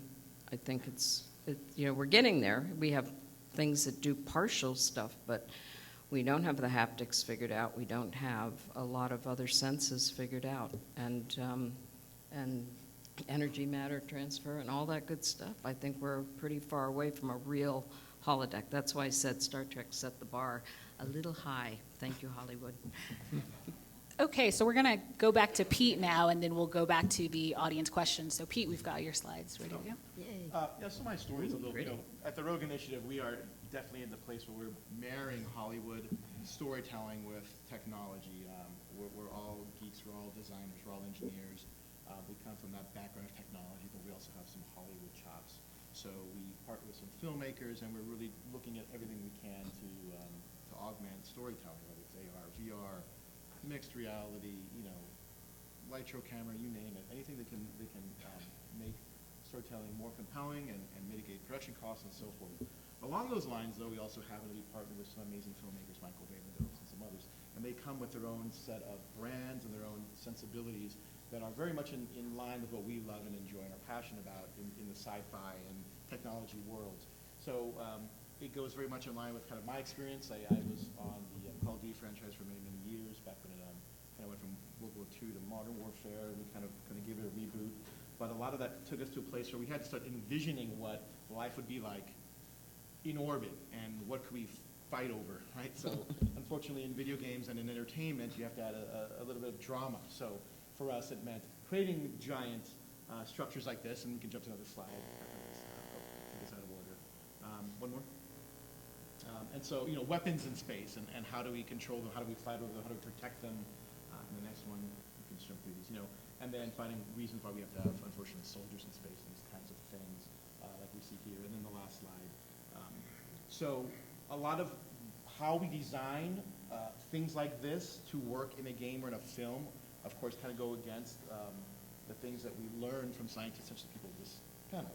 And so we take a lot of these things in. We work with scientists all the time. We have 3 projects right now that are all very sci-fi driven. One's very grounded, 2 are very much a little on the fantastical side. But my point in all this is to kind of just be here to say, we certainly take a lot in and we learn from it, and we keep it grounded and plausible, and then start adding the layers of the fantasy and the entertainment. So there's a place in the middle. So that's kind of us, a project we're working on right now, so a brand new thing about Call of Duty that we're putting together now. So of course working with lots of scientists and physicists and really smart people about how to create this fiction for this new IP we're working on. So that's me. Great. Thank you. And last but not least. I was told 5 slides too, but then I thought it was just an order of magnitude. So I'm very grateful as a scientist to Hollywood because I feel that I owe my interest in space exploration and the sort of the appeal of the unknown out there from my childhood to watching Hollywood movies and of course TV shows. So it's sort of an interesting opportunity for me to be here today to sort of comment on what we are planning for the future of the real future of space exploration and habitation, and at the same time how Hollywood can maybe help us envision this future. There's always a fine line between fantasy and vision. Fantasy, is sort of boundless. Star Wars is fantasy because you're not even going to comment on why spacecraft make sounds when they're in deep space, because so many other laws of physics are violated in Star Wars anyway. But vision, on the other hand, is something that might apply to 2001: A Space Odyssey. So I just want to say a couple more things on past movies, and then I'll talk about the future. Okay. Next, please. So space is silent, okay? And this is really something that, I used to not care as a kid, but now that I watch science fiction movies through the eyes of a scientist, since there's no air and no atmosphere in deep space, there's no way for sound to propagate. And so therefore, when you see a spacecraft sort of entering your screen from the top and cruising through space, it should be silent. And even if it's portraying the rumbling that you would hear from the inside of the ship, which that would be okay. Sometimes when you shift to the inside view, actually there's a muffled sound, so therefore what was shown before was actually the outside sound, which actually should not exist. Okay? So Alien, as you know, it had a sort of a subtitle. It said, "In space, no one can hear you scream." And as far as spacecraft in general, I added, "In space, no one should hear spaceships either." Okay. All right, next slide. Now, 2001: A Space Odyssey remains, from my perspective, still the most accurate, technically accurate, physically grounded science fiction movie ever made. And what I'm going to say here is not a criticism of the movie at all. It's more that, in spite of how accurate it is, there are some bizarreness to the reality of space and physics that were not even explored in the movie. And I want to comment on that particular point. In one of the famous scenes in the movie is you see this astronaut running in this spinning section of the spacecraft.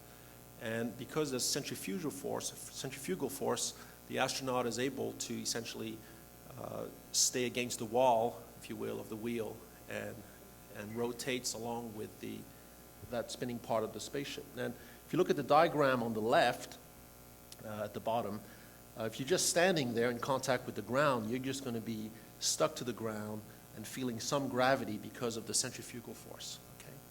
Now, if you start running in the direction in which the station is spinning, your centrifugal force will actually increase because now you are rotating even faster around the axis of rotation. And so the running person who runs in the direction of the rotation will actually feel heavier and heavier. Okay? Now, of course, that's subtle, and that was not portrayed in the movie. But what's really interesting is that if you run in the opposite direction, and that wasn't explored in the movie at all, but it's depicted in the last image there on the top right, you might actually run so fast that you could compensate the rotation movement of the station itself. In other words, you could cancel your rotational speed in reference relative to the axis of rotation, and at that point you become weightless. So you can launch yourself into weightlessness by just running against the rotation direction of your station. And so there's an extraordinary environment and dynamics of artificial gravity that remains to be explored in the next science fiction movie that would actually portray artificial gravity in a wheel. So those of you who are inclined to do something that's going to be really right on, that could be really fun. All right, next slide.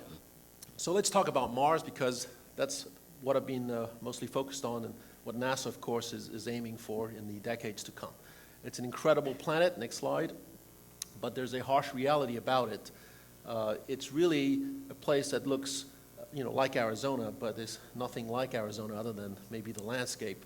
On the right, I have listed for you from top to bottom the 5 things that will kill you on Mars in chronological order of cause of death if you were not protected by a spacesuit or habitat. So the first thing is the very low atmospheric pressure. The surface pressure on Mars is what you have on Earth at an altitude of 100,000 feet. So if you just walk into 100,000 feet type of thin air, your blood would essentially boil. All the oxygen and nitrogen that's dissolved in your bloodstream right now would essentially would fizz. You would fizz to death, like popping a can of Coke, okay? So that will kill you in seconds. If that didn't kill you, you cannot breathe the atmosphere. It's made of CO2, so that will kill you in minutes.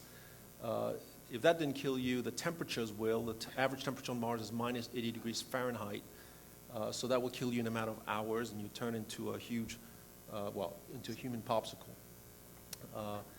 If that didn't kill you, the dust is very toxic, fine grained, so it's going to clog the pores of your lungs, and abrasive, so it's going to tear up the tissues of your lungs. In the movie The Martian, the last thing you want to do is scoop Martian dust and bring it into the cabin where you live, okay? Because the potatoes that you grow out of that soil will be toxic as well, since the soil itself is toxic. It's got perchlorates and peroxides, so you would have contaminated potatoes. You would die in a matter of weeks from eating those kinds of potatoes. And no amount of pooping in the Martian soil will fix that problem.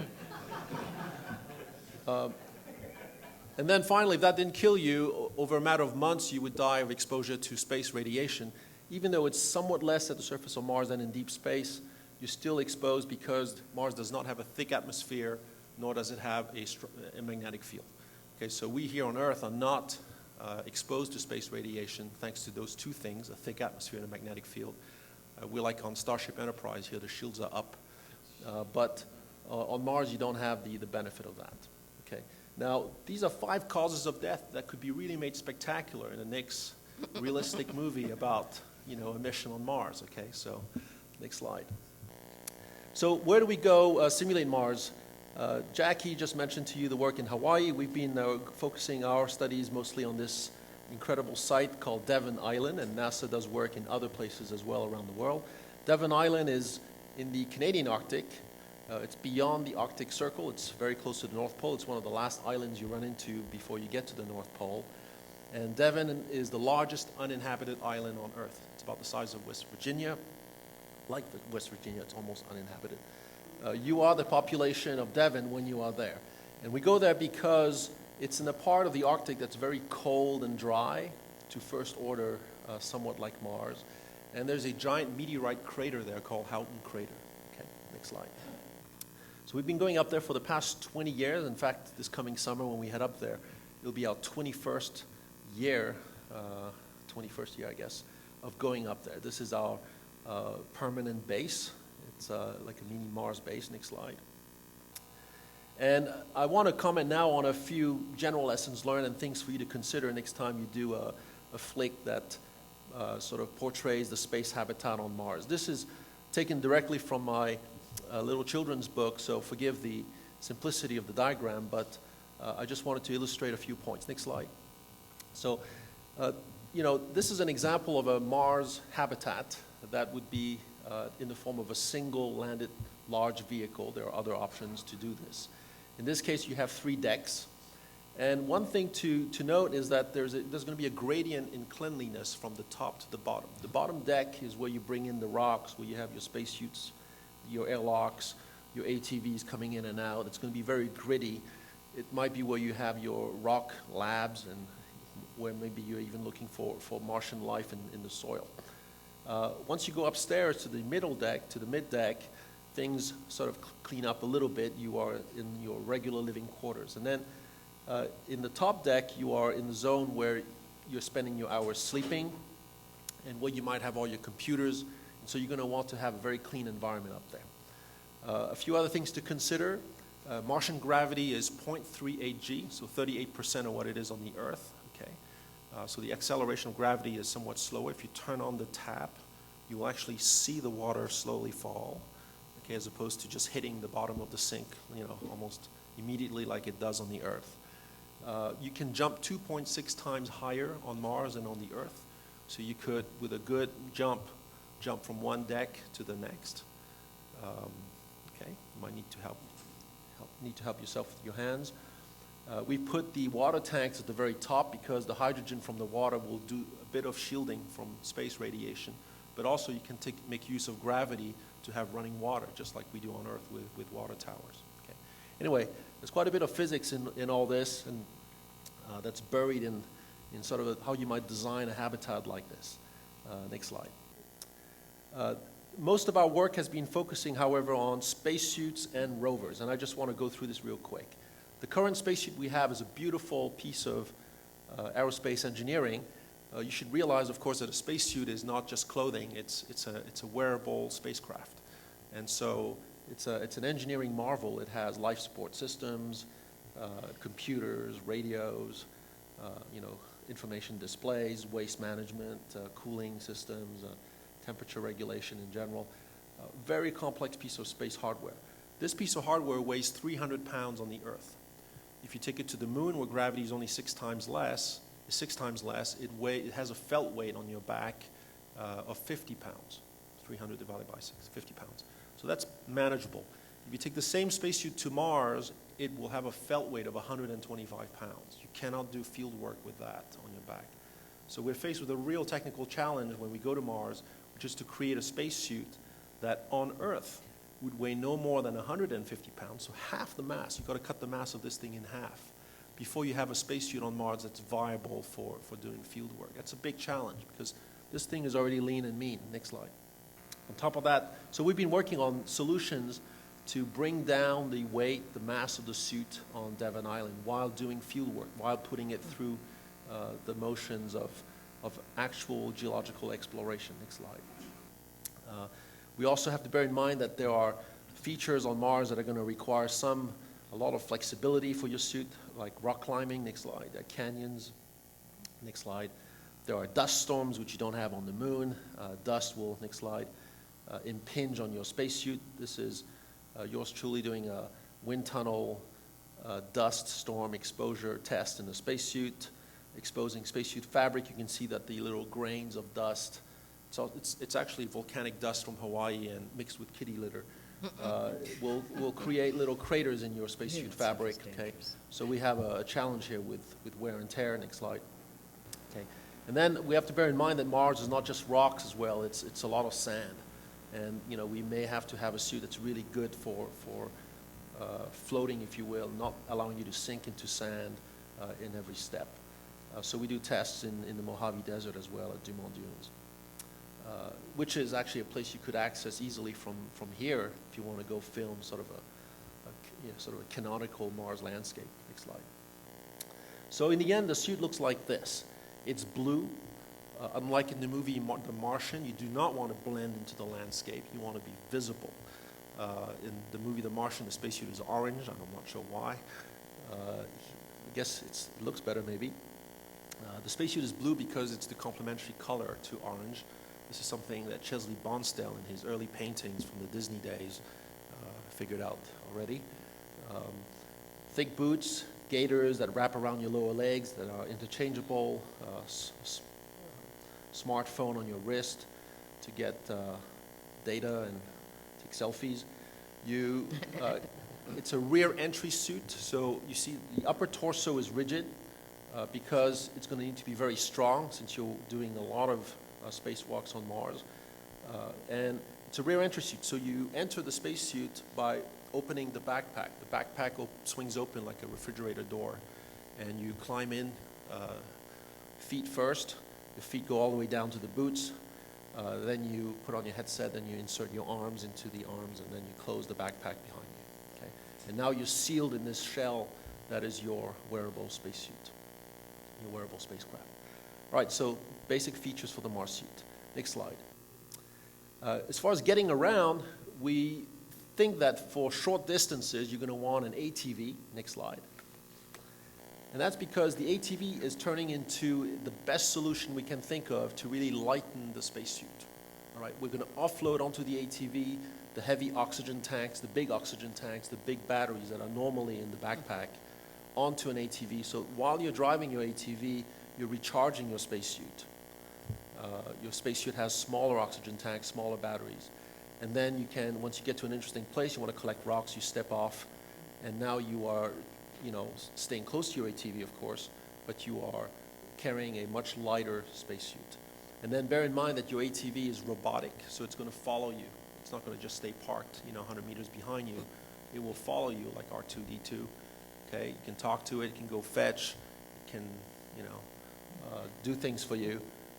And of course, you're still not alone with this thing. So you're no longer like on Apollo, the exploration system was the human being and the spacesuit. Now the exploration system is the human being, the spacesuit, and the ATV. Okay, and that becomes sort of the exploration unit. You're still not alone, so you have a buddy maybe with you. If his or her ATV breaks down, he or she can jump onto your ATV.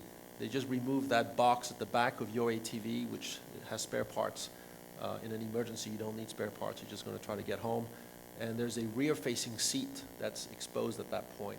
And so the person that you're rescuing can also connect onto the reserve oxygen and battery supplies and stay alive all the way back home. Okay, so that's sort of the concept that we've come up with. And, I've yet to see this in any sci-fi movie for short-range exploration. Next slide. As far as longer distance trips are concerned, we are already familiar with this concept. It's a pressurized rover. So it's sort of the motorhome concept of traveling on Mars or the moon, for that matter. You are living inside in shirt sleeves, and you put on a spacesuit only to go outside. It's sort of a submarine on wheels, and you explore in the comfort of of a pressurized interior. Okay. Next slide. So I've actually was lucky enough to be the first scientist to test drive this contraption designed by NASA in Houston. It's called the Space Exploration Vehicle, and it's an amazing vehicle. It has the wheels are all independently rotatable, and so you can configure them in a circle, and the whole thing does a circle on the spot, on the dime, over at CG, and turns around.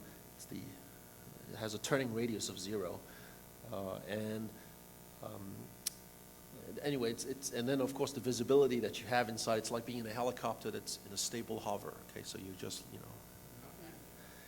it's not intended to go fast. It can go up to 25 miles per hour, and that's probably, if you were on salt flats on Mars, you might allow yourself to go that fast, but otherwise you're typically going to be at 5 to 10 miles an hour. Next slide. Otherwise, mission control is going to freak out, even if they are, 3 to 20 minutes away.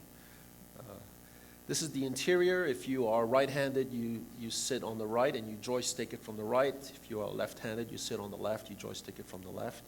This is when all those hours of video gaming might actually pay off. All right, next slide. Now, the movie The Martian.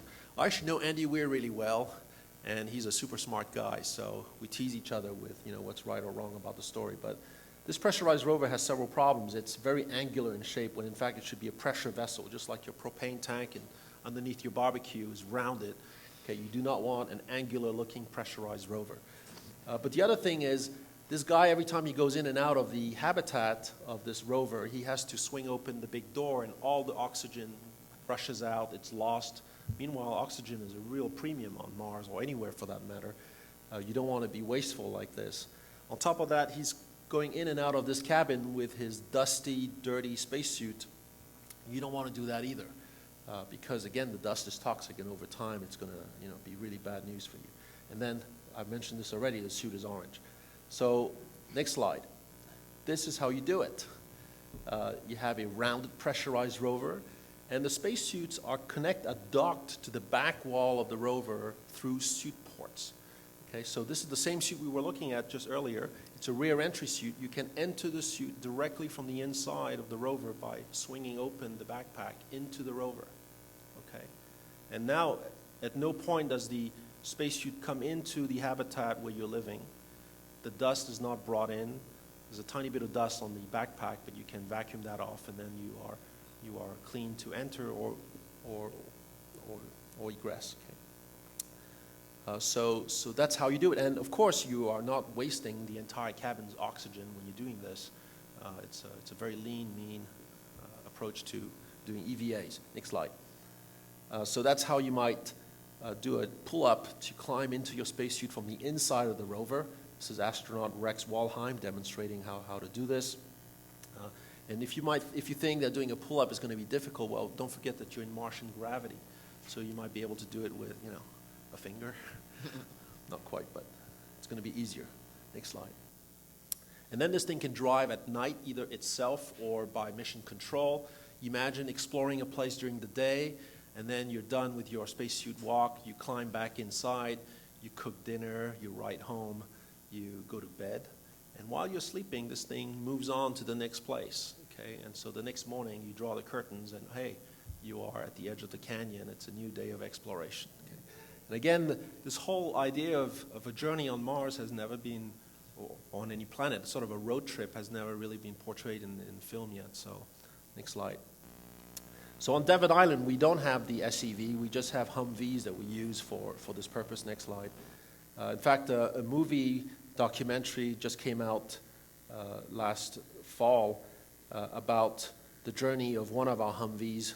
We actually drove it all the way to Devon Island on sea ice, and so that was more epic than we wanted it to be. But anyway, it made for a documentary story. So you can catch it on gowatchit.com, and there are different options to view it online or get the DVD. Next slide. Now, I'll just end with very quick points, 2 points. One is that something historic happened at NASA about 1.5 years ago. For the first time in NASA's history, scientists and engineers were convened together to propose landing sites for humans on Mars. This had never been done before. When you start looking at different landing sites, you get the sense that it's actually potentially going to happen. And so 50 sites were proposed. They're still in play. We haven't narrowed them down. I led a team that proposed Noctis Landing, which is near canyons, but also near the volcanoes of Mars. Next slide. Here's the site. It's relatively flat where you land. And of course, you have immediately access to amazing country, canyons and volcanoes. Next slide. So since this is touching on virtual reality, we actually use just Google Mars. I don't know if you know this, but if you go to Google Earth, there's a little icon at the very top that's actually a little planet Saturn that nobody ever explores. But if you drop the menu from that little icon, you'll see that there's a Google Moon and there's a Google Mars. And all of Mars is mapped onto a globe, and you can explore Mars just like you explore the Earth, okay, on Google Mars. Anyway, we can land anywhere we want, look at the landscape. This is sort of the street view of our landing site on Mars. And hopefully, if NASA does end up picking this one, it's going to be a spectacular place with canyons on the horizon and a flat area in the foreground for you to explore safely.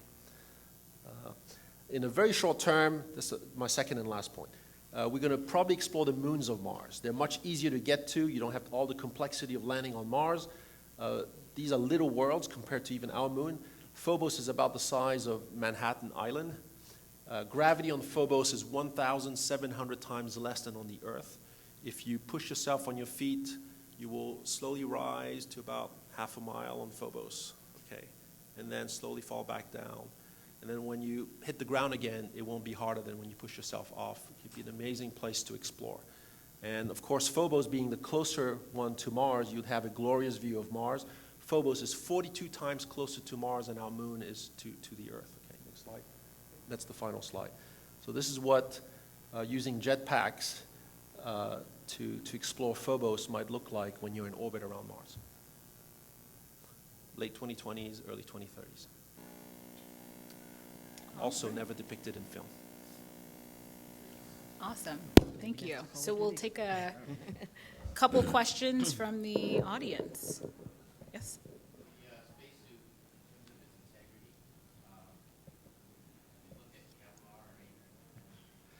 Yeah, Kevlar is in the mix. It's part of the things that we're looking into, but it's probably a little more porous than you would want Kevlar. Yeah, I mean carbon fiber actually is what we're essentially looking at, and the range of those. And the reason why you want that upper torso to be rigid, by the way, is because it's hanging on that suit port, and while the rover's bouncing around, you don't want to have a sort of a soft shell suit to be torn over time. Okay, you want something rigid. Yep. Yeah. The had obviously a human suit and vehicle, and I think also listening from the Mars movie, drones, robots. Yes. Drones, small robots as ancillary, something in space. Well, we're flying a drone for the second summer, this coming summer, so we're going to have things to show. That's also in the mix. Drones on Mars are tricky because the atmospheric density is so low, it's 100 times less dense than here. So the way to generate the same amount of lift, you either have to double your surface area or spin your rotors 10 times faster. So it's a challenge to fly on Mars, but it's possible, and we're thinking of using drones as a scout, of course, teleoperated from the inside of the rover to make sure whatever's ahead is safe. Yeah. So I know we have just a couple more minutes, so I just wanted to ask a couple of questions to some of our other panelists. John, I know you were talking to earlier about the Webb telescope. Can you tell us about, I know Dr. Lee was just talking about the environment and the drones on Mars and the ability to travel in that environment. Can you tell us a little bit about the ability for such a large spacecraft to be able to travel 1 million miles away from Earth and maintain that orbit, and what that orbit is when it goes out that far? Sure. Our orbit is around the second Lagrange point, which is one of 5 points in the Earth's orbit around the sun It maintains its orientation, relative position to the Earth. We're 1 million miles anti-sunward, so 4 times the distance to the moon away.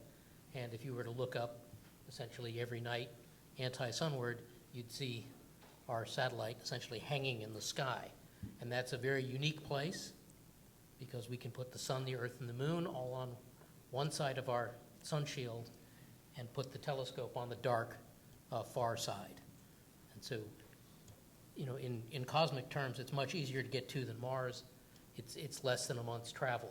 I know 1 million miles sounds like a lot, whether it's a lot of frequent flyer miles or a lot of trips or however you want to put it. But in cosmic terms, it's very close. It's only 5 seconds by radio and less than a month by conventional rocket. So it's the new hot property for space science.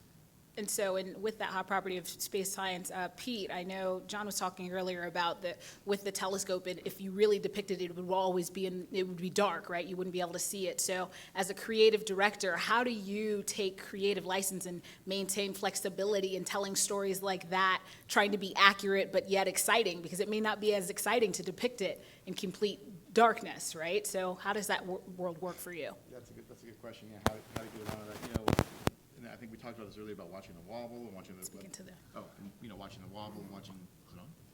Is it on? And so we have to take those things and take them into consideration. And then what we talked about earlier was how do you add that the thing doesn't exist, that Heisenberg compensator, if you will, or something to make it seem a little more flashy, a little more visual. You know, again, I think people realize when we talk about audio plays so much into movies, and then you're absolutely right, though, you cannot have audio there. It's the same problem. Right. So you have to add things like that just to add some sort of visceral feel to it, because the science alone is very compelling. A lot of times when we think about that, we have to figure out what makes something really, really unique and stand out. For example, Interstellar, when they extrapolated what a black hole would look like and that completely revisualized what those things we think they would look like. And so that was really if you look at that movie, that was something that's iconic now for that film. And so we look at those things and try to figure out, if this makes sense, like what is it about that could be very flashy or very visceral to add to the science and hopefully not corrupt it too much, keep it plausible. Right. It's a rather abstract answer, but it's something for each individual case, something we have to look at, and how do we make it sexy? It's all about sexing it up, right? Right. You got to do what you got to do. Yeah. Dr. Mari, how do you, so Pete gave examples of live action films, right, with Interstellar and things of that nature. Do you still try to keep the plausibility when you're working in a virtual reality world? And if so, how are you managing that, but still, again, being exciting and accurate?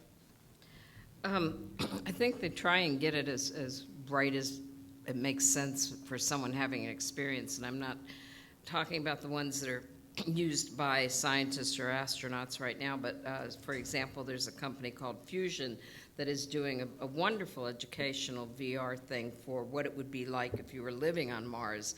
And there's all these habitats that have different functions. There are different kinds of laboratories. You can go out on rovers and grab rocks and bring them in and crack them in the different laboratories. And this is all in virtual reality. So it takes a good 40 minutes to go through everything that they've got there right now. They've got lava tubes, and they've got some interesting things.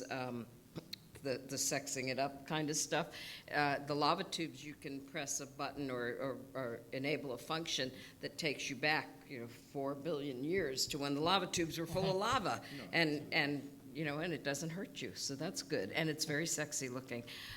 So I think it depends on what your motivation is for that. So if it's education, this is really good for education.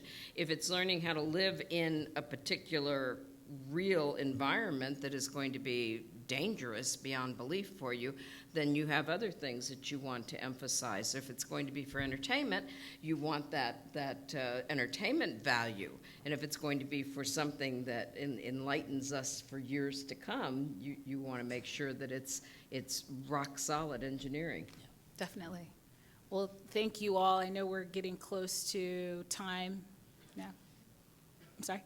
Okay, yeah, I know we're getting we're out of time now, but I'm sure if you have additional questions, you can come up and have a chance to chat with our panelists. I'll also end with our note. I know Dr. Lee was talking about the documentary film. We also have a documentary film called Into the Unknown with the James Webb Space Telescope, and so you can go and look at that for educational purposes and entertainment purposes on our Northrop Grumman website. So we invite you to continue to follow the story of the James Webb Space Telescope and watching that documentary film Into the Unknown. Thank you all for coming out. We appreciate it. We hope you enjoyed the panel.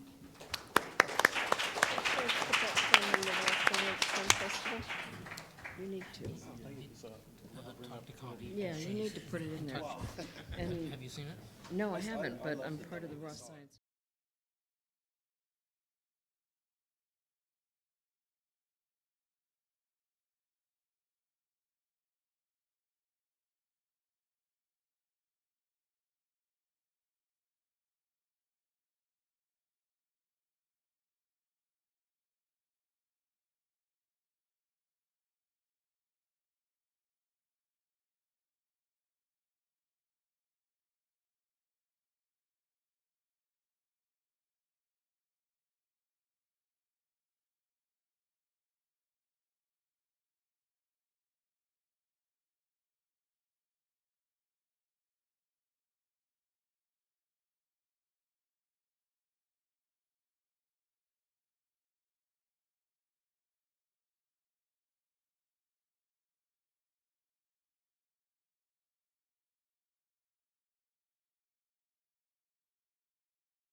Exciting panel today. I'm really excited about it. The title is Cable TV, Film, and Broadband, New Content, New Networks, Streaming Platforms, and Devices. Holy crap, that's a mouthful. So anyway, what I'm going to do first before we really jump into the content is I'm going to let our panelists introduce themselves really quick, and I'll introduce myself first. My name is J.D. Tengberg. I'm a partner at Deloitte's Transactions and Business Analytics Group. Jason, why don't you go ahead and go next? My name is Jason Henderson. I'm a senior manager in product management at Dish Network. I do some writing on the side. I had an announcement just today that Macmillan picked up a new children's book series for me called Young Captain Nemo. So that's coming. Thank you. It's a 3-book deal. I'm very excited. And is everyone getting a copy of that on their departure? Just send me an email, all right? I'll get you an ARC. That's one thing I do, but at Dish Network, I evaluate new opportunities, new content, and new products. Joe? Good afternoon, everybody. My name is Joe Friend. Not to be outdone on the publishing front, I got a 5-issue graphic novel coming out in June. Woo! Nice. This is great. But what do I do today? I run the ad technology team at Fox for their advanced ad products organization under Fox Networks Group. That includes Fox Broadcast Company, FX Networks, Nat Geo, Big Ten Networks, Fox Sports, and Fox Deportes. And we're also well partnered with their interactive advertising arm, Truex. One more second. You go. All the time you need. Yeah. So we're responsible for the technical integrations and ad inventory, et cetera, on up to 20 platforms per business unit, including Hulu, all your connected devices, and then the mobile apps and the tablet web, and all that good stuff.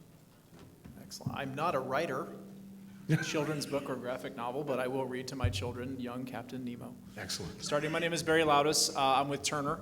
I'm a senior director of business development, digital distribution on our content distribution team.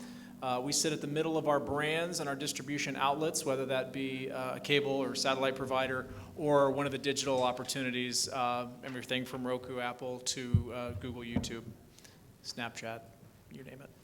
Excellent. Okay, great. Can everybody hear me if I stand away from the microphone? My voice tends to carry quite a bit.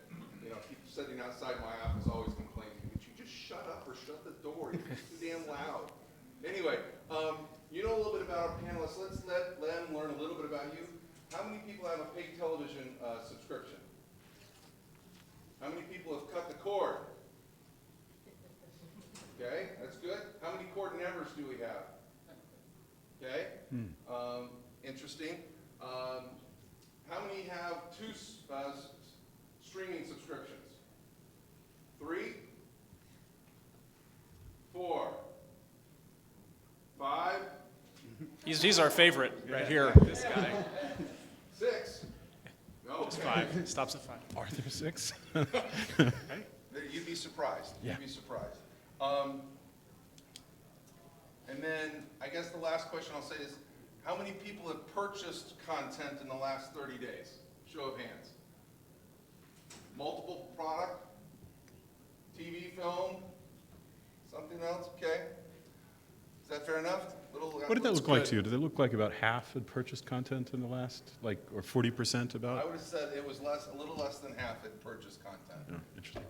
Cool. Okay? So before we begin, let me just lay a little foundation. On the back of your little guidebook, there is a promo here for Deloitte's Digital Democracy Survey.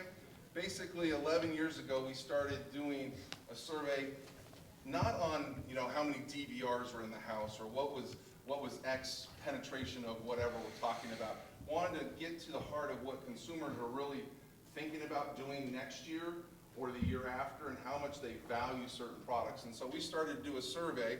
You can get a copy of it there if you want. But what I wanted to do was just lay a little foundation for some of our questions here. First thing, I just talk about a little bit about streaming, since we've talked about that. Oops.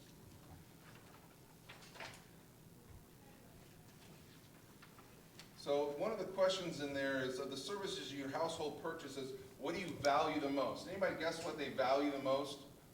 The TV? No? Internet. Home internet.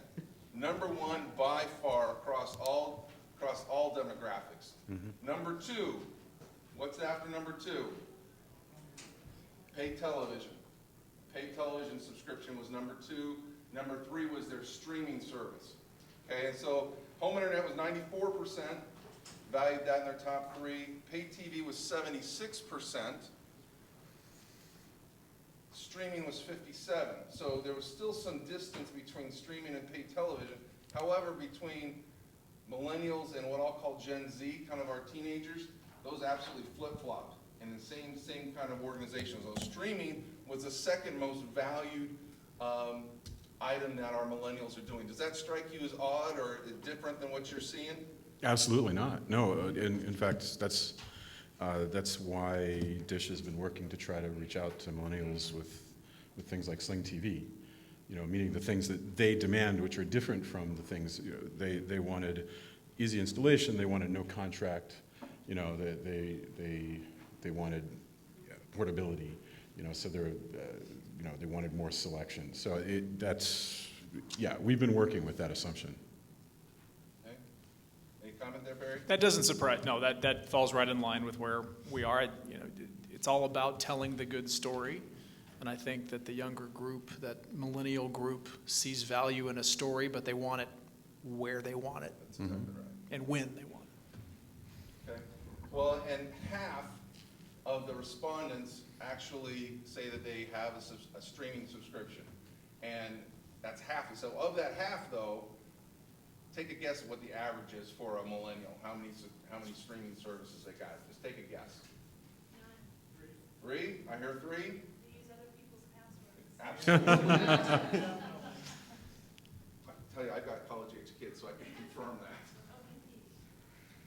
It's actually 4 for millennials. They actually have 4 streaming services, and when this is a survey that they respond to, so it's not like we verify what they say. So it might be altruistic, or anyway, it could have some biases based upon your own perception of yourself. So. So let's get into streaming here. Joe, streaming services, friend, foe, both. What's the verdict?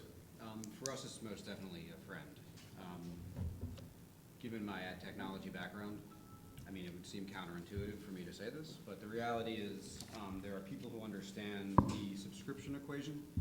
They're willing to pay for their content. We are well partnered with our distribution partners to make sure that our content is there with them on their OTT and new media integration platforms. But then there's also the group of people that don't mind the advertising. They understand the value exchange inherent in it.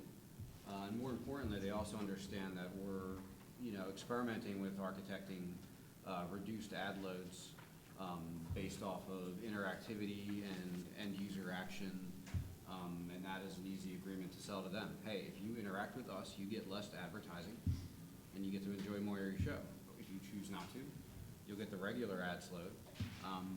So from the consumer side, it's an easier sell, it's an easier equation, it's easier to understand. I think the issues arise at the advertiser and agency level, and also at the marketplaces that sit in between, where, well, starting with the marketplace, they're trying to push volume, so they don't necessarily want reduced ad load. They don't want the user to be empowered to skip the advertising because that steals market share from them. Now, the advertiser agency, you know, I just actually came from the women on the VR panel, which was super interesting, so I'm changing my career now. But, the point being is they were talking about sexual harassment in the workplace, and I was thinking about 20 years ago when I worked at a newspaper, and I was like, oh, you know, things have grown up a little from them. The point here being that the market is also growing up around it to make sure that we are providing the right experience at the right time to the right people. Barry? They're friends. Streaming services are friends. We've launched 2 at Turner in the last 9 months, Filmstruck and Boomerang, with great results. We're making investments in that area. We're also making big investments in our existing streaming services that are included in your cable or satellite subscription. And that's really important. TV Everywhere for us is very important and still a very integral piece to our ad sales equation, to our subscription value equation, to a lot of things. So definitely friend. Was the question that is streaming service is advertising a friend of streaming, or how did that? Just from a very, very big picture, I've heard many people just say that streaming has been, like ESPN likes to point to streaming as a reason that they're losing subscribers, and they'll complain about losing their $7 a month per subscriber there. But you also be able to get other consumers along the way. And so the question was really around whether streaming is a friend, or is it a foe, or is it both, or? Well, I mean, it's an inevitable, regardless. And if you can figure out a way to mitigate your costs, then there's no particular reason why streaming should hurt your business. To me, people absolutely want it, and there is more than just streaming. For instance, right now, Dish has been looking very closely at the fact that there's also all of this content that's still coming in over the airwaves digitally, and we're figuring out, how can we help people cut costs by getting, for instance, CBS. There's now 3 flavors of CBS, well, it was multiple, but 3 flavors of CBS you can get. You can get CBS across your linear cable provider, like Dish or Comcast or whatever.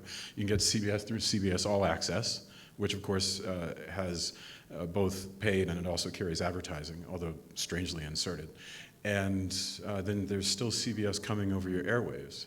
So we've worked really hard so that you can actually attach an antenna, like an old-fashioned antenna, onto your house or onto your wall, and it comes into your cable box, and we treat it like any other linear channel. That one's up to you, and you can figure out, how, of course, in that case, you have to put up with the linear advertising. All those choices are there.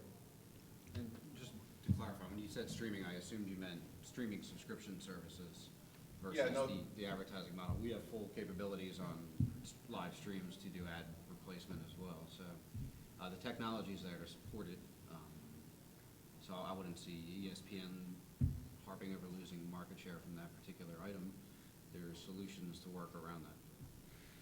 So you brought up live streaming.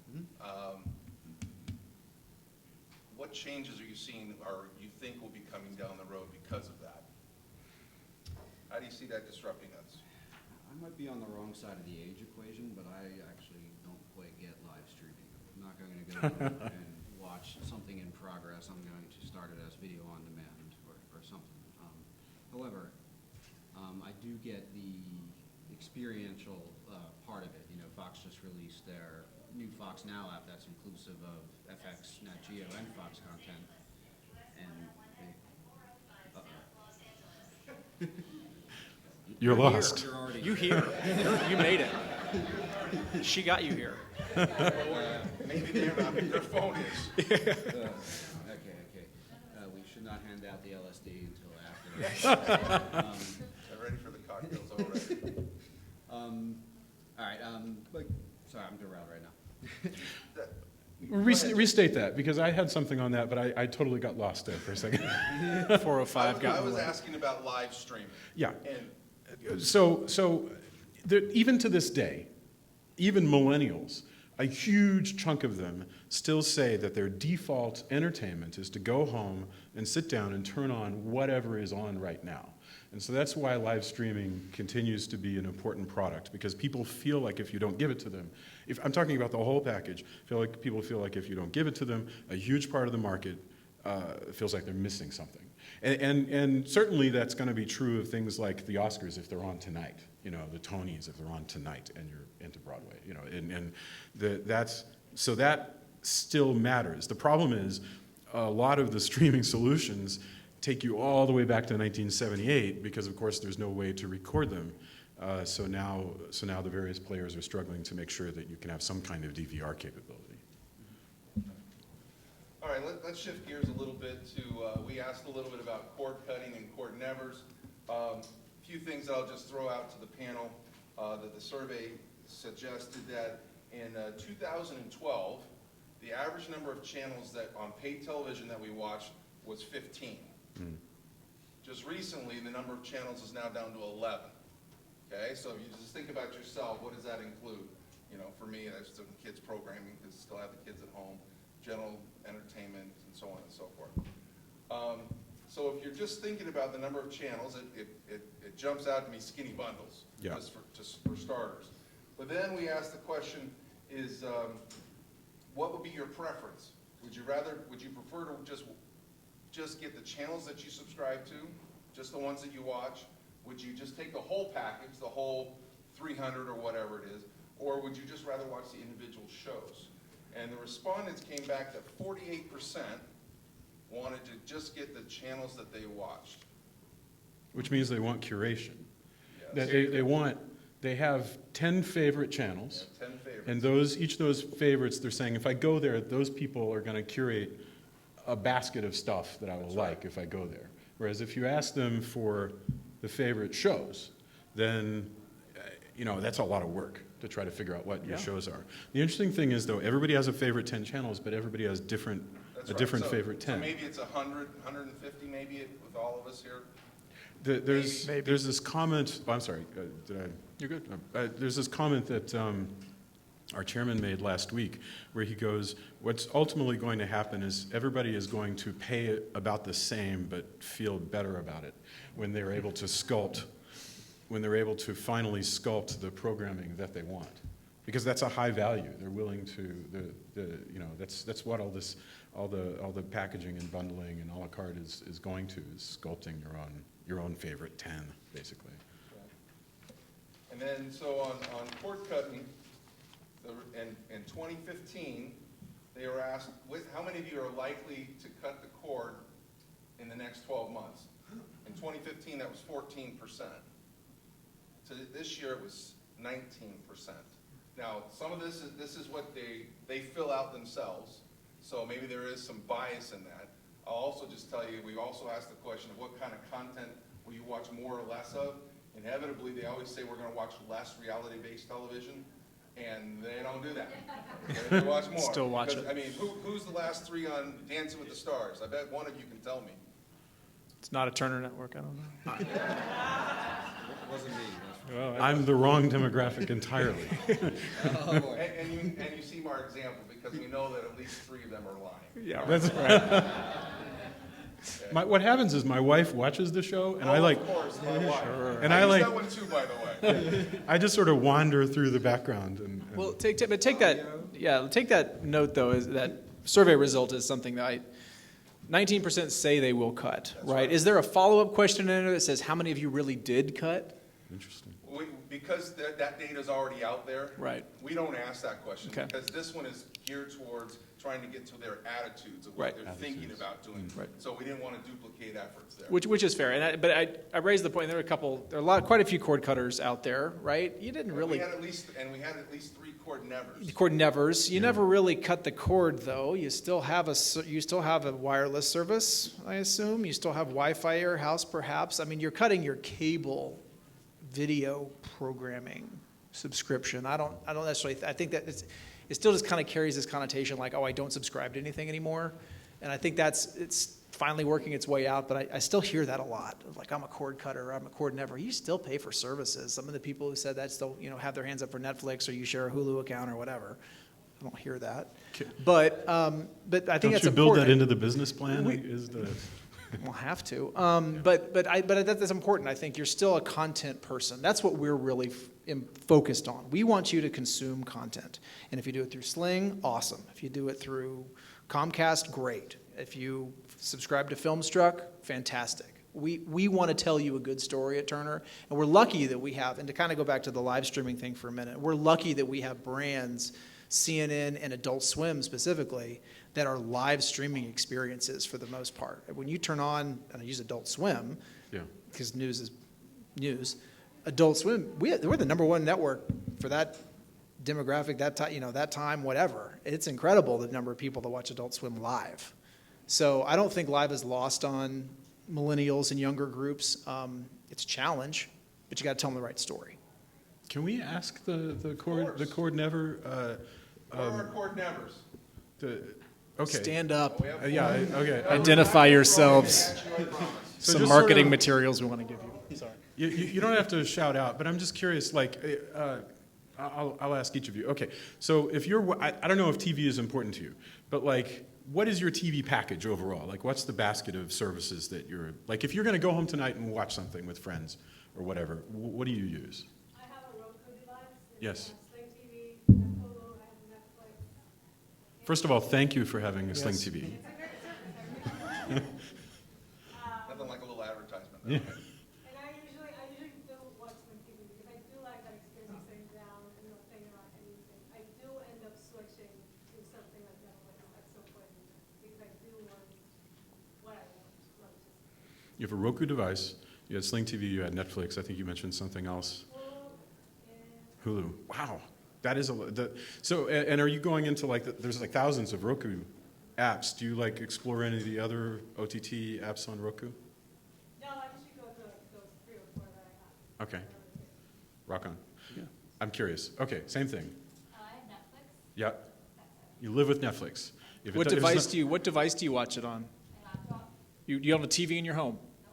See, she's rare. So, I mean, a large monitor, that's rare to not have some sort of thing other than your computer. it's probably a significant percentage, but I have no idea what it is. I agree that it's probably rare, but it's probably growing. Yes. I'm fully connected, and I've got the deluxe, DirecTV package and HBO Showtime. But I think everybody wants everything. It's just a function of cost. And so paying $150 a month, for a millennial is a tricky deal. So I think if Yeah. there's, rethinking of the ad model to pay for TV in a different way so that younger generations can connect in a different way and still get an ad, I think we'll do that. And I mean, it brings up an interesting point. At what point do our subscription to Hulu and Netflix and Amazon and all those that, whatever the price point is, at what point does it add up to what we were already paying on the actual MSO? We can all ask ourselves the same question. That's exactly right. Most of us. Literally, the question is, when did you get rid of your landline? Yeah. Or do you still have it? Or, I've never had a landline. It's the same advancement and the same progression of the technology that's going to take place. You're going to get rid of those connectors. I'm ashamed to admit this, working on a TV network, but I was a cord cutter in 2005. I subsisted only on my PlayStation, and Sure. Clearwire internet, and that was it. And that's all I really needed. It wasn't until I got into media and entertainment that I decided I needed to do a little bit of quality control, quality assurance, and I got back into it. So I can completely understand it's the value equation. If you're paying for stuff that you don't watch, it's a simple math.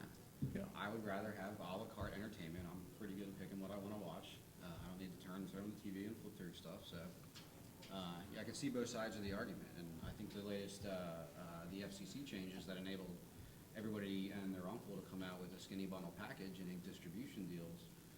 Once the dust settles, will be ultimately beneficial to the consumer overall. With the skinny bundles and those other. I'm worried, though. Even coexist. Yeah. Sorry. I'm presently doing the maths right now. Do I get rid of my $160 worth of cable bill, and what is the minimum services I need? Well, I definitely need HBO, so that's like, and then I definitely need Hulu and Netflix, and obviously I need to find a way to get Fox, most likely through Sling. And so it's just, that adds up, and that's going to be $160 at some point as well. The money sloshes versus like being cut out. It's like just, going around, but you feel better about it. I think that's important.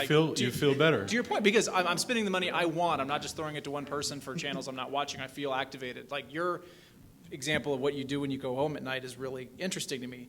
I, as a programmer, as a storyteller, need to get you hooked and not to go to Netflix as your second option, right? We'll talk about unless you're upfronts Netflix, but yeah. Unless yeah. you're Netflix, which I'm okay with too, because there's a lot of relationship that happens with our storytellers and Netflix and everybody else. That's fine. But I've got to tell you better stories. And that's probably something that got lost during our reality TV days for a while. It was really just kind of a commodity. It was on and either you're...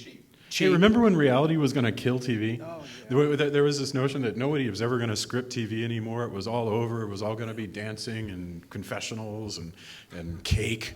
And then all of a sudden, you know, people picked up their game, and all of a sudden you had amazing new scripted content. There's great stories. I know we're going to talk about upfronts in a minute, and to talk about Turner for a little bit too. But I saw more good stories and more good shows coming out of the upfronts last week, and Turner had a lot of good ones, and biased, of course. But I think there's great storytelling going on. You're seeing more opportunity and for producers, directors, writers, talent who want to be involved in telling stories on television, because they know that's where their audience could be and where they can build a brand, where they can build a following, but also where the ad experiences are getting a lot better.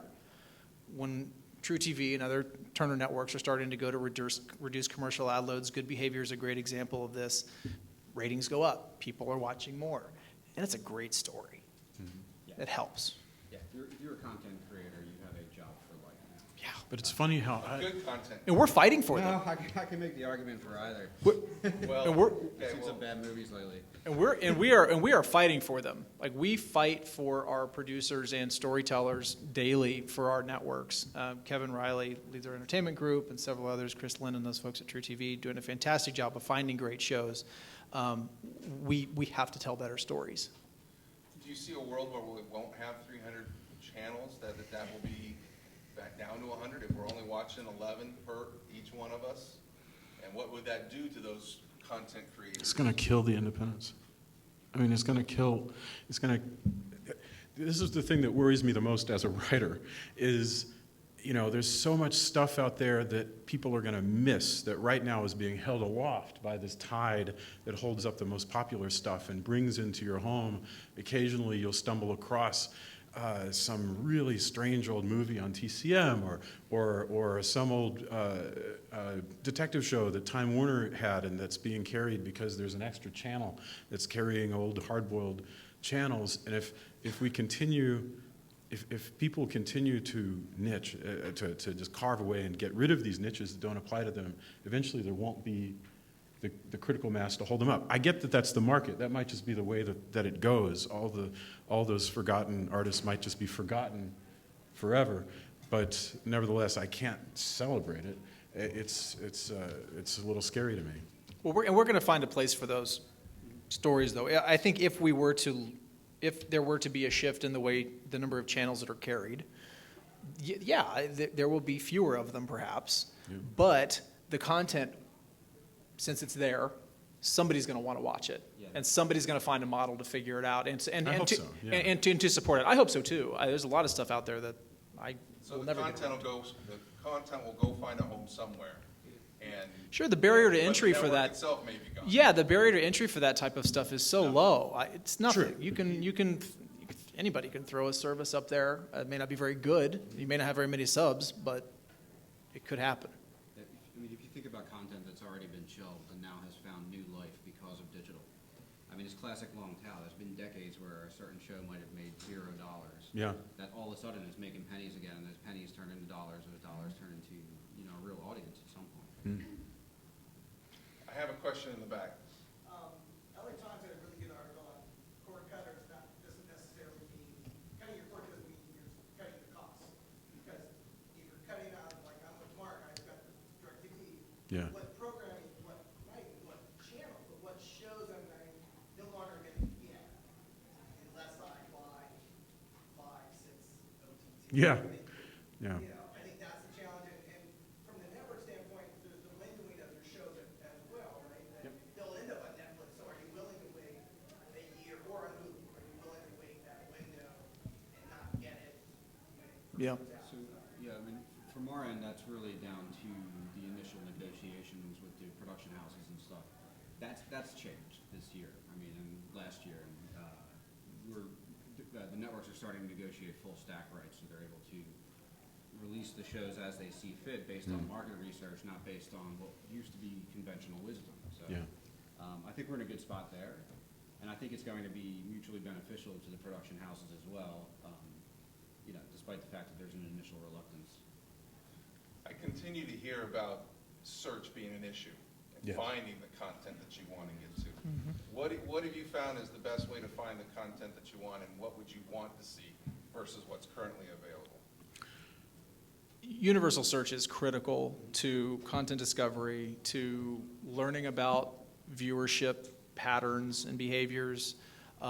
We're making huge investments in universal search across platforms. I don't care if it's the data that we're giving TMS or whatever services that are out there, or it's building for platform-specific search. Yeah. It is imperative that we are there. There's a lot on that little Roku stick or that Fire Stick or that Apple TV box, and I have to be able to find. You have to be able to find good behavior faster. You have to be able to find the alienist faster, and by saying a lot of words, right? You can say the alienist. You can say director of the show, or Ridley Scott, or whatever you want. Whatever's going to get you there, I need to find a way to do that. I think we're going to find that search is the top 2 priority for 17 and 18 when it comes to at least programmers on these devices. Yeah, I mean, I think it's still a requirement that we have to move toward universal search. But in the interim, a lot of the video content metadata has grown up as well. There's a lot new. We can plumb a lot more data than we used to be able to, and we can create a curated and moderated experience for the viewer that is maybe intrinsically. Yeah, I don't know how to do that. Is it working? Give me that one. Do you want to share mine? I'll take that one. We could be like Yeah, let's just shift. like Gene and Paul. Okay. How's that? Now he's live. Now I got to go a little back farther. So what I was saying was, You want to tell us about your graphic novel now that we can? yeah. I'll just if you can go to this URL. So anyway, with regards to the richness of content metadata available now, you're going to find the networks and the programmers packaging up content in more unique ways. You could be like, show me the action package on Fox, or every movie with Bruce Willis, for example. I don't know, those of you that own a Prime Stick, when you go through that, whenever you pause a scene, it has the metadata in there to tell you what actors are in that scene that you're watching. You can throw a lasso around that a million different ways and come up with specific packages for each user based on that, at which point you can sell more of a richer experience a la carte to very niche viewership. Since we're talking a little bit about big data here, let's keep running with it. Can you comment on that from an MSO perspective? I can also continue. So, I mean, we absolutely, the data is important, and it's so important, as you guys were talking about, and yet at the same time, it is deeply frustrating to me that, for instance, I also use a Roku device. And so right now, you mentioned Tribune, so metadata is sort of standardized across a number of different providers, and there's a few major providers of metadata schema, basically.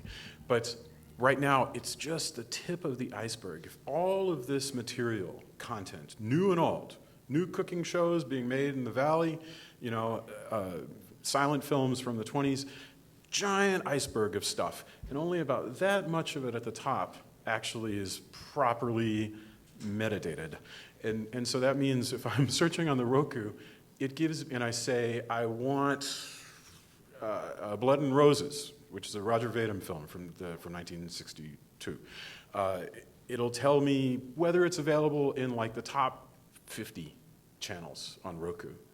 But I guarantee you, there's thousands of Roku channels, and one of them probably has it, legitimately. But all of that data, and so as a consumer, especially as a person who wants to find different content, and I know exactly what content I want, it's still, there's so much opportunity for improvement. And we work really closely with those platforms to help optimize that experience. An example, there's a platform that's talking about, okay, how do we rank this? Yeah. It should be what's available to you now, right? So you have a device and it's got 100 apps on it that you've downloaded, or 50 apps or whatever, and one of them I subscribe to, the other one I don't. Which one's first? Mm-hmm. Or it's available as a transactional piece.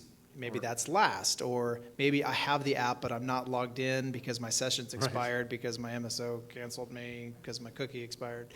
That happens.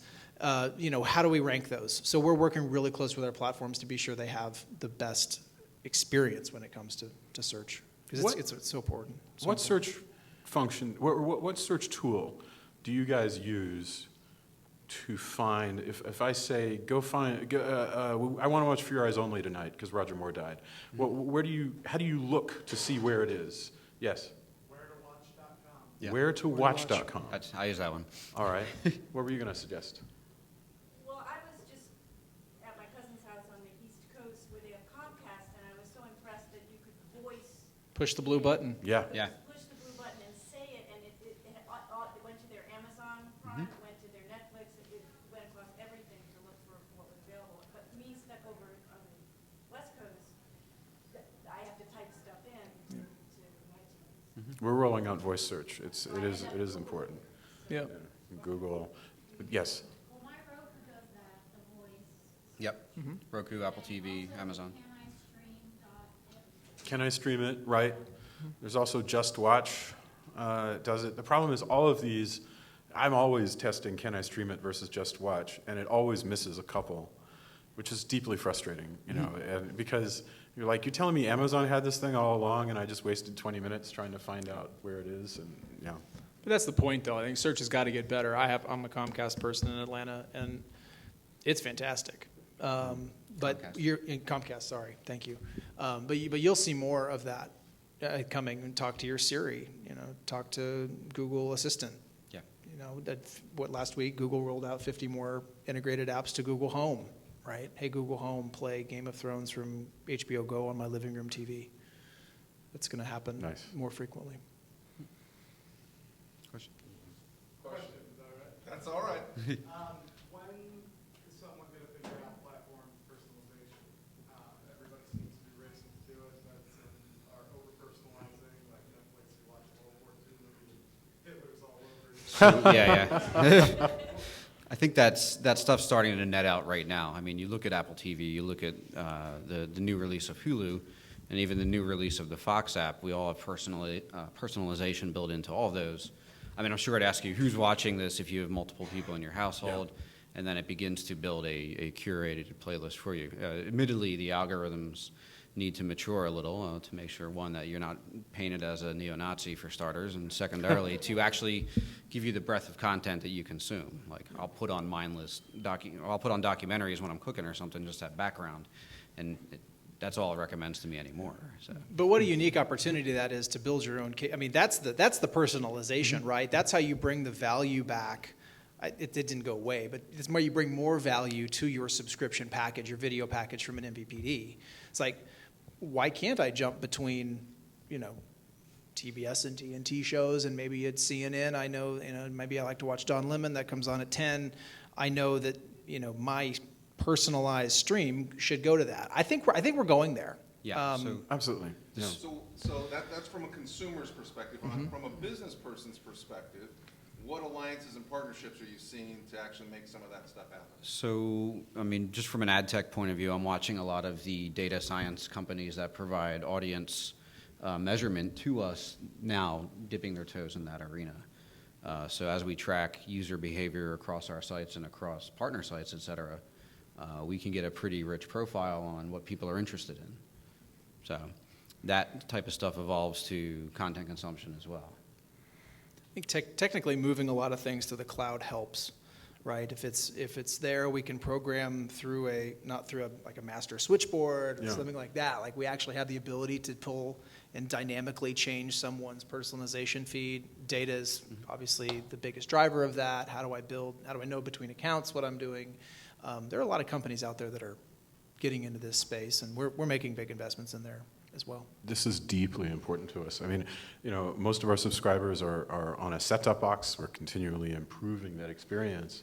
We have the Hopper platform, and so you're talking about millions and millions of homes, and they're on a subscription service. So the only thing you can do is continue to add value so they don't feel so they feel like they're continuing to get their money's worth. And personalization is the golden ticket to do that. If I sit down and I feel like this, it just works. It just knows me. It knows what I want to see. So that's the goal. And of course, as you said, if you have multiple people in the household, then you have to figure out a way to elegantly switch that.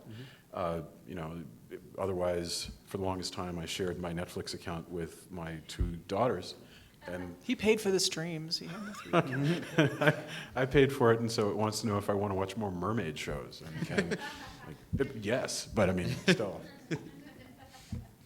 So is that the trick for an MSO provider to not be disintermediated? Is that the golden ticket?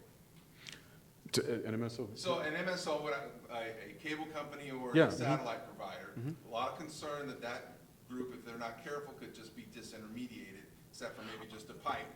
Right. Oh, absolutely. Yeah. Is that the ticket, or is That's why you spend all this capital investment on a box that actually does something, that actually functions as a DVR and has all of this capability. That's the purpose of it all, is to make the product better for people. And if you get rid of it, eventually people are going to reinvent it, because a lot of that functionality is stuff that people like. Okay. There was another question there before we move on to the next topic. Go ahead. So speaking of ratings, which you touched on earlier, how are your programming departments at the networks making decisions on pickups and cancellations for shows on the bubble? Oh, boy. As ratings continue to... Yeah, tell us. I think there's a large orb that they gather around and hold on occasion, if I had to make a guess. I don't know. The rating numbers, I think everyone agrees that they aren't quite what they used to be, and that a hit at a much lower number. And I think that joke actually came up at our upfronts this year. Seth MacFarlane made it about the Mick, actually. So I'm not sure. I mean, how do you gauge what a hit is on a survey-based measurement company, a large survey-based measurement company, when a lot of the content consumption... Not here. Would have been here, but yeah, that's right. I was on the one with them last year. I wanted to grill him.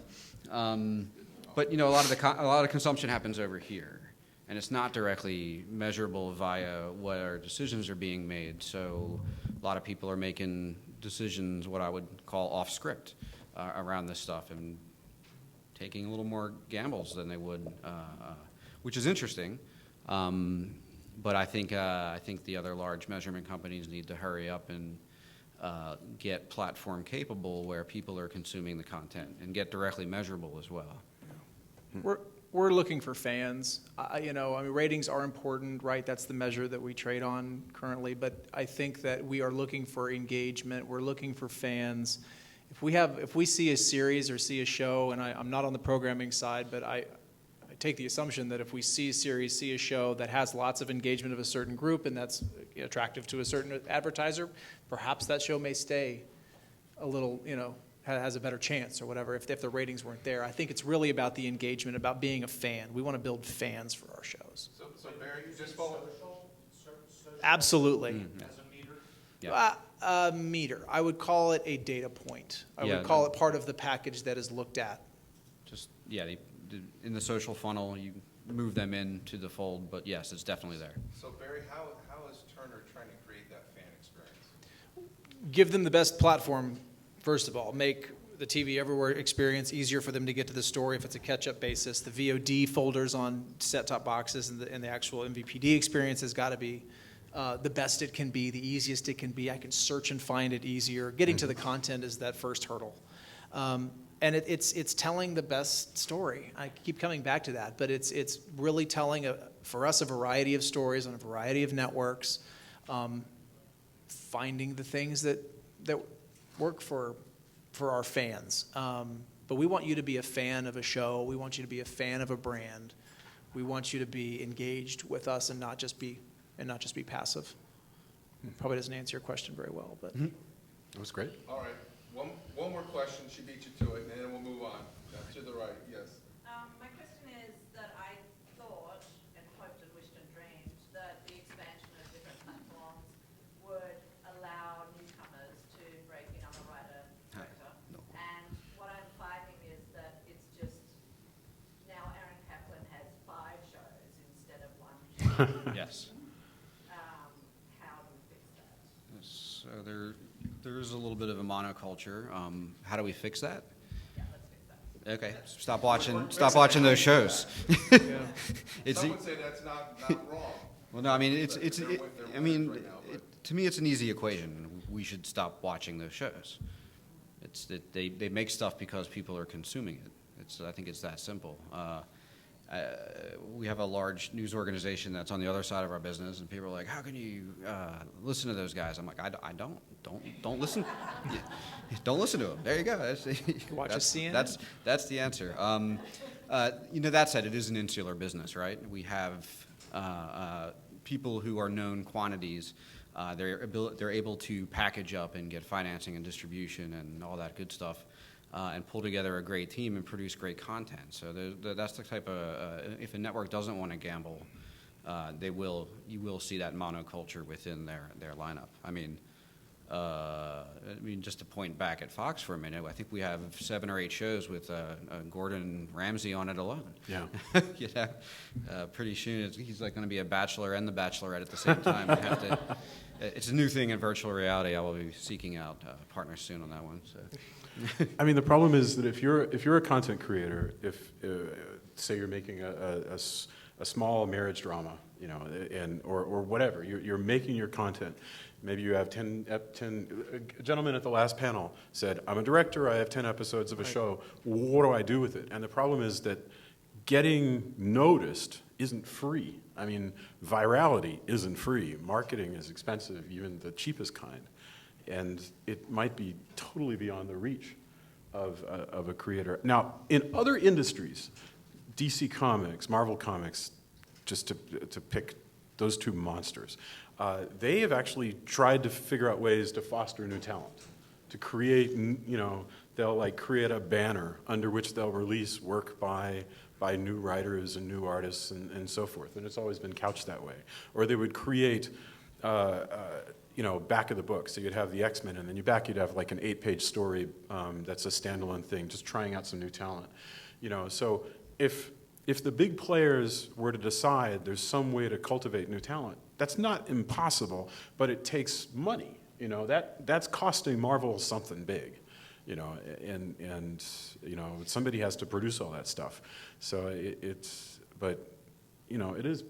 is possible if it were important to us. I think yeah, go ahead, yeah. Yeah, so I have movie theaters in Los Angeles, and I show new films every night of the week. And I would love to show more television content in the theaters. I think it makes total sense, and it's a win-win. How do we get that to happen? Interesting. That's a great question. Yeah. I mean, we have Fandom. We have a lot of. That's an awesome concept. I mean, we've seen some events like that. Fathom. I'm sorry, I said Fathom. Yeah. Right, with the opera and some of the stuff. Doctor Who and stuff. Right. That'll be good. I get that. I mean, truth be told, I don't want to watch every show in my home. Yeah. Sometimes, actually most of the time, I want to go out. Yeah. There's something about it. You have content that I want to see out. I appreciate that. I to be, Not only that, I have a screen. right, to show on that. Yeah. Maybe if you pulled together the audience and had the actual speculated numbers of here's the viewership we anticipate, you could easily take that to a network or a distributor or a production house and ink an agreement with them for a few night showings. I mean, that's the kind of call they would take. You would literally need the data to prove it out ahead of time. If however many theaters you have 100 theaters or Well, let me tell you something. 3. It's me and like 500 other of my brothers and sisters. Yeah, you have a consortium. Well, we make it a point to go, and this is a social thing, we make it a point to go watch the NBA Western Conference Finals at a bar. Why don't we go make a point to watch Good Behavior at your theater, using Turner examples? But, why not, right? I think it's a great concept. Doctor Who did premiere its first episode of the new season in the movie theaters this year. And I know that I was forced to bring a 13-year-old, so. So going on that concept, I'm going to bring up something, premium SVOD. Okay? Okay. The thought is that maybe there'd be a window after the initial release in exhibition theaters, in your theaters or others, and 2 weeks, after 2 weeks, maybe it's $50. After 4 weeks, maybe it's $30. Obviously, there's some challenges with a lot of the contracts, which are based on box office and things of that nature. Do you have a perspective on premium SVOD? I mean, I'm just going along the same kind of a new option. Are you talking about like EST, like or- movies? No, movies. I'm talking about, Yeah, name your favorite picture that's out right now. Oh, I So see. J.J. Abrams just had a big article, I don't know if it was in Variety or Hollywood Reporter, on this very same subject where, again, he was pointing out the value equation of it. But if you look at all the theater owners, you're cutting out that entire market as well. So his argument was, and I'm paraphrasing here, was that the movie theater experience is no longer premium if the theaters aren't keeping up their end of the agreement and making the theaters the experiential place that they are. And that was his advocacy for a premium digital release, which would be, I think they were pretty expensive, somewhere in the north of $70, $75 for viewing in-home. There's all sorts of ranges. Yeah. I think of your major studios, all of them but Disney are advocating for something like that and would love to see it. Correct. Why And would you guess the exhibitors are all saying no way in hell? I think it's an inevitability, but I also think it's one of those scenarios where you kind of get what you wish for, because you will find piracy will spike up again. Yeah. And there will be all sorts of new ways to fake these devices and get in and get at that content.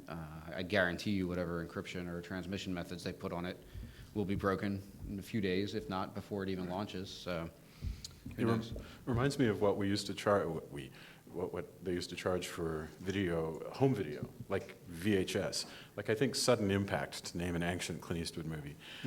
Sudden Impact came out as an experiment simultaneously on VHS and in the theaters. But at the time, if a new VHS tape came out, you, the consumer, paid exactly the same thing that a rental house, of which there were very few, would pay. So you're talking about $80 or $90, and I'm talking about in early 80s dollars. I have no idea who was paying that kind of money, but that didn't last because people were pirating tapes like crazy, and eventually you got to the point of, the end of the DVD era where DVDs are $8, in today's dollars. And And I think the thought would be it's not going to be the tentpole films. It's going to be that mid-tier where you might be a young parent, have children, and going to the movie theater may not be viable. An option. Yeah. Well, we're doing that, for what it's worth. We have, and for that matter, most of the MVPDs try to do this. We do have some films that we take great pride in are available for rental at the same time that they're playing in theaters. Snowpiercer was a good example from last year. That's an interesting independent film that had some stars, but that if you're living in Hewitt, Texas, there might not be a theater that's playing Snowpiercer. All right, let's shift gears one more time. We're running a little low on time. But on kind of revenue models, and obviously advertising tends to be kind of the model that we're seeing quite a bit. You see the pendulum swing back and forth all the time. And I know a couple of you were at the upfronts. Can you give us a perspective, any lessons learned? What do we see there? My experience at the upfronts this year was fantastic. Again, Turner perspective, we have some of the best shows coming out on television in the next 6 to 12 months are going to be great. We've got some great returners, other ones like that. We are seeing positive performance with our reduced ad load networks. True TV saw an increase in their ratings right away, starting last October of last year. They're going to get that out to other networks as the course of the year goes on. We're in that dual revenue stream business, right? We've got our MVPD partners, our distribution partners, and we have our advertising partners. All seemed very pleased with where the Turner brands were going. So when we say smaller load packages, what? Smaller loads. So we cut, I'll use Good Behavior. We were, I think it was 19 minutes was the initial ad load. We're down to 5 per hour.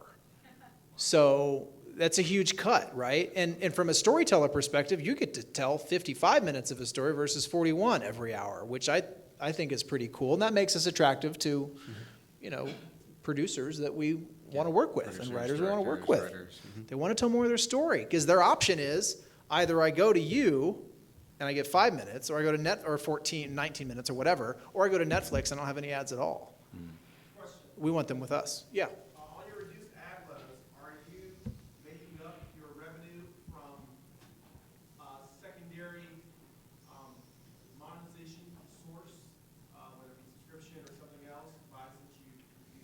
Well, I think, I can't speak totally to that, but I will say that less inventory doesn't necessarily mean less dollars in the beginning. You know, we want you to call our ad sales team early to get this before it sells out. I think there's a balance there with anyone. We call it exclusivity. There's a balance there with anyone. But now, I mean, the recall of a message in an advertising increases, right? Your brand recall goes up when there's only 5 minutes. Maybe I'm not as a viewer inclined to go, flip through the commercial if I only have one break, every 30 minutes. How about inventory? All right, what inventory is really the most sought after by advertisers at this point? I don't know. I mean, I think you have to keep it for any advertiser relevant, sticky. Look what we did at the tournament. Okay, so NCAA basketball tournament, March Madness. Yeah. You couldn't go past a break, which in sports they were required, right? You've got timeouts, you've got breaks you have to take. You saw Charles Barkley at like the beginning of every ad we did for any of our corporate sponsors, and our recall for those was incredible. Okay. Everybody liked that, right? I mean, you watch Charles Barkley wear a hoodie backwards and eat chips out of it. That's hilarious. and nobody fast forward, and they couldn't fast forward through it because of sports, but they stuck around. They didn't go away. So I think that's what advertisers want. They want it relevant, they want it valuable, and they want it, to the audience that they're. Can I ask you a question about advertising? Did I interrupt you? No. So, okay, this I'm just really curious, and you said that you knew the answer. So, I watch a lot of stuff on Roku, and I'm like, I'm looking at like Route 66 on Shout Factory, or I'm looking at whatever, reruns of Magnum PI on something else. And a lot of these are advertising supported. Mm-hmm. And I'll notice they'll have just as many slots as you would on linear TV, but they're running the same terrible 3 ads. And I'm like, what is going on? I mean, does nobody want to advertise on this stuff? Like, what, or is it overly expensive? Yeah, this was a question we actually should have covered at the beginning, because I would posit that the connected device market, so your Rokus, your Apple TVs, blah, blah, blah, as they grow up, the advertisers and agencies don't have a lot of technical capabilities on those platforms, and their partners are often these smaller technology partners who are also growing up as well, who are developing their capabilities based on what has the most audience for any of their markets. So, one, you got an issue of not everybody is technically capable there. Secondarily, there's a lot of initial reluctance from the old guard advertisers and agencies to put their money into these new places. And in a tertiary fashion, the direct sales effort against them lags there as a result. So what that leaves is you have an arena where people are consuming more, but we're not filling it with the right amount of advertising. Yeah. We're keeping the same ad loads. We're not reducing ad load. And then it gets filled with the programmatic marketplaces. It seems like a big opportunity, So, like a big negative bubble. I get beat up over it every single day. Multiple marketplaces have the same ads running in them. So often you'll see the same creative running through multiple marketplaces. Try telling this to the CFO at 2 a.m. on Saturday, and it becomes a different challenge. There's things that we're looking into to solve that.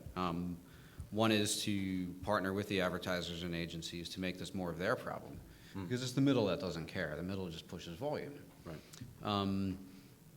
Other creative ways we can structure programmatic to run within paid content, or do we use things like asset aging to put our premier advertising on the newer content and allow that to happen on the content that is aged? Yeah. So these are things that we're modeling out from a revenue and cost standpoint, but it's all hypothesis right now. How about brand safety? Did you hear a lot about that during the upfronts? So yeah, we're highly focused on it in that we're having new platforms coming out tethered to that specifically, both brand safety and optimization of the audience midstream. And then, as it was pointed out earlier, there will be reduced ad loads. I'm not going to echo everything Barry said, but we're doing the same exact stuff. Probably putting out a few better shows, maybe, but no. But the point is, the foundation's in place for how we make our money historically, and now it's time for us to start to experiment a little. We got new leadership in place that is primed to do just that, and now we need to center the advertisers and the agencies on what is truly valuable, which is the cost of attention. If you have somebody's attention, that's what you actually need. So if you're watching an old version of a Magnum PI because Tom Selleck has an awesome mustache, Right. or you're watching a brand new show, you're giving us the same attention. Yeah. And if we can make sure that we use that attention appropriately, reduce the ad load for the engaged user, then, I think we're in a better situation all around. And that also will eventually engender a higher effective yield, because you're right, you have less ads, but if you're making more money from them, there's a sweet spot on the graph somewhere where we're aiming for. I think you begin to target by intent as well. Yeah. We, for years and years, always been demographics, 18 to 34, female, lives in Missouri, whatever. Intent. Where am I at my life stage right now? Am I going to buy a house? Am I going to buy a car? Am I have 2 kids at home? Things like that. I think that's where we're going. It's very hypothetical, but I feel like that's where. Are we starting to see different lengths of content instead of just a 22-minute, comedic app? We are already, absolutely. They had to shoot like a whole new 2 shows of Good Behavior or something like that to make up for the difference in time, Really? right? With only 5 minutes of ad load, that's 14 minutes more story. Interesting. 8-episode series, you're looking at another 120 minutes. Yeah, and I think that changes the equation too. I mean, you always heard peripherally about the showrunners begging for an extra 30 seconds or a minute, or even to be turned down and have to change a whole story arc because of it. I think that puts us in a better position to allow them the more freedom to get done what they want to get done. Can I just say we can look to the past, though, because when television was beginning, and we hadn't standardized as much, there was a lot of experimentation with different form factors. Edge of Night was a 15-minute soap opera. General Hospital was like 8 or 9 minutes per episode at the time. Peyton Place, when it was running, was I think a half-hour long twice a week, like Tuesdays and Thursdays. So there were all these different ways, and I'm talking about major network programming that was expected to have vast audiences, but there wasn't this expectation that it was either 22 minutes or whatever it is for an hour. I like us moving in that way. Our kids programming is like that. Yeah. 6-minute episode, 10-minute episode, 12-minute episode. That's right, yeah. We'll that's put right. it together. Yeah. Go ahead. This question is more for Joe and for Barry.